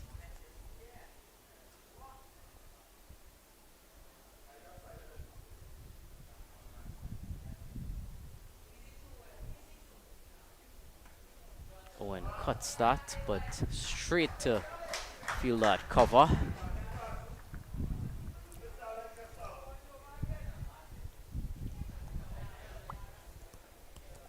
Very leg side-ish field.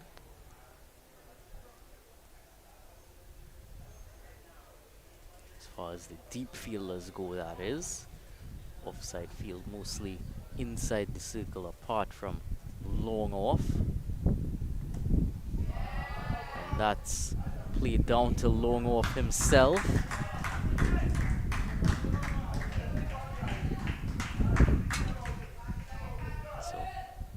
20 overs have been completed, and score is 84 for 4.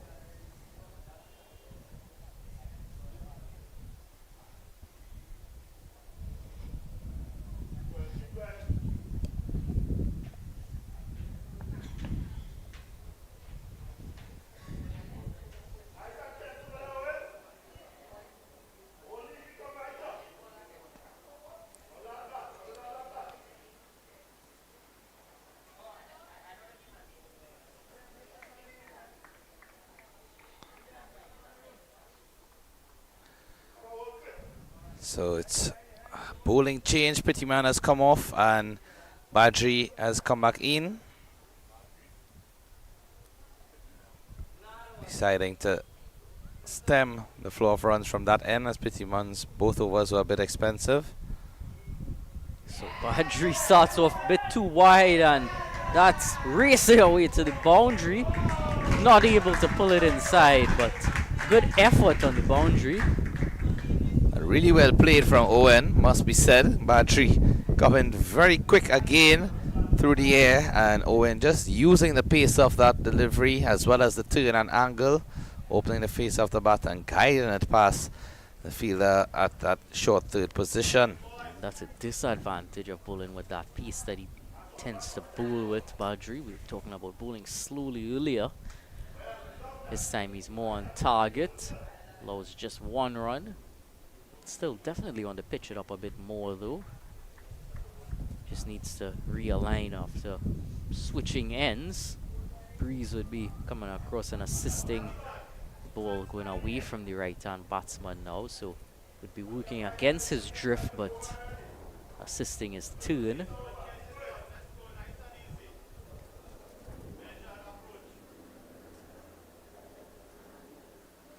Ooh, and that one is close to the edge of Ramcharan's bat. I think he's trying to mimic the batting of Owen there. First loose shot that we have seen from Ramcharan. Much better delivery than the one that Owen would have received. And again, just looking to dab that through the offside.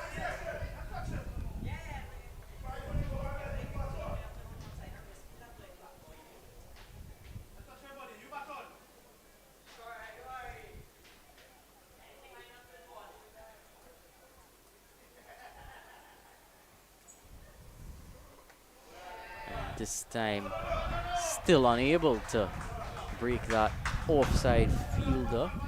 Yeah, good feeling there from Jordan Julian. Short cover.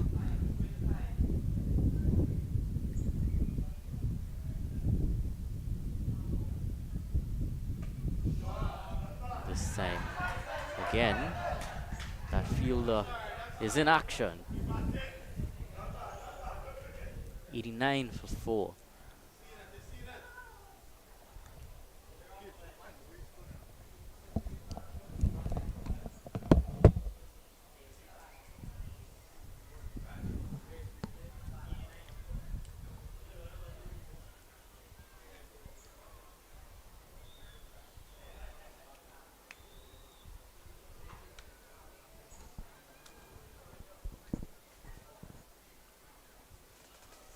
So Owen is on strike again. He's certainly kept everyone interested while he's on strike, and Nathan Ramdial's kept everyone interested while he's been bowling. This is certainly a matchup that's important towards his match, and that's hit high, that's hit hard, and that's hit. Well, has that gone out of defense again? Looks as if it stayed just inside. Again, hitting that ball straight, targeting that side screen area, and Owen looking to continue his aggression. 24 from 11, And he makes it look so easy as well, Owen. Just going through the line of the ball. this time short, this time on his back foot, and this time pulled down to that fielder at the mid-wicket boundary. And what they're doing the last couple of overs is that they're getting a boundary very early in the over, 4-6, and just getting singles to ease the pressure. So when you get a boundary in the first couple of deliveries, rest of the over, anything you get is essentially a bonus. He's see, Owen has definitely surprised me, given that he is more rated as a bowler. And hit just on the half volley towards that cover fielder. And you almost wonder if Owen feels as if he gave away so much runs, time to get some more runs back for his team. He went out there with a real purpose.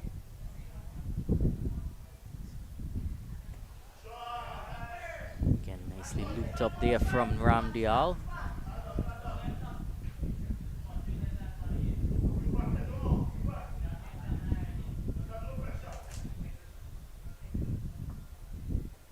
Until this over, Ramdas hadn't had too much issues with boundaries early or late in the over, but from the other end, he just wasn't receiving that support. As you mentioned, bowling in partnerships. Yeah, with Badri coming in that last over to try and stem the run scoring, and then first delivery guided along for 4.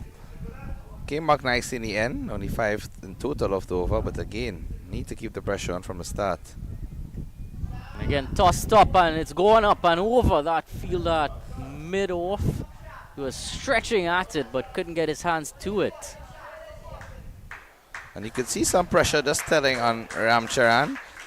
No need for him to play those sort of shots, but I think he's putting personal pressure on himself because Owen is going really nicely at the other end. And again, if Owen is scoring the boundaries, if Owen is striking the ball powerfully, then there's no need really and truly for Ramcharan to be going too expansive. He just needs to take his time, play to his strengths, work around the singles, the ones and twos, and that way, once he's consistent, then it will allow the runs to flow easily. Of course, bowling in partnerships, batting in partnerships, and they're looking to bring back one of their strike bowlers, it would seem. Ramdas is taking the ball in hand and now going to take his run up. Now this can work one of 2 ways, Dylan. It can either be that the pace is going to make it easier for the batsman to score.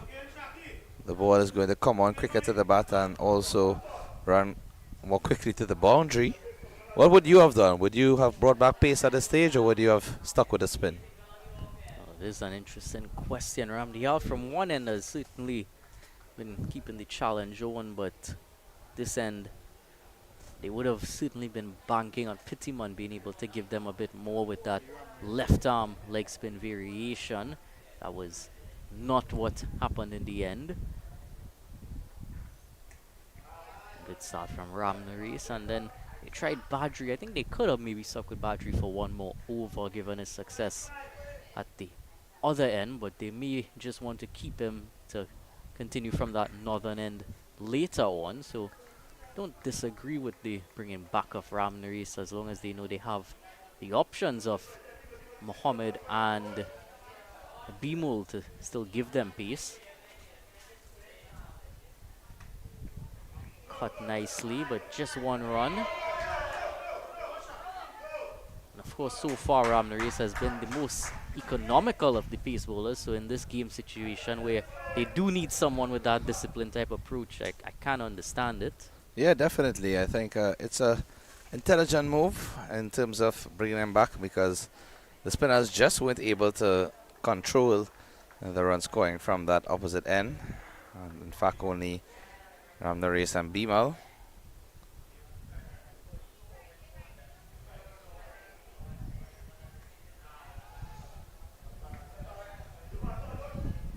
And the thing is, all Ramdas has to do here, he doesn't need to focus on pace. He doesn't need to focus on generating anything out of the ordinary. If he can bowl wicket to wicket, force the batsman to play, and also force them to make a mistake. That to me should be the ideal game set. Comes in again to Owen. Driven towards that fielder. It's run back to himself actually. Fielders in the deep at 3rd man. Long off, long on, and 2 boundary fielders at cover and mid wicket. Also has a short mid-wicket in play. Short mid-on, mid-wicket sort of position. And that's pushed through the offside, down to long off. Owen trying to hit that hard, but not quite placing it. Settle for one in the end. It's quite a balanced sort of field he's working with here, so just trying to get that run rate back up.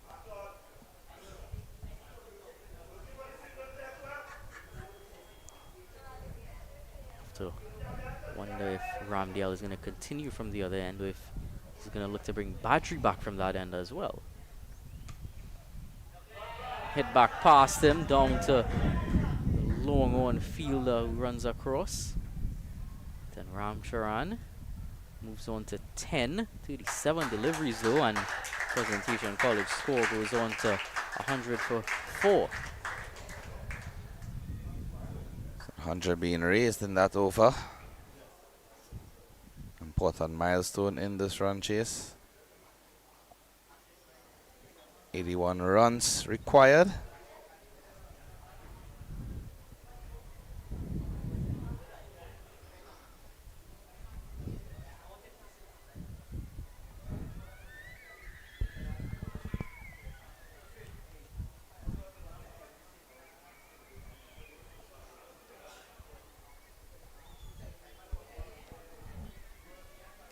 So Nathan Ramdial will continue from the northern end.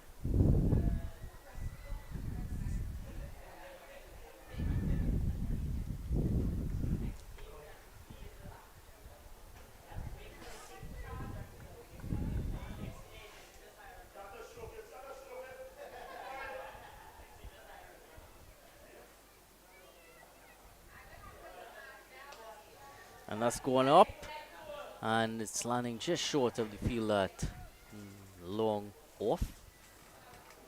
Jordan Julian looks like coming around there.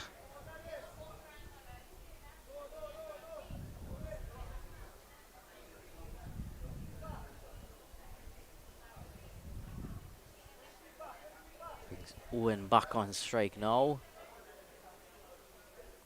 He's definitely favored the spin bowlers, as we saw that previous over. He found it a bit more difficult to get full blow on the pacer. This time just dropping it in on a good length is Ramdial, and making it difficult for Owen to get that ball aerial or through the field.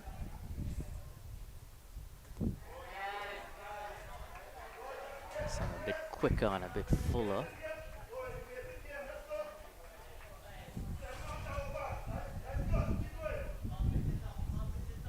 Be interesting to see if they build some pressure, a few dot balls, how Owen responds to that. And too much width that time, but saved well in the field. Yeah, we saw a field change at the start of the over where slip was taken out and there was a sweeper put in play. And a good move, because now you have seen all of those deliveries being played in that direction where the short cover is. Tossed up quite generously there again, but just guiding it down to the low on fielder.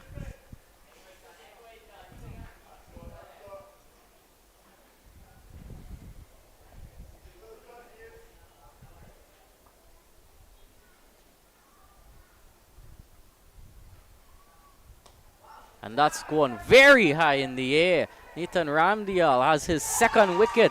That was taken easily in the deep at long on. And Ethan Ramcharan's long stay at the crease, resulting in only 11 runs, has come to an end.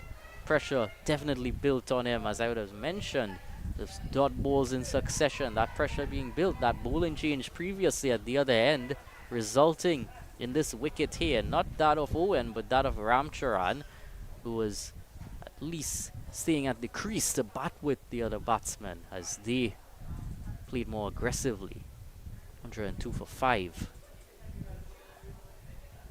New batsman Eden Bodo comes to the crease as they take the second drinks break.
Eden Bodo, the new batsman, joining Eden Owen. And Ramdas to bowl out. But straight towards the fielder.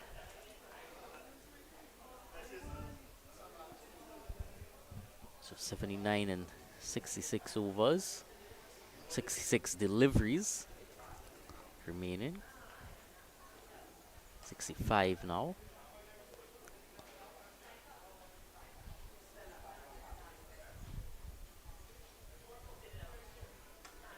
And he's going so hard at that as Eden Owen. He made sure that when he hit it, there was never going to be a question of if he gave it enough power. He's going for the favourite hill of Cahill Thomas. Well, the strength of this young man is something to truly behold, because he doesn't even look as if he's putting much force into it. He's just playing through the lie of the ball.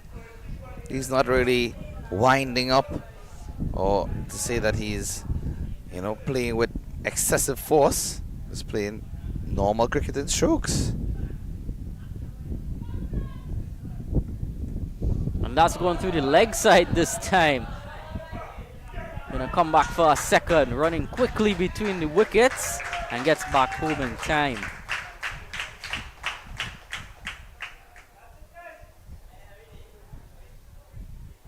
Certainly one to watch for the future in terms of all-round capabilities. I was now going to ask if it is that he decided to focus more on his batting than his bowling recently. I think perhaps probably just an off day with the ball in hand. And flash through the offside. Runs a quick single. Even though that ball was fielded, he knew that that fielder would have had to take a bit of time to recover before executing the throw, and took full advantage of that. Score up to Nelson for 5 now.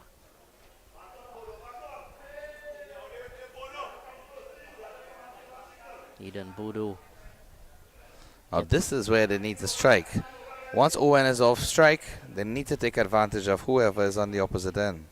First delivery he's facing now. And just fishing through at that. Ramdas has certainly kept things challenging throughout his bowling spell. No wicket for him, but he's bowled some difficult deliveries as well as pressure dot deliveries while wickets fell from the other end.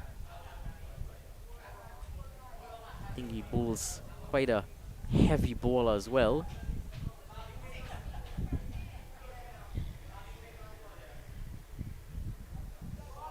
Well, he certainly didn't bowl a heavy ball on that occasion. That looked like a sort of a variation, if anything. Because he tried to take pace off of that quite excessively. 112 for 5, 10 overs to go.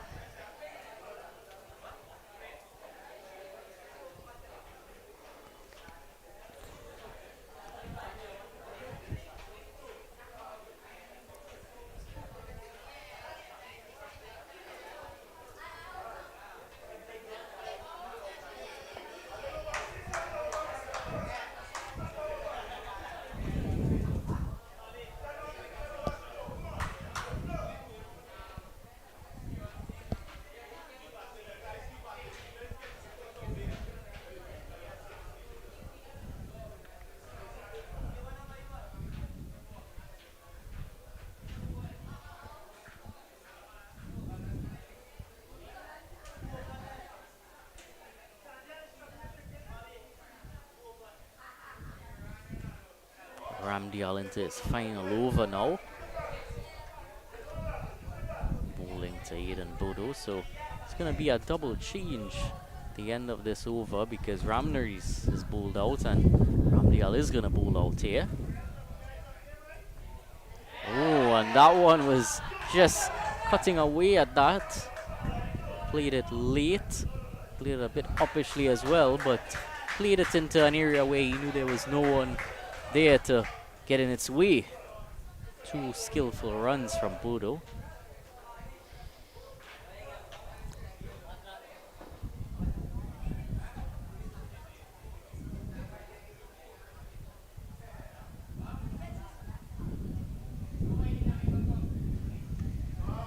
Again, a bit of width offered and not fielded too well by the cover fielders. Are going to allow him to come through for a second run.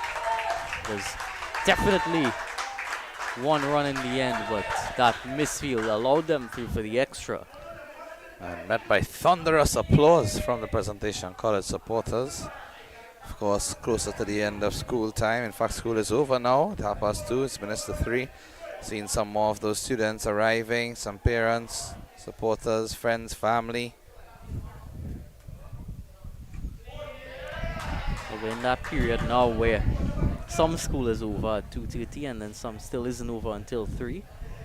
And I never quite understood why that was growing up. I don't think anything was ever explained to me as to why that was. And that's pulled furiously through the onside from Aidan Bodo. He's joining Aidan Owen in the aggression here. Says it's time for me to show off my boundary hitting skills. And he played that to perfection. Thunderous applause there. You could see them celebrating. The coach in the middle as well has been calling out his instructions all day.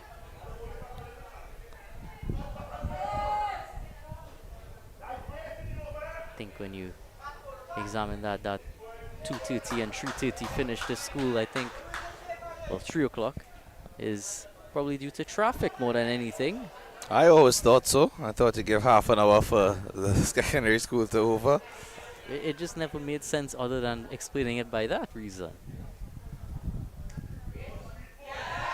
And that's pushed back down to the long on fielder by Aidan Bodo. I could hear that applause coming through. And you're probably not going to stop hearing that until the end of the game. That's how these secondary school fixtures tend to get coming down to the final juncture of the game. Every runner and every wicket is cheered by the support staff, and couldn't ask for much more than that as a player growing up to just have that support. Yeah, well, definitely you can see the passion and the intensity here from all the players, supporters. I recall one of our colleagues as well, a very passionate cricketer, former Naparima College standout, Liam Mamchan, celebrates his birthday today. So I want to say a happy birthday to Liam as well. Best wishes to you from everyone here with the production team as well as from Naparima College. I'm sure he would want his alma mater to come through with a victory here today. At this point in time, game hanging in the balance.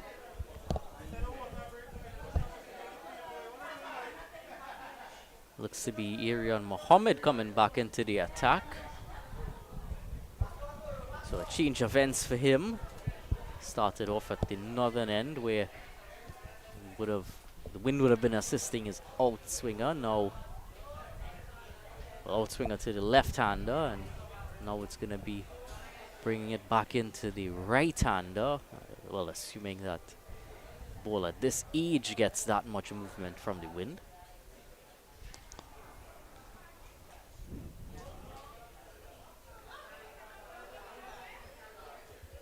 Ready with a wicket to his name. Well, this is it. I think this is the make or break moment for the Naparima College team. Can Arian Mohammed strike? Well, it's going up. It's pretty much the only one that went up for that appeal. But even supporters, well, supporters of Presentation College, I should say, saying that went down the line, but it did look as if it was going down the line.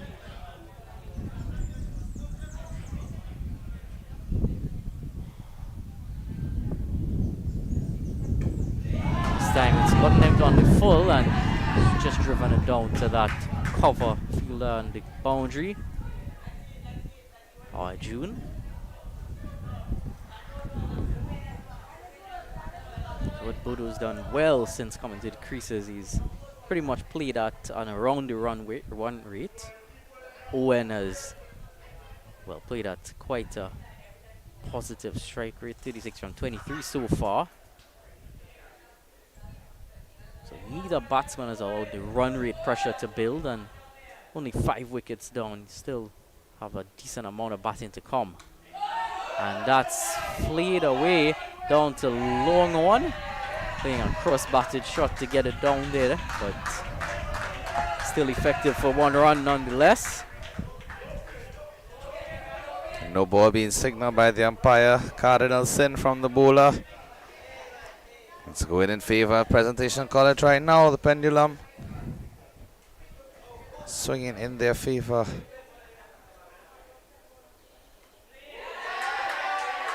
Nicely tucked away into the leg side from Bodo. Adds 1 more to the total. Brings that score closer. And that's the problem that we were speaking about in terms of pace on the ball. Once there's pace on the ball, somehow runs tend to flow more easily.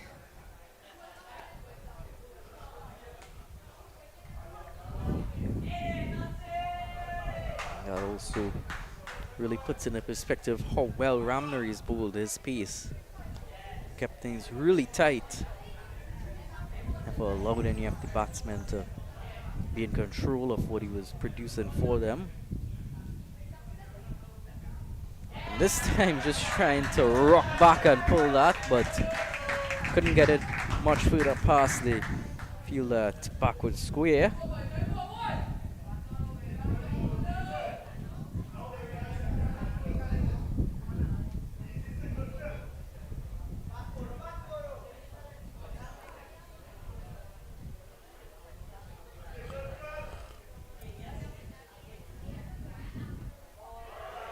Full pitch delivery there, half an appeal, but then he stopped to realize that the ball needed to be fielded.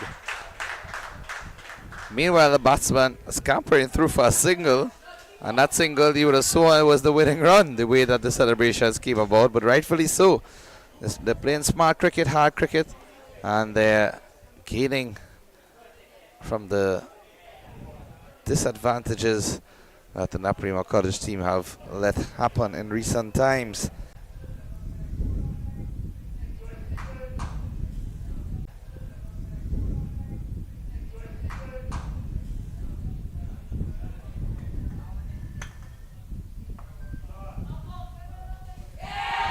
And that's going through that fielder cover.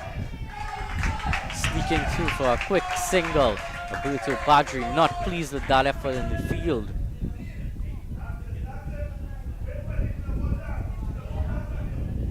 For 13, the current figures of Alberto Badri. He sent that fielder back closer towards the boundary. Said, I don't trust you inside the circle. And he's cut it again through that same offside region. Another fielder is able to come across and field it this time.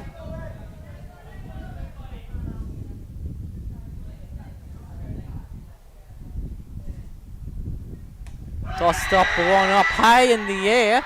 Fielder at long on settles, but it's gone just over him. It's gone all the way for 6. Roberto Badri thought he was in with a chance for half a second. Looks as if it went up really high. Both of those fielders down there thought there was a chance, but it just dropped behind them. Absolute precision. Masterclass here from Owen. Owen goes again, and this time through the leg side. Just 2 runs. The keeper is in chase after it. No one else was around to pick up that. 46 from 29 for Aidan Owen. 136 for 5 for Presentation College.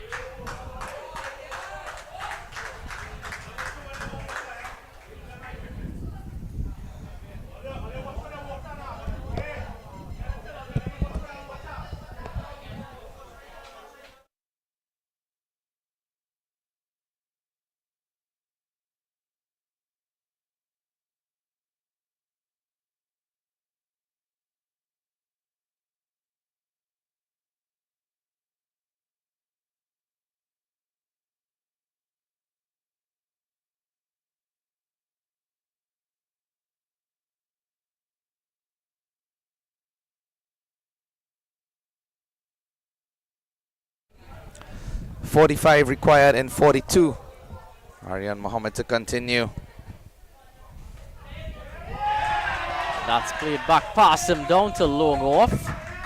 Another single, cheered with the intensity of a final. Hands on the hips, heads bowed, shoulders dropping. Players looking around at each other. That's not what you want to see from the Naparima College unit. You need to find some sort of energy to lift themselves. Mohammed comes in again. Owen cuts that away nicely through the offside, through that gap of two fielders. Deep fielder he was targeting, so he had enough time to run that single. Moves on to 47. See one of the NAP support staff as well down on the boundary, talking to Arjun on. Force them to try their bodies. Again with that wide line. That help change this game. Right now the momentum in favor of Presentation College, San Fernando and Naparima College just having shifted in their focus and their concentration. There was a period of time when they were on top with a lot of dot deliveries being conceded by the Presentation team. Led to some wickets falling, some dismissals, and it seemed as if since Owen has come to the crease, his counteractive approach, fight fire with fire, using his aggression, he has just taken away some of that attacking intent and impetus from the Naparima College team, and he's close to a half century now. A magnificent innings here from Owen, 48 from just 31. As soon as he came out to the crease, he made sure that none of the other batsmen had to feel any sort of pressure. They just had to bat along with him in partnership and they would be okay.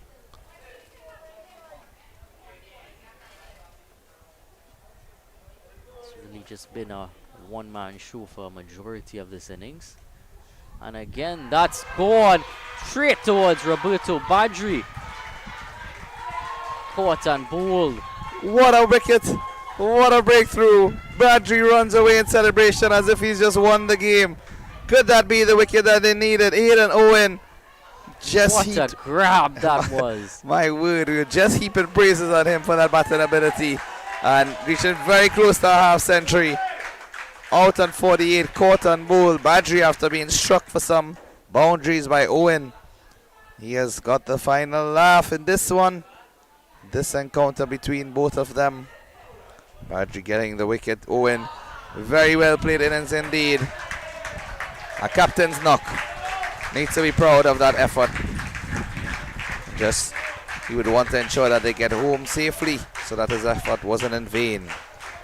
Oh well, certainly he's done a lot of his team's work there and they'd be hugely proud of that effort.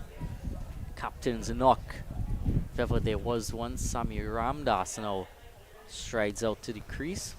140 for 6, so still enough batters remaining to take this game home. The run rate not out of control, just now climbing above 7, so are going to have to look to hit at least one boundary per over. And that's the thing. As soon as you mentioned that, I was just observing, of course not to be judgmental, but just observing the size or the stature of some of the players to come, and not the biggest. Some guys who may be just, you know, between that, let's say 13 to 15 age group. Of course, this is an under 16 match. But take nothing away from them. Despite the size, they can strike the ball cleanly once they time it powerfully and efficiently. So you can see now why he would have held Roberto Badri back. And that's going up in the air as well, but into safe area. Misfield allows them to come back for a second. Seems as if it's certainly not what they want at this critical stage.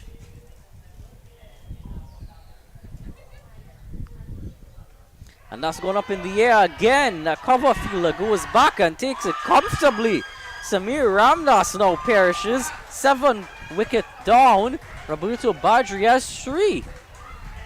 Badri sticking to his task and again using the flight. When he is bowled slower and allowed the ball to go through the air, he has been rewarded.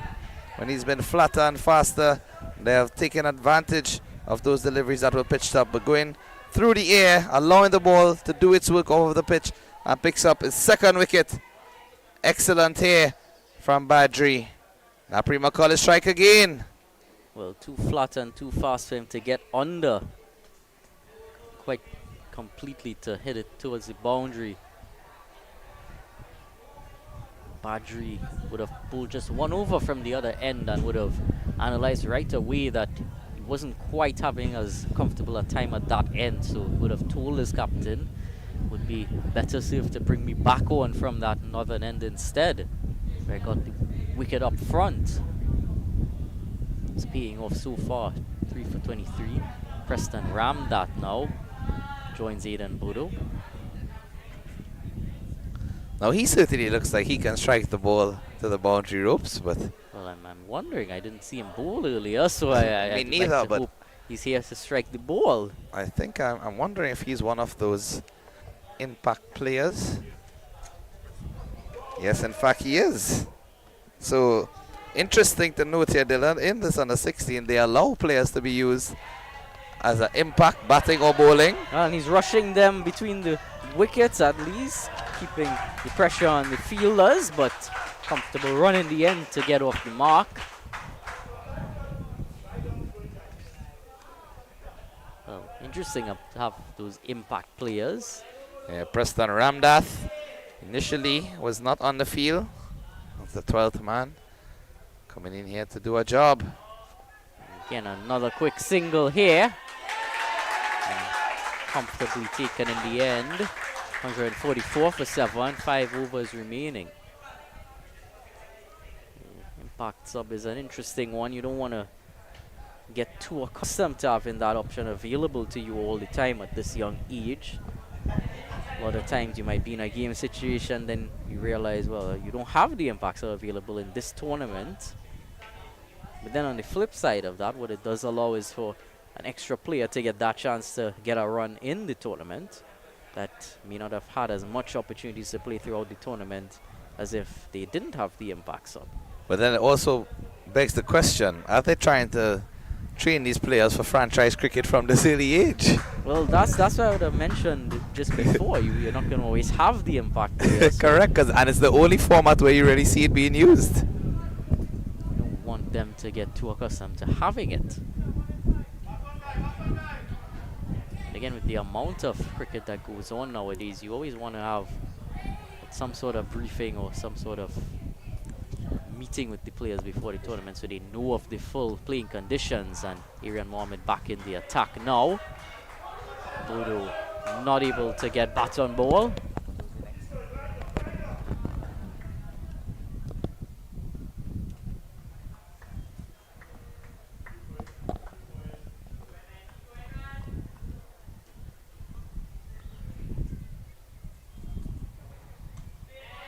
Again, a full delivery.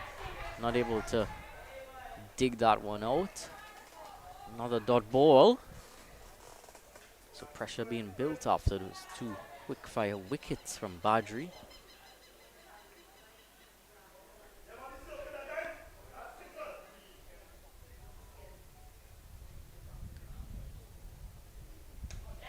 And driven this time. Cover fielder restricts it to just one. Preston Ramdas back on strike. You have to be mindful here in Naparima College of letting those easy singles being taken inside the 30-yard circle. If they are able to get a single off every delivery and they happen to get a boundary, whether it's a fortuitous one or whether it's an intentional one, still required run rate not out of hand, still very much gettable.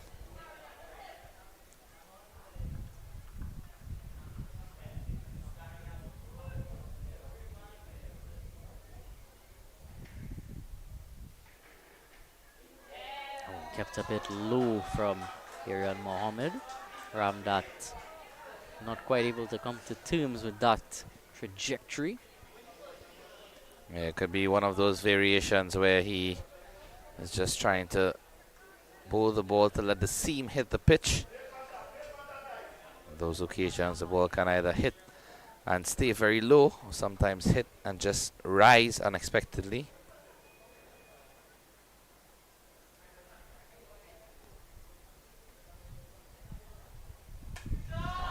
this time coming off the outer edge, but racing down to that long off fielder. It's just going to be one more for Ramdas. So integral over here from Irian Mohammed. Just 2 runs coming from it so far. Definitely a much better comeback after his first over in this spell. And again, straight to the fielder, who makes a meal of it. And they're going to come back for a second. Fielder running around, eventually comes back to clean that up. So 4 runs coming from the over. Still just under the required rate, but could have been better over that ball not been misfielded there. 148 for 7. 4 more overs to go. Target 181.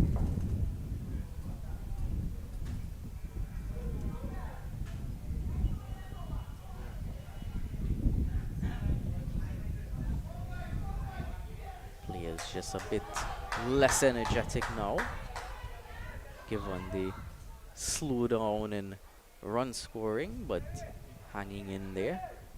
And any moment that they get to celebrate, they'll take full advantage of, I'm sure. As you can see there, lots of supporters, Presentation College, Naparima College, mix of the two.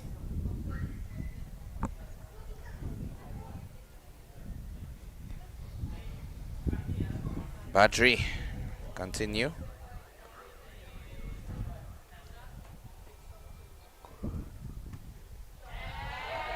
It's racing down to that long fielder.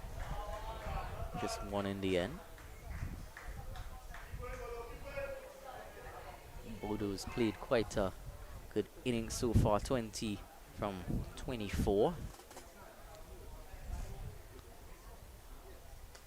And that's hit high up in the air. Fielder's circling underneath it. And they've messed that one up. What have they done there? Jordan Julian was coming in.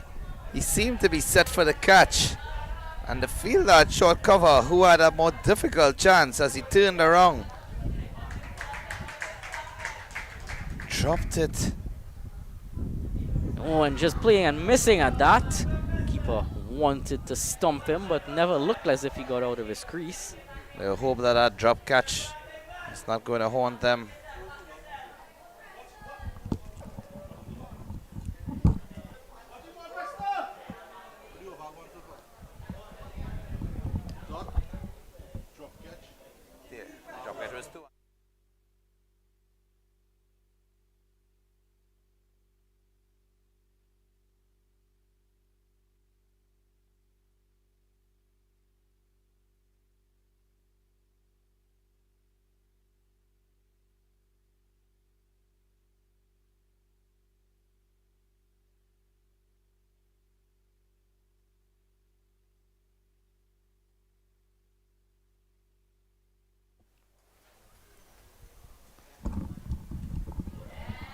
Officially hit again.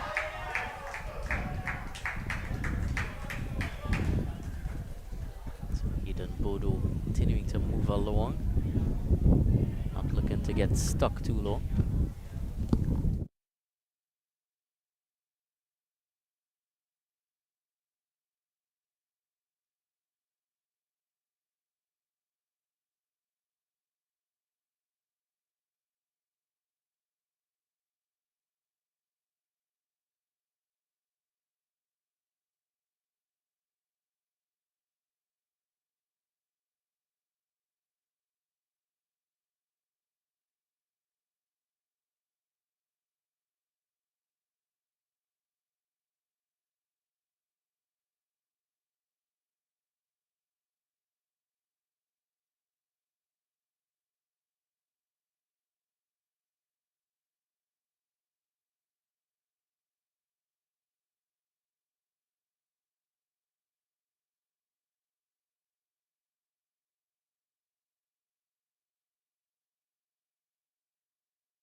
captain, getting myself back in here.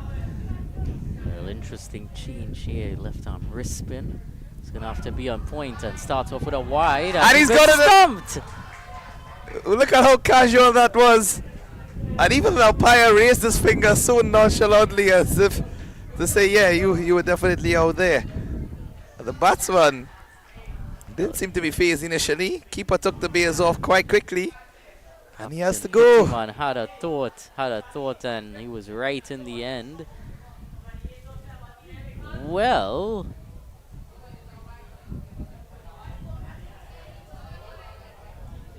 he was out for quite some time, but by the time the bails were off, it looked as if he got his boot back inside. That area of the crease isn't painted quite correctly, so it is difficult to make a complete decision, but... Well, that's the thing. I mean, initially when the bails were clipped, it seemed to be a very close decision, and the umpire raised his hand without much deliberation, so it seemed as if he thought he was out, but it seemed to be closer than initially anticipated. Could have very well been inside of the crease, but again the umpire on the field has the final decision, so that's why young Preston, he really didn't seem phased. Even though the keeper clipped the bails, he wasn't worried at all because he believed that his foot was back in the crease. And from the looking at the screen again, seems to have a point there, but the game has to go on, and unfortunately he's back in the hut. So new batsman coming to the crease, the man with the 5 wickets, the golden hand, Shan Pranav Ramtahal.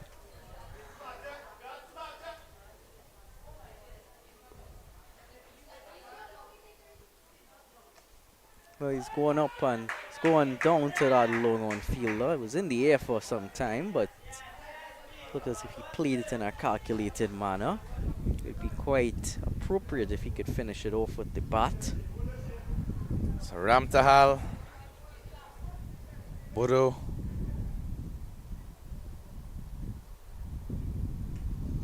and again going up in the air. One safe run in the end. Cover fielder just having to run back and retrieve it. 26 from 15, so that run rate has been going up as these wickets have fallen.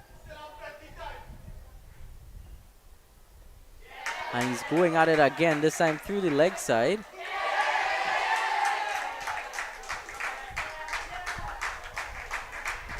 it's either there's something wrong with that part of the field, or there's something wrong with Justin Ramdas. Well, there must be something wrong with me as well, because as some of those birds flew down close to the field, I mistook one of the birds for the ball. And that's going up in the air. Might have hit a bird on its way down, and it's come down into that low on fielder's hand, making no mistake. Shan Ramtal now has to go. 8 wickets down. Captain Pittiman has turned this game on its head yet again. What a time for Pittiman to strike 2 in the same over after he was taken apart in his opening spell. Now coming back into the fray with the ball in hand and striking at an ever so important time. Ramtal has to go. Mighty heave. Initially celebrations were from the presentation camp as if that ball was going over the boundary ropes. So of course the wind could have been a factor there, just holding that ball back. And Ahmed Chan, it seems to be, who took that catch quite comfortably in the end. Apologies there. 9 wickets down now, so this is the final 2 at the crease. Eden Bodo joining his final batsman, Mathis Mahabir.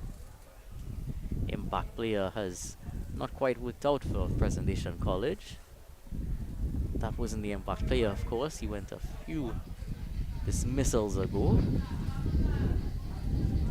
He made such little impact that I didn't quite remember him until then.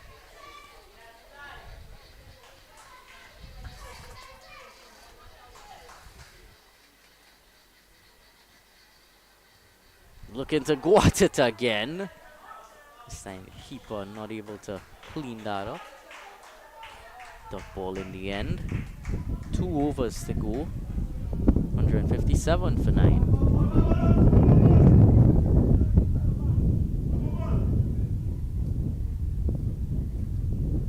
So a bit of confusion there, I think. There was in fact one delivery left in that over, but it was signaled prematurely.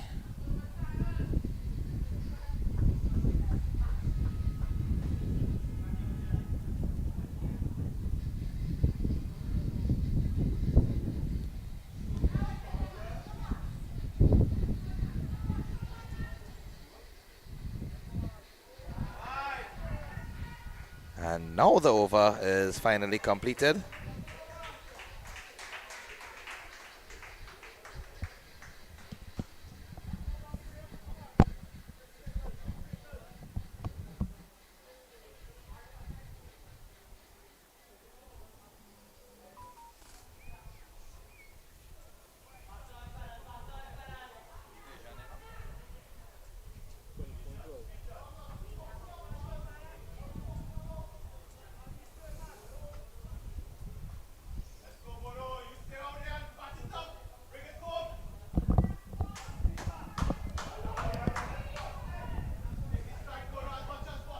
So 24 needed in 12. 2 runs per delivery.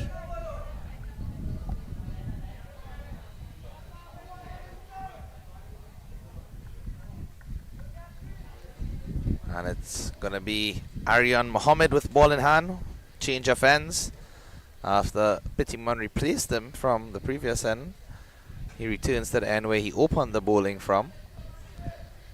So that's to say that he's unfamiliar. Did start from this end when the game commenced.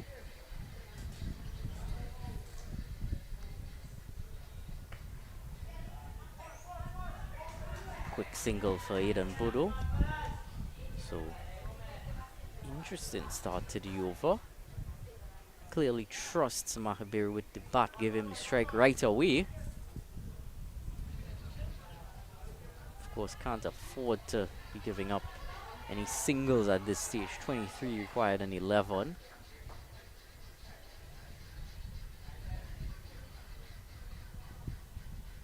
Arian Mohammed taking some extra time to place his field precisely.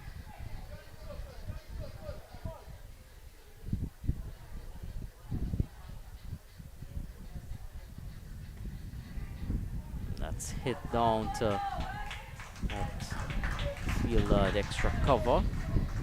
One more run off the mark is Matthias Mahabir. 22 required from 10. Getting very difficult here for Presentation College.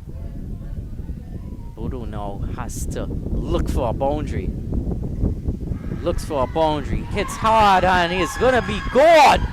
Naparima College have won this game here at the under 16 South Zone final. South Zone. In fact, it's the game where they have won their group and they will be going on to the South Zone final, well, to play the winner of the other group. So this encounter, Naparima College under 16 getting the better of Presentation College under 16, and they will play the winner of the other group, which we'll wait to confirm the results of that. But in this one here, Naparima College certainly coming back very nicely at the end. Presentation College seemed as if they had the game in hand, but some good intelligent bowling from the Naparima College spinners as well as the pacers, must be mentioned. Batting from Presentation College, they seem to have them almost on the home stretch, and after that wicket of the captain Aidan Owen just seemed to never get back into the same momentum and stride as they had before. So as you see the players there congratulating each other, the shake of hands as mandatory in this gentleman's game. Of course there will be some disappointment but also some celebration, and Naps has taken victory in this one. So as we look to the scores, we would see that Naparima College made 180, setting 181 for victory. and Presentation College falling short in the end, being dismissed with an over to spare. So as we conclude this presentation, we'd like to say thank you to all of our viewers, all of our supporters, those of you watching Cricket 360 and 360 TV, from our producer, Mr. Jason Prasad, commentary and camera team, Mr. Dylan Sharma, and myself, Keshav Bahadur Singh. We'd like to say thank you and take care until the next time.